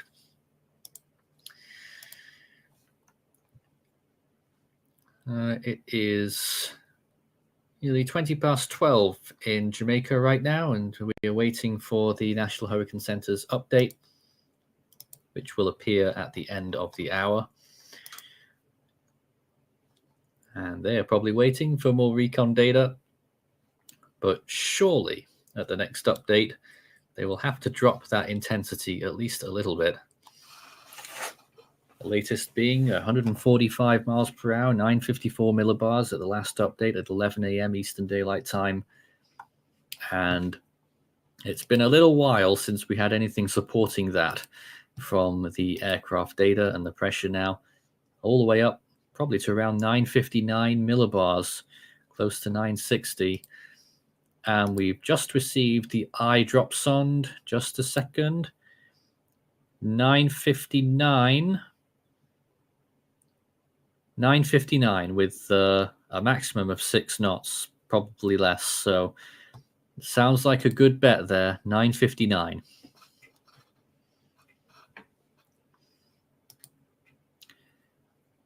You know, I don't think you can't go 145 for 959, can you?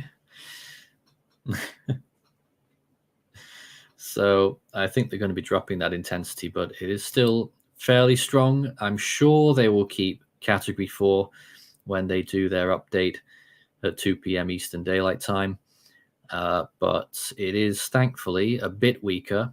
But if it does make landfall at 130 miles per hour in Jamaica, that still makes it the most powerful hurricane to make landfall in Jamaica's history, beating Hurricane Gilbert, which made landfall with winds of 125 miles per hour. And look at the damage it did, although, of course, it was much larger.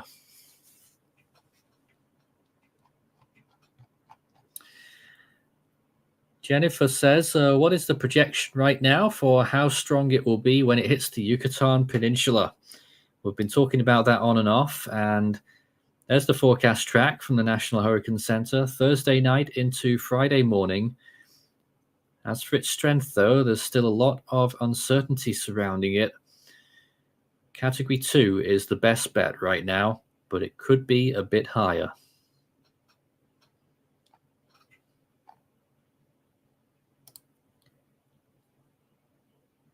That's the floater that shifted there now. There was the hurricane for a brief period. So we're still watching this very closely here. Hurricane Beryl still with huge cloud tops, by the way, on that northern side, really blowing up on the side facing Jamaica. Just latest, oh wow, minus 89 on that latest cloud top reading. That's a new low during this storm. So extremely impressive there, minus 89-degree cloud top, but it comes at the expense of this storm having a visible eye on infrared, and also at the expense of the south and southeastern side of the eye wall, which is really, really struggling. So it's not necessarily a sign of strength.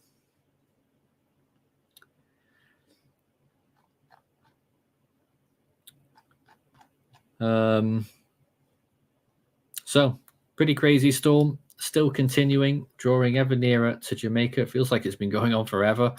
Back with that viewpoint there from Kingston. Looks like visibility's improved a little bit. So the rain might just be calming down a little, but obviously it will only be temporary.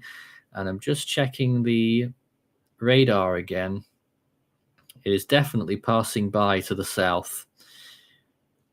I think I can say with some conviction now that Kingston will be avoiding the eye wall of the storm. So a small victory there. And there is going to be a fair chance that all of Jamaica will avoid the eye wall. But at the moment, it still looks like Portland Point and Alligator, Alligator Pond could just clip the edge of the inner eye wall. So still could get really dangerous conditions in those two locations for a short period. Of course, if there is another jog to the north, then that might change things again for those last two places. But I can say with some good certainty at this point that Kingston will be avoiding the inner eye wall, which contains the strongest winds. And I've made that conclusion based on what we're looking at here on this radar. Still can't tell for sure that south side whether the radar is picking it up properly or not. But if it is true, the southern side is very bare, and that would make sense given what we see on satellite. But the northern side still quite strong, although not as strong as earlier. But that could also be a feature of the radar, as I think it's still looking at Cuban radar. And obviously Jamaica is in the way to give us proper data.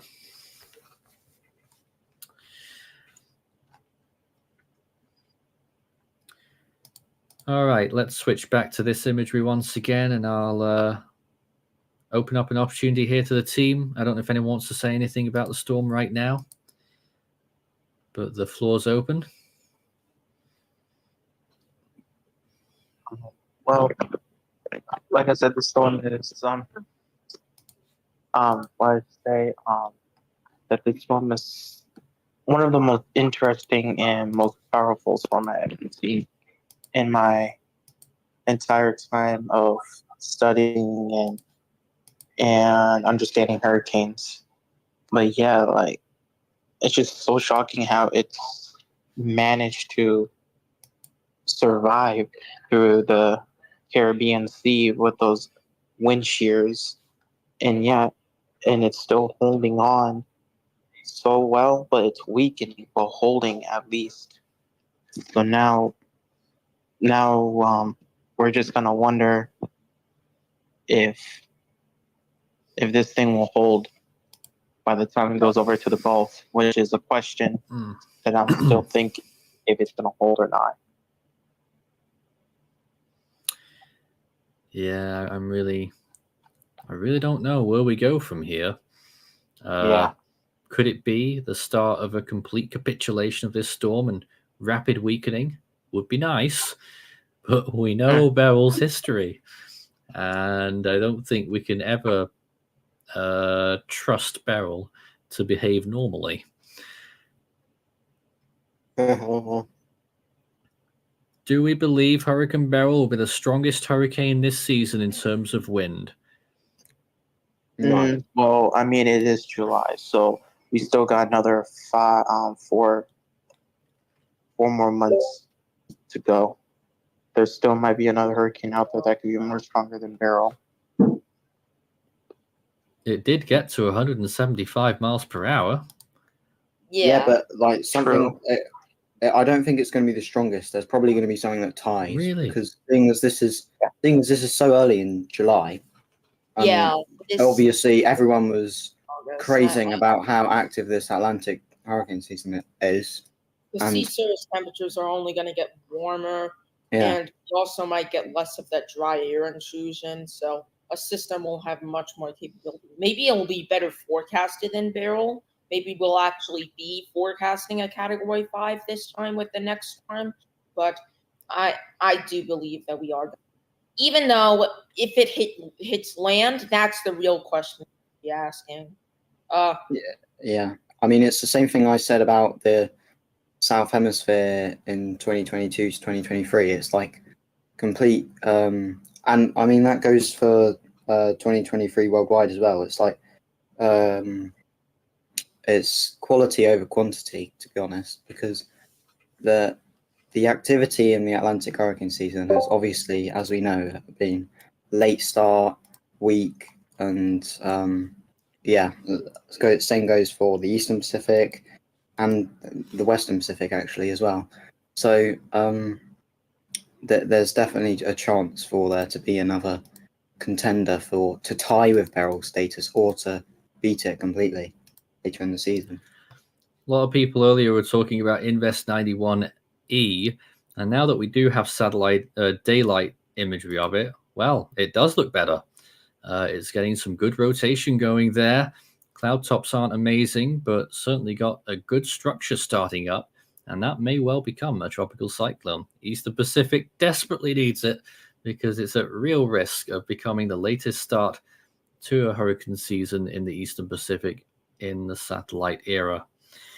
Keep watching that one. It shouldn't be a huge threat to land, only a glancing tropical storm threat for the coast of Mexico.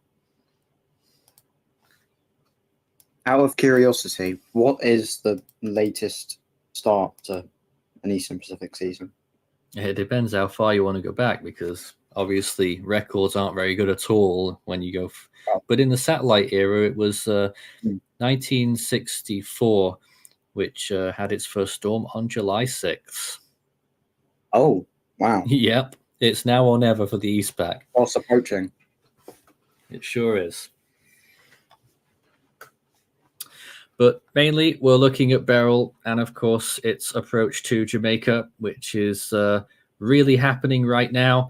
It's almost making its closest pass to the capital, Kingston. You can see again on this radar imagery just how close it's getting. No new frame yet, unfortunately.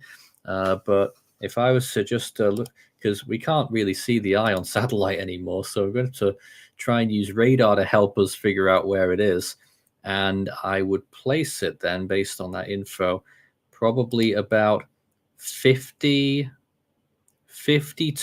kilometers away from land, near Poor Man's Corner. About 61 kilometers from Norman Manley International Airport, 63 from Port Royal, 65 from Kingston, 66 from Portmore, 72 from Spanish Town, 76 from Old Harbor, and 61 from Portland Point. So very close, this storm. Tropical storm force winds should be occurring all along that south coast there, all of those yellow areas basically. As we've been watching these viewpoints, it's looking a little bit calmer again in Kingston, actually. So we look at this imagery, so no idea what's going on there. But power is out at two of the other cameras that we were watching earlier, so they're gone for now. But it still looks calm, doesn't it? And very, very light winds. Now, we know that the Kingston area is in a protected area. It's got, a natural break with that spit of land that moves across. And, of course, it's quite buried northwards within the coastline.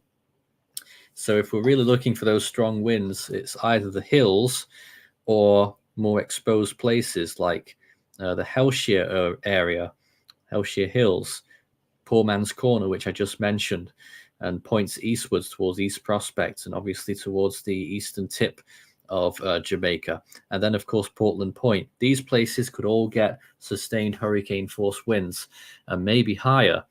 And then later on towards Alligator Pond, as the storm squirms westwards, and then maybe towards the Savannah Lamar area and the western tip of Jamaica as well, depending on how much it moves northwest. Although if it moved a bit further west by that point, it might pass by you quite quietly as well. But at the moment, this is Kingston. A lot of rain, it seems. Can't really see exactly how much, what rain rate we're looking at there, but looks like a fair bit. But still, winds are calm.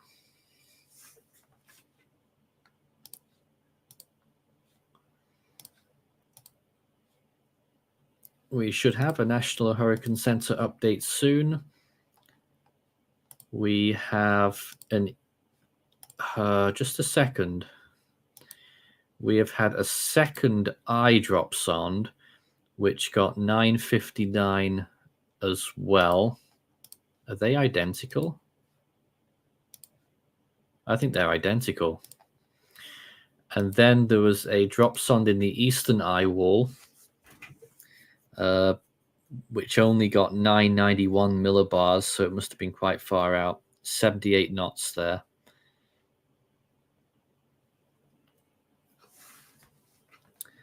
So still nothing crazy from these recon passes right now compared to what we saw earlier. And definitely when you look at the charts, a weakening trend is certainly underway. Pressure estimate still somewhere around 959 millibars, but I think the NHC are going to have to weaken this storm a little bit at the next advisory. What will it go down to? Not sure. I would probably keep 130. They may still keep 140. I'm not sure what they'll do with it, but 959 millibars looks to be the pressure that they're going to go with. Orlando's now joined us as well. Have you been watching all of those recon flights this morning, and how do you feel it's progressed? I think it's very interesting how much it's maintained so far. I mean, we're looking at the best case scenario. I mean, if it was expected to be a lot weaker by this point, but over the past 24 hours, it's definitely done not that. That's the best way I could put it. Still getting sheared, and there is some dry air coming in, disrupting the core, but it's still maintaining as a powerful Category 4 hurricane at this time. What do you make of its cloud top structure? It's all over the place. Yeah, it's very messy right now. That's the best way I could describe it. But of course, underneath that, using microwave imagery, even though its structure has declined, it's still managing to maintain somewhat of an intense core underneath. Yeah, we did have a quick look at some of those microwave images earlier this morning. Do you think it's changed much since even then, though? I mean, maybe slightly, especially on that southern and western side. But besides that, I think it's still, I mean, it's definitely still intact. I mean, on radar, you still see an eye wall. Oh, yeah. And beyond that, definitely from reconnaissance with the wind data that we're seeing, I mean, definitely keeping something going on. And it's definitely still as much of a threat as it was before, even with a slight decline in intensity. Huge cloud tops earlier into the upper minus 80s, minus 89 at one point, and still in that mid-range minus 80s right now. Just wondering whether what we're seeing here, it's all displaced to the northwest. Is it possible that wind shear might be throwing the upper level clouds away from the center and really messing up how well it's stacked? I mean, that's exactly what it seems like is going to be the case, especially the more, I believe there's even higher shear more west of it. It is going to definitely disrupt the structure a bit more. I'm inclined to believe that'll be the case. Oh, goodness me. No, I mean, look at this. If you go back to the infrared right now, just I didn't notice this till now, but look on the left side of the storm. It is like a razor's edge there. Wind shear is literally walling the storm in right there, and that could be a major problem for Beryl just after it leaves Jamaica. wind shear looks fierce there. Yeah, I mean, right now it does seem as though even the HWRF model, which has been very excited about the system, You don't say. has caused some weakness.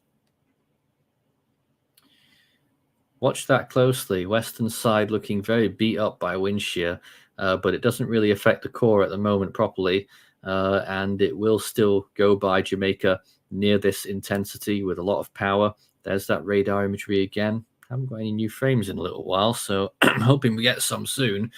It's been a good 40 minutes actually since that last frame, so by now it may well have already made its closest pass to Kingston maybe at this point.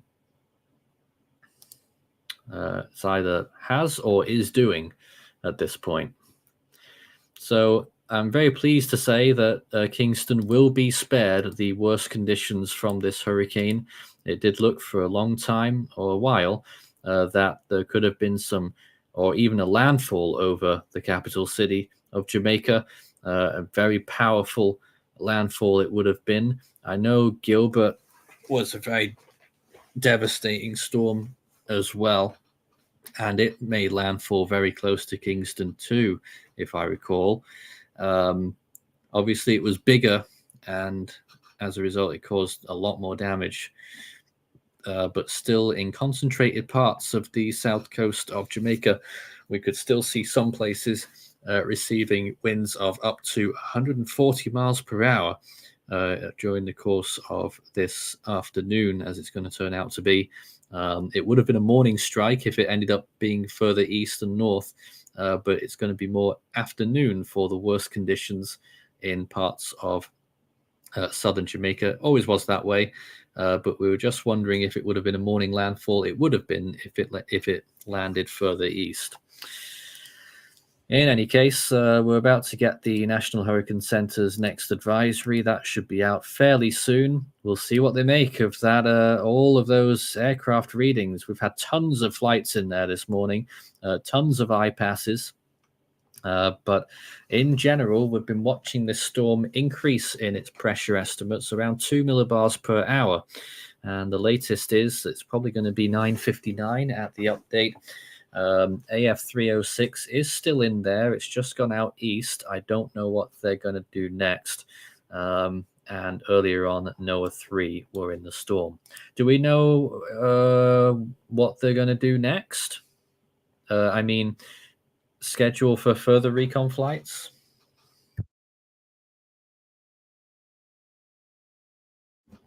I don't know if anyone's got that far yet, but they do have a plan of the day.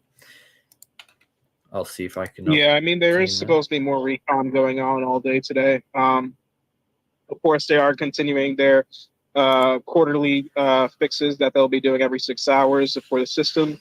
Beyond that point, though, not so sure.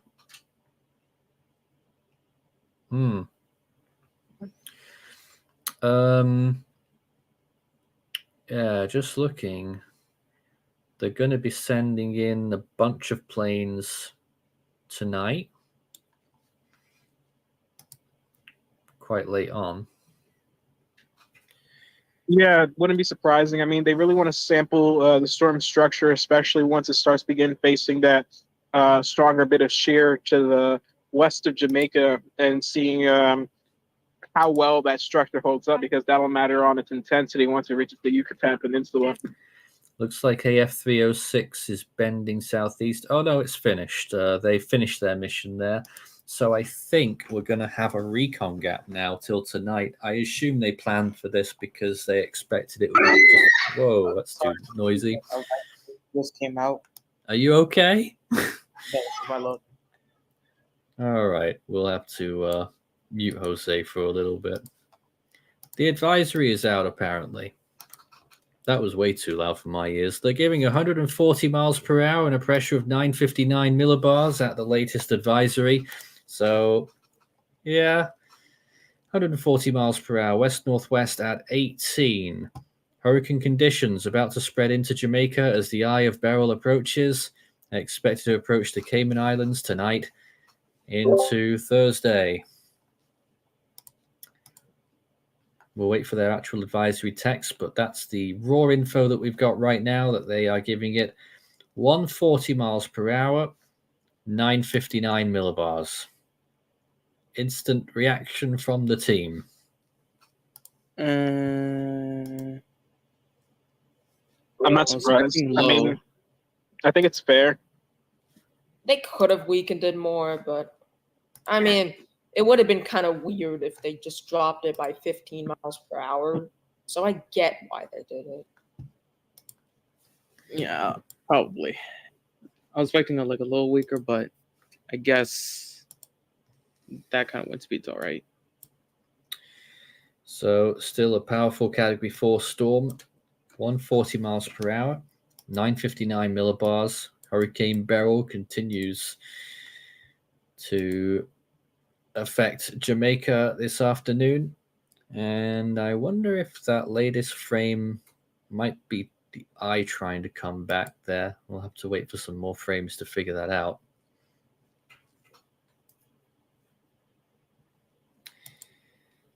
So this storm moving in and making its very closest pass fairly soon.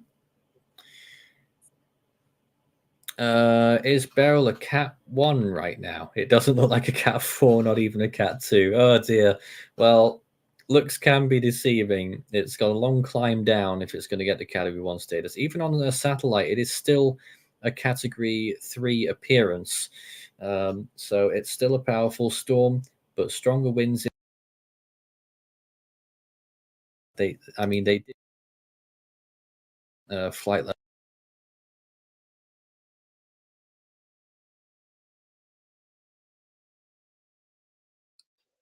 We could move that out of the way little, you know, and make a look at one couple of the things them we see one, you know.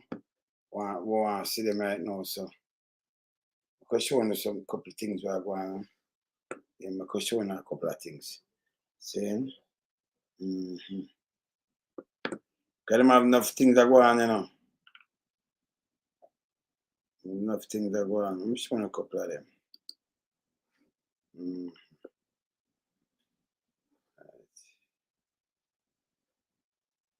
You remember when Zaya talked to me earlier on today? I'm showing you what. You remember when I talked to me earlier on today? This is what I talked to me about, people. This, I'm showing you. I'm showing you right now. This is what I talked to me about, yeah?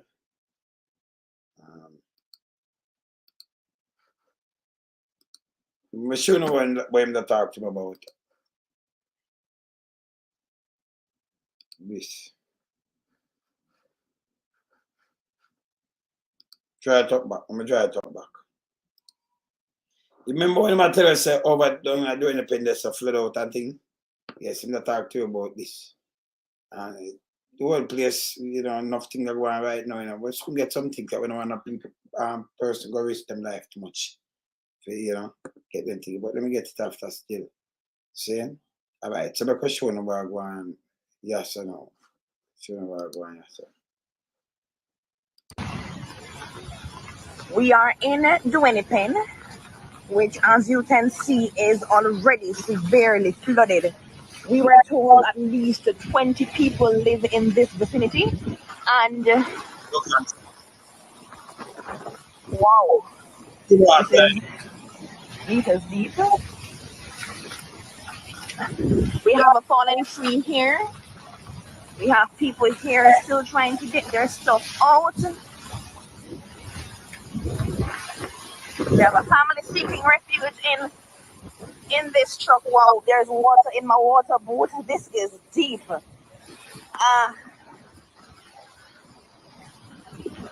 This family, you know. Yeah, I will check on yes or no. Yeah. Hey, fam, what going? Me that's what I think run now from you. Don't get a sent to this a bit. All things. You know, but they are locked down already. Oh, nobody down the side already. Well, the place only cloudy and a little drizzle, just minor breeze. So maybe our next hour before you get it also, yeah. Yeah. The only difference for say a person still a try to get some food where. So I mean, I know what to the government alone, so. Yeah, here's a storm come and all you need to do as a head of state, you need to inform the people them from early who supply the smaller people them. Ask the good shop them from Monday. Any press conference you might do should I do for a Monday, you know? Yeah, but we tell them already, you know, you can't say, can remember some people go hustle. Them have to come in and render some assistance to the people them, because some people aren't come out. So right now, they must hungry and look food now. Yeah, but what may I come on for? Him just come out so now draw curfew on the people them. You can't draw a curfew, that another curfew. You can't put you for standstill. You know, them thing, you draw a curfew after, you know, yes. This morning, I can't tell you that. A lady come and beg me $1,000. Says she want to go buy some flour and something before the place locked down. See? She beg me $1,000 this morning. So how much people like that they both will not have it? A lot, you know. A lot. I'm going to tell her that she not go get it, and she says she hears a place downtown will open up and some rice I give her, because she not have flour because you too like the flour thing. So I give her a 20-pound package of rice and tell her so she can share it. See? But I still give her the $1,000. But how much somebody can find it? A lot of people are hungry now, man, and everything, man. So people out to look food and everything right now. But just make a call to my counselor and I said to him, say, in a cases like this next time, we're going to set some things aside and anything we start package up things and can go give people. We now wait and tell people start come to go prepare because enough people can't buy it. Enough people now go get it at the supermarket. They have to have their money. Right, it's bad. It's bad, man. It's bad. You know. I have to make the people them know what I want still, because, you know. I have some look of footage. Just go and video some things from the sent to this debate for me, you know. I can do and send on to you. All right, sir. Later, brother. Respect. All right. Yeah, man. Yeah, man. All right, but we just continue watch what you are going to say. We continue to see what you are going to say.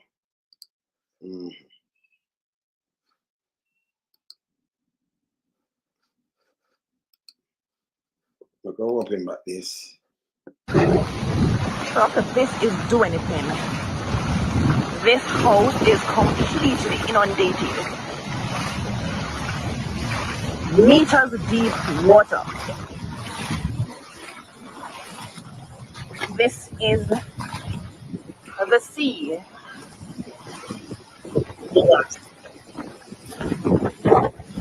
It's windy. We were told most of the residents have already evacuated.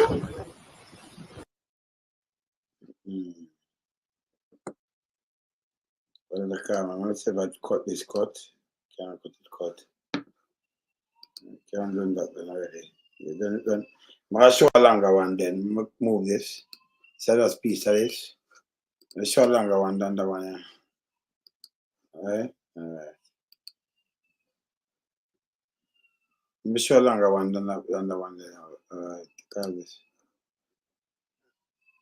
So let's see.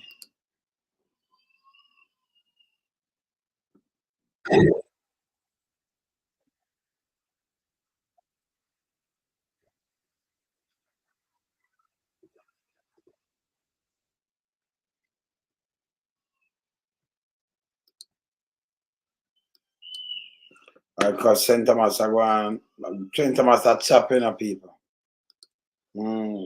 St. Thomas are chop. Portland to say, you know, when the thing them come in, we see. When we see a part of the road where them say them fix, not fix it, man. Not fix it. It's part of it.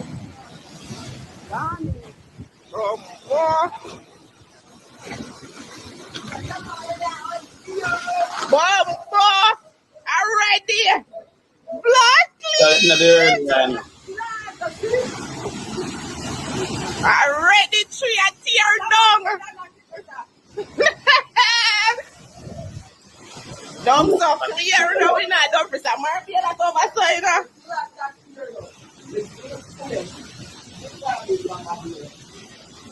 That's a go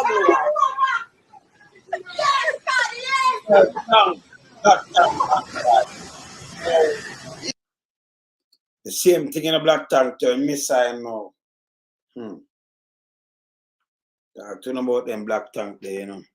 Drop down on people to mash them up. Yeah, some of them now being even what it a blow off. I must show me say a black tank on car. I say black tank on car, man. Right? I'm gonna show them man some other little things there. This I'm look on one here. Alright, you know see this already. Them did see this already. Right?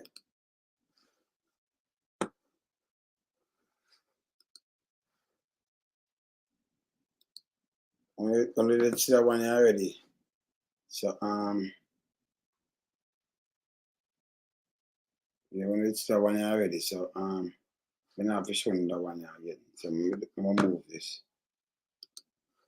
Let's see that one there already when I show this up. I think let's show them that one the pan phone. Let's see this. The birds of them may have all over the place, you know. Let me see which one this one show. Man show the one with the road. Look on the same road where a billion just spent, right? I remember we have all kind of things under the road.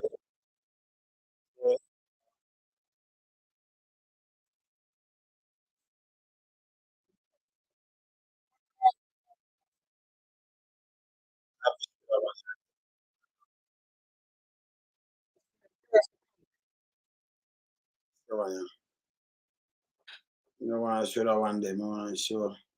I show you that already. I remember I show you close. I want to see one here with the see that one here. Them thing a joke though, you know. Them road there with them see them there. Them road there with them see them be like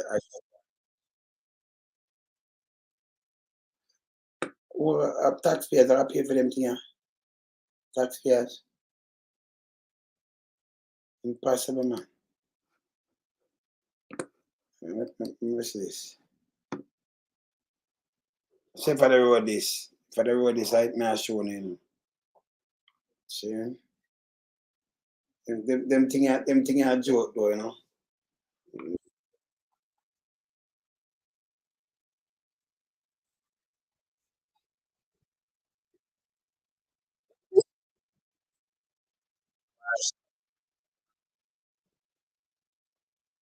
I look for the one on the road. Let me see which one that fish. Well, I have I have a lot of clippings, you know, but some of them I want to show you like the road and you know some of the little thing, but them so much I run through. Unbelievable.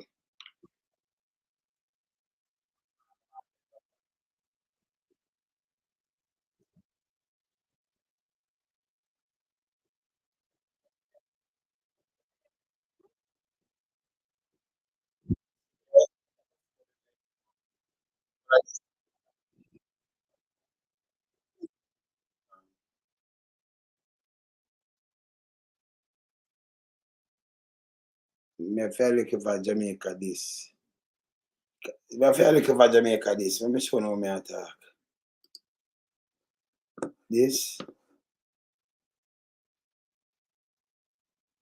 I feel really look like a Portmore somebody for what I license plate this.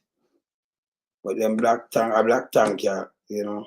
I'm really check out this because it's a black tank this much of a car and I don't want to show it, but I just double check it. I want to know where this come from.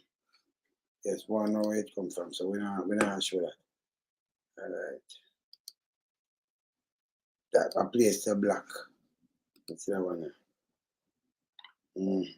Some people, as I said before, you know, it a go on bad. So me I do just go and collect, knock off, you know, and go and collecting some things that we can take a view.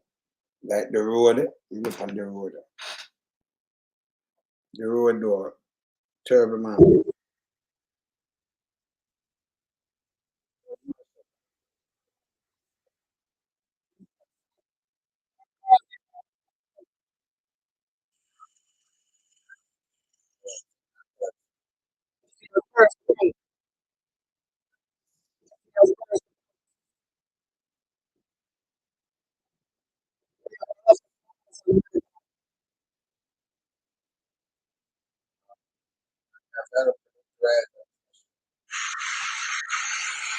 Like this. Alright, so I look for the right one and show them what I talk about. The main road more I see, just the main road and they make talk about this, you know. Cause the one with the main road it kinda threw me off. And I said, no, this part, this gone bad. See? Gone bad. People the road itself, you know. Shell long, you know. The road, the new road where them just build shell down. I'm say shell long, it's shell down. No two way about it, shell down. So what's up? So as a church this to all of this kind, okay.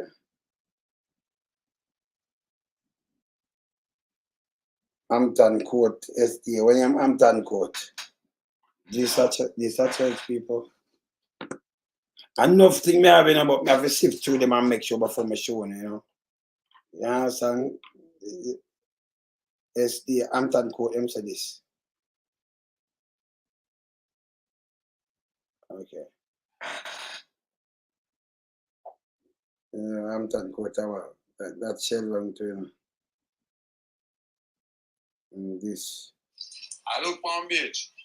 I see it's come up on the road now. I'm say for that one now. See both them there. There's some of them. Oh. Ma, pay on you there. When I reach down there, say anything about it there. Oh, watch I see this now road, you know, and I road me stop enough for that.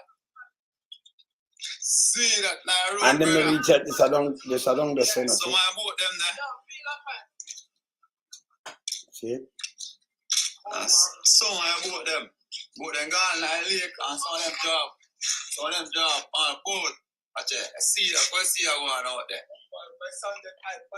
And this is before it start down there, so it start go down there, say it. But me have one away, go on to see what I'm. Bomb bucket.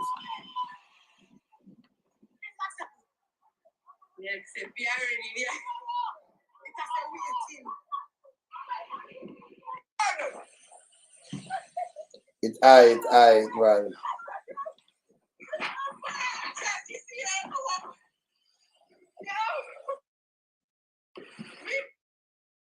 I want bad man.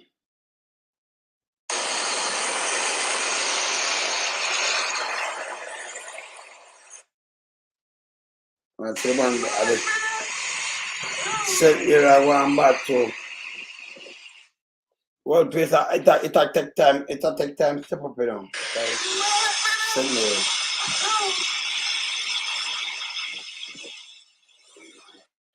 Send me.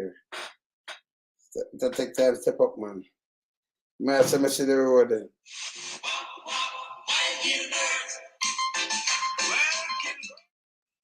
Can't play and tune in of them things. I'm telling you, man, this is not Gilbert, or not put Gilbert in this one.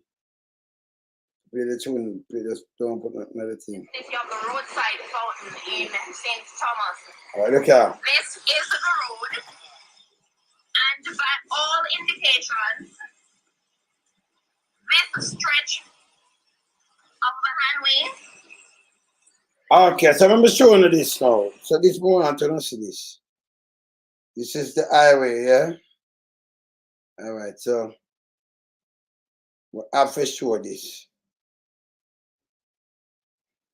Remember, this is a brand new highway. Remember, it have Andrew said have all kind of things on that, you know. Well, some of them things I'm now definitely for use. And let me look on the highway. Because it tell about the highway, you know, man.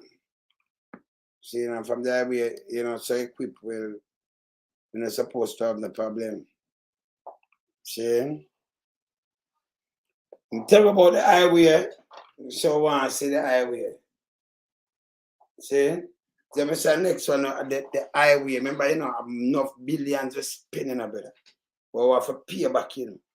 I mean, I'm telling you before, say these people.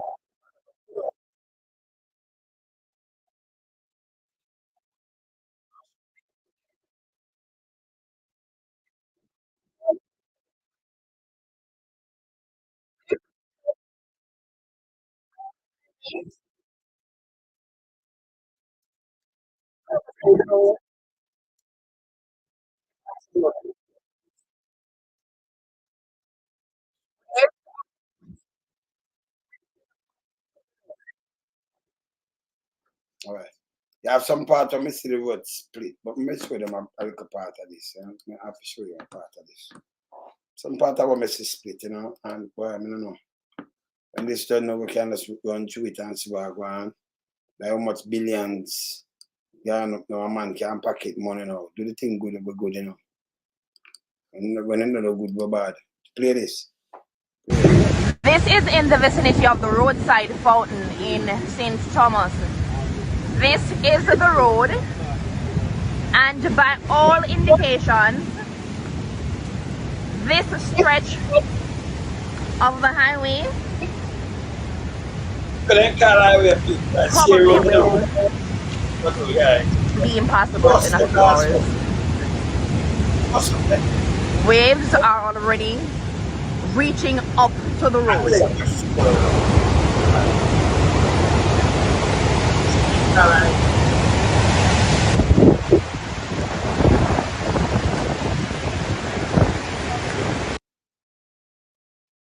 You say, you know, yeah. This a highway. She will across us what's up, you know. Highway people.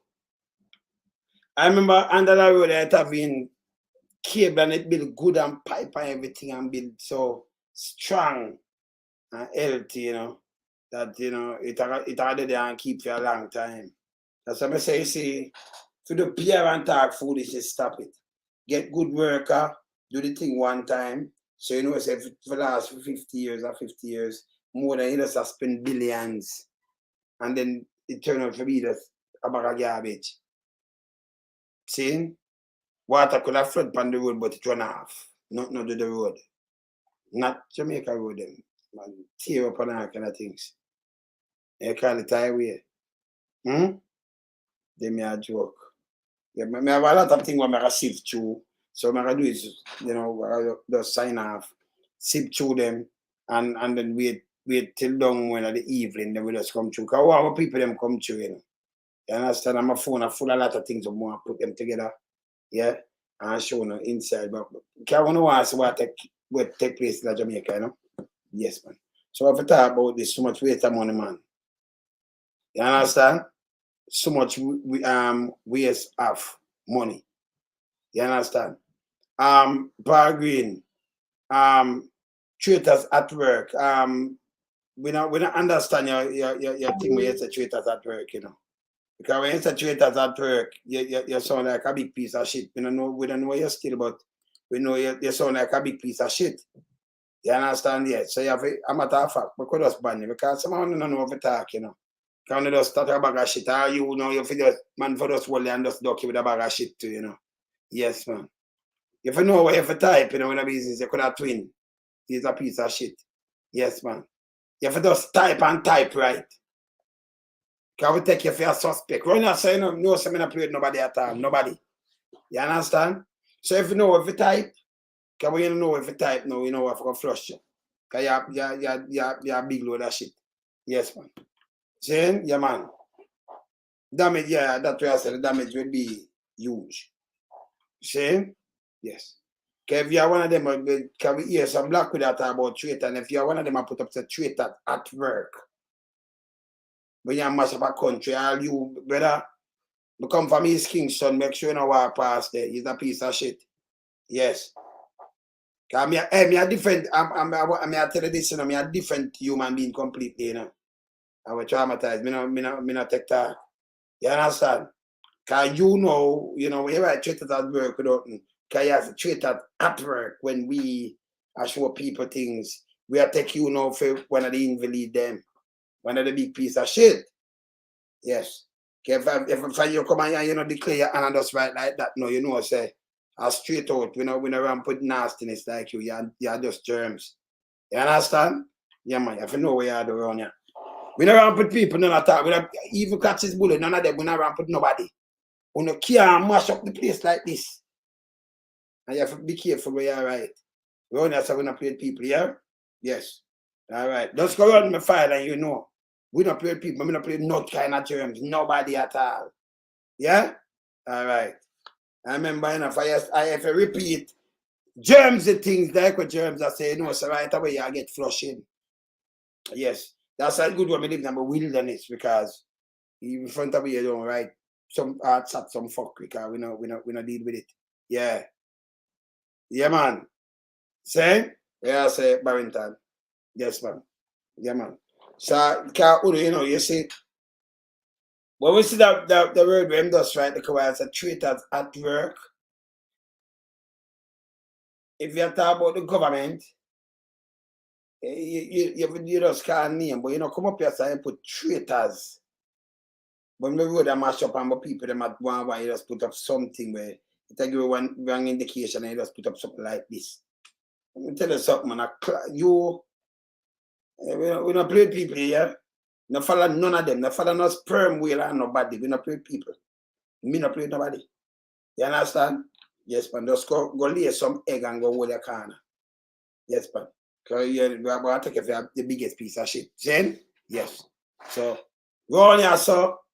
When you carry on with some other people, not try it with me. Me not play none time. Yeah? All right. Yes. No, you have to tell them the truth, you know, because people them might get hurt, you know. Not true, Vickers.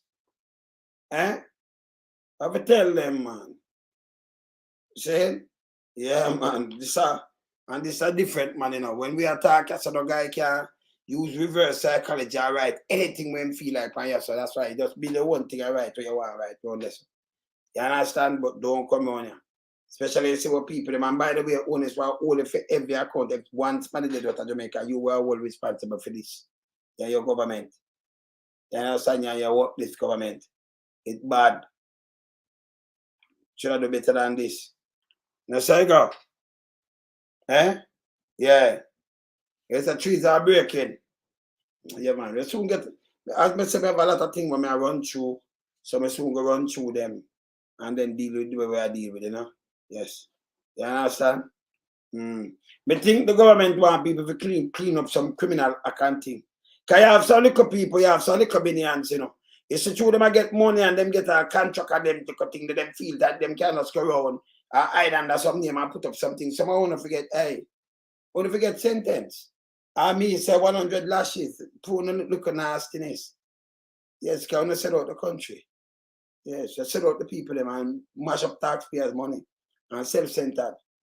Yeah, man, me say 100 lashes, man. For go in and then 100 years, I want to come out if you leave it out. Make it 100 come out too. Nah, shit. Yeah, man, no good. Yeah, man. Yeah, man. I said there, you know. They said there for the renegade, you know.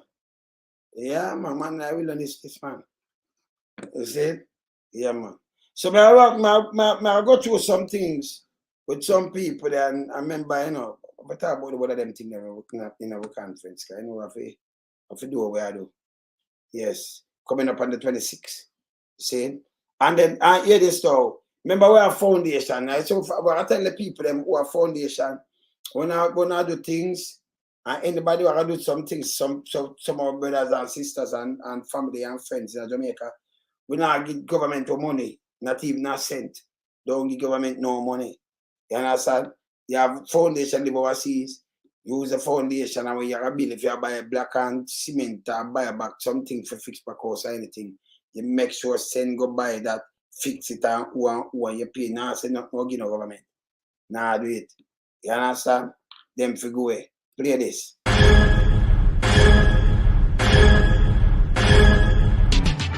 Jamaica Diaspora Crime Intervention and Prevention Task Force, in association with the Global Jamaican Diaspora Council, presents on the 26th of July 2024 Jamaicans and Friends of Jamaica.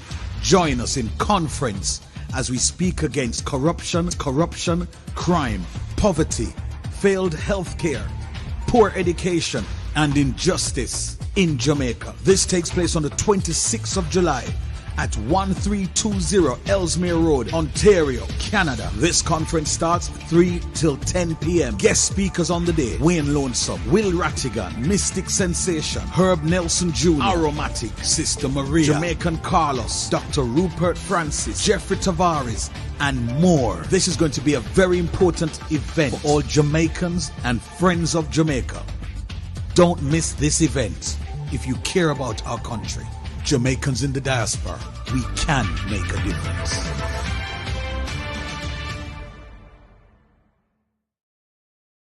Yeah, man, we are some man, keep it real and honest, man. So man, just go and get up my thing, them, and then become knock it, yeah? Yeah, man. We in lump sum, we a beat it till the hammer burn. We now make them get in a them and again.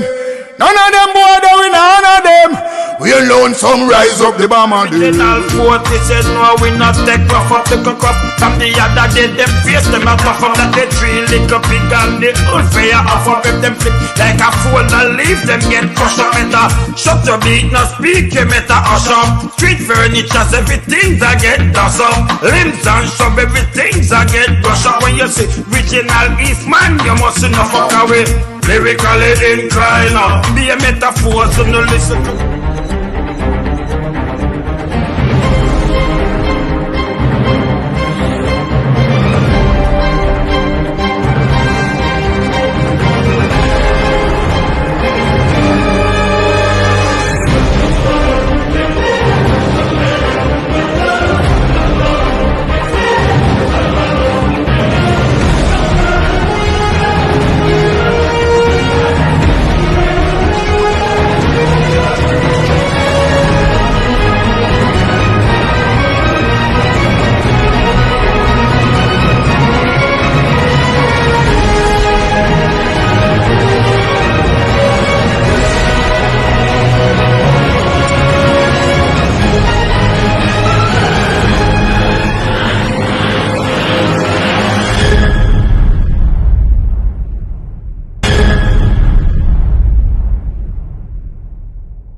Yeah, renegade. Later, put my thing them together, yeah?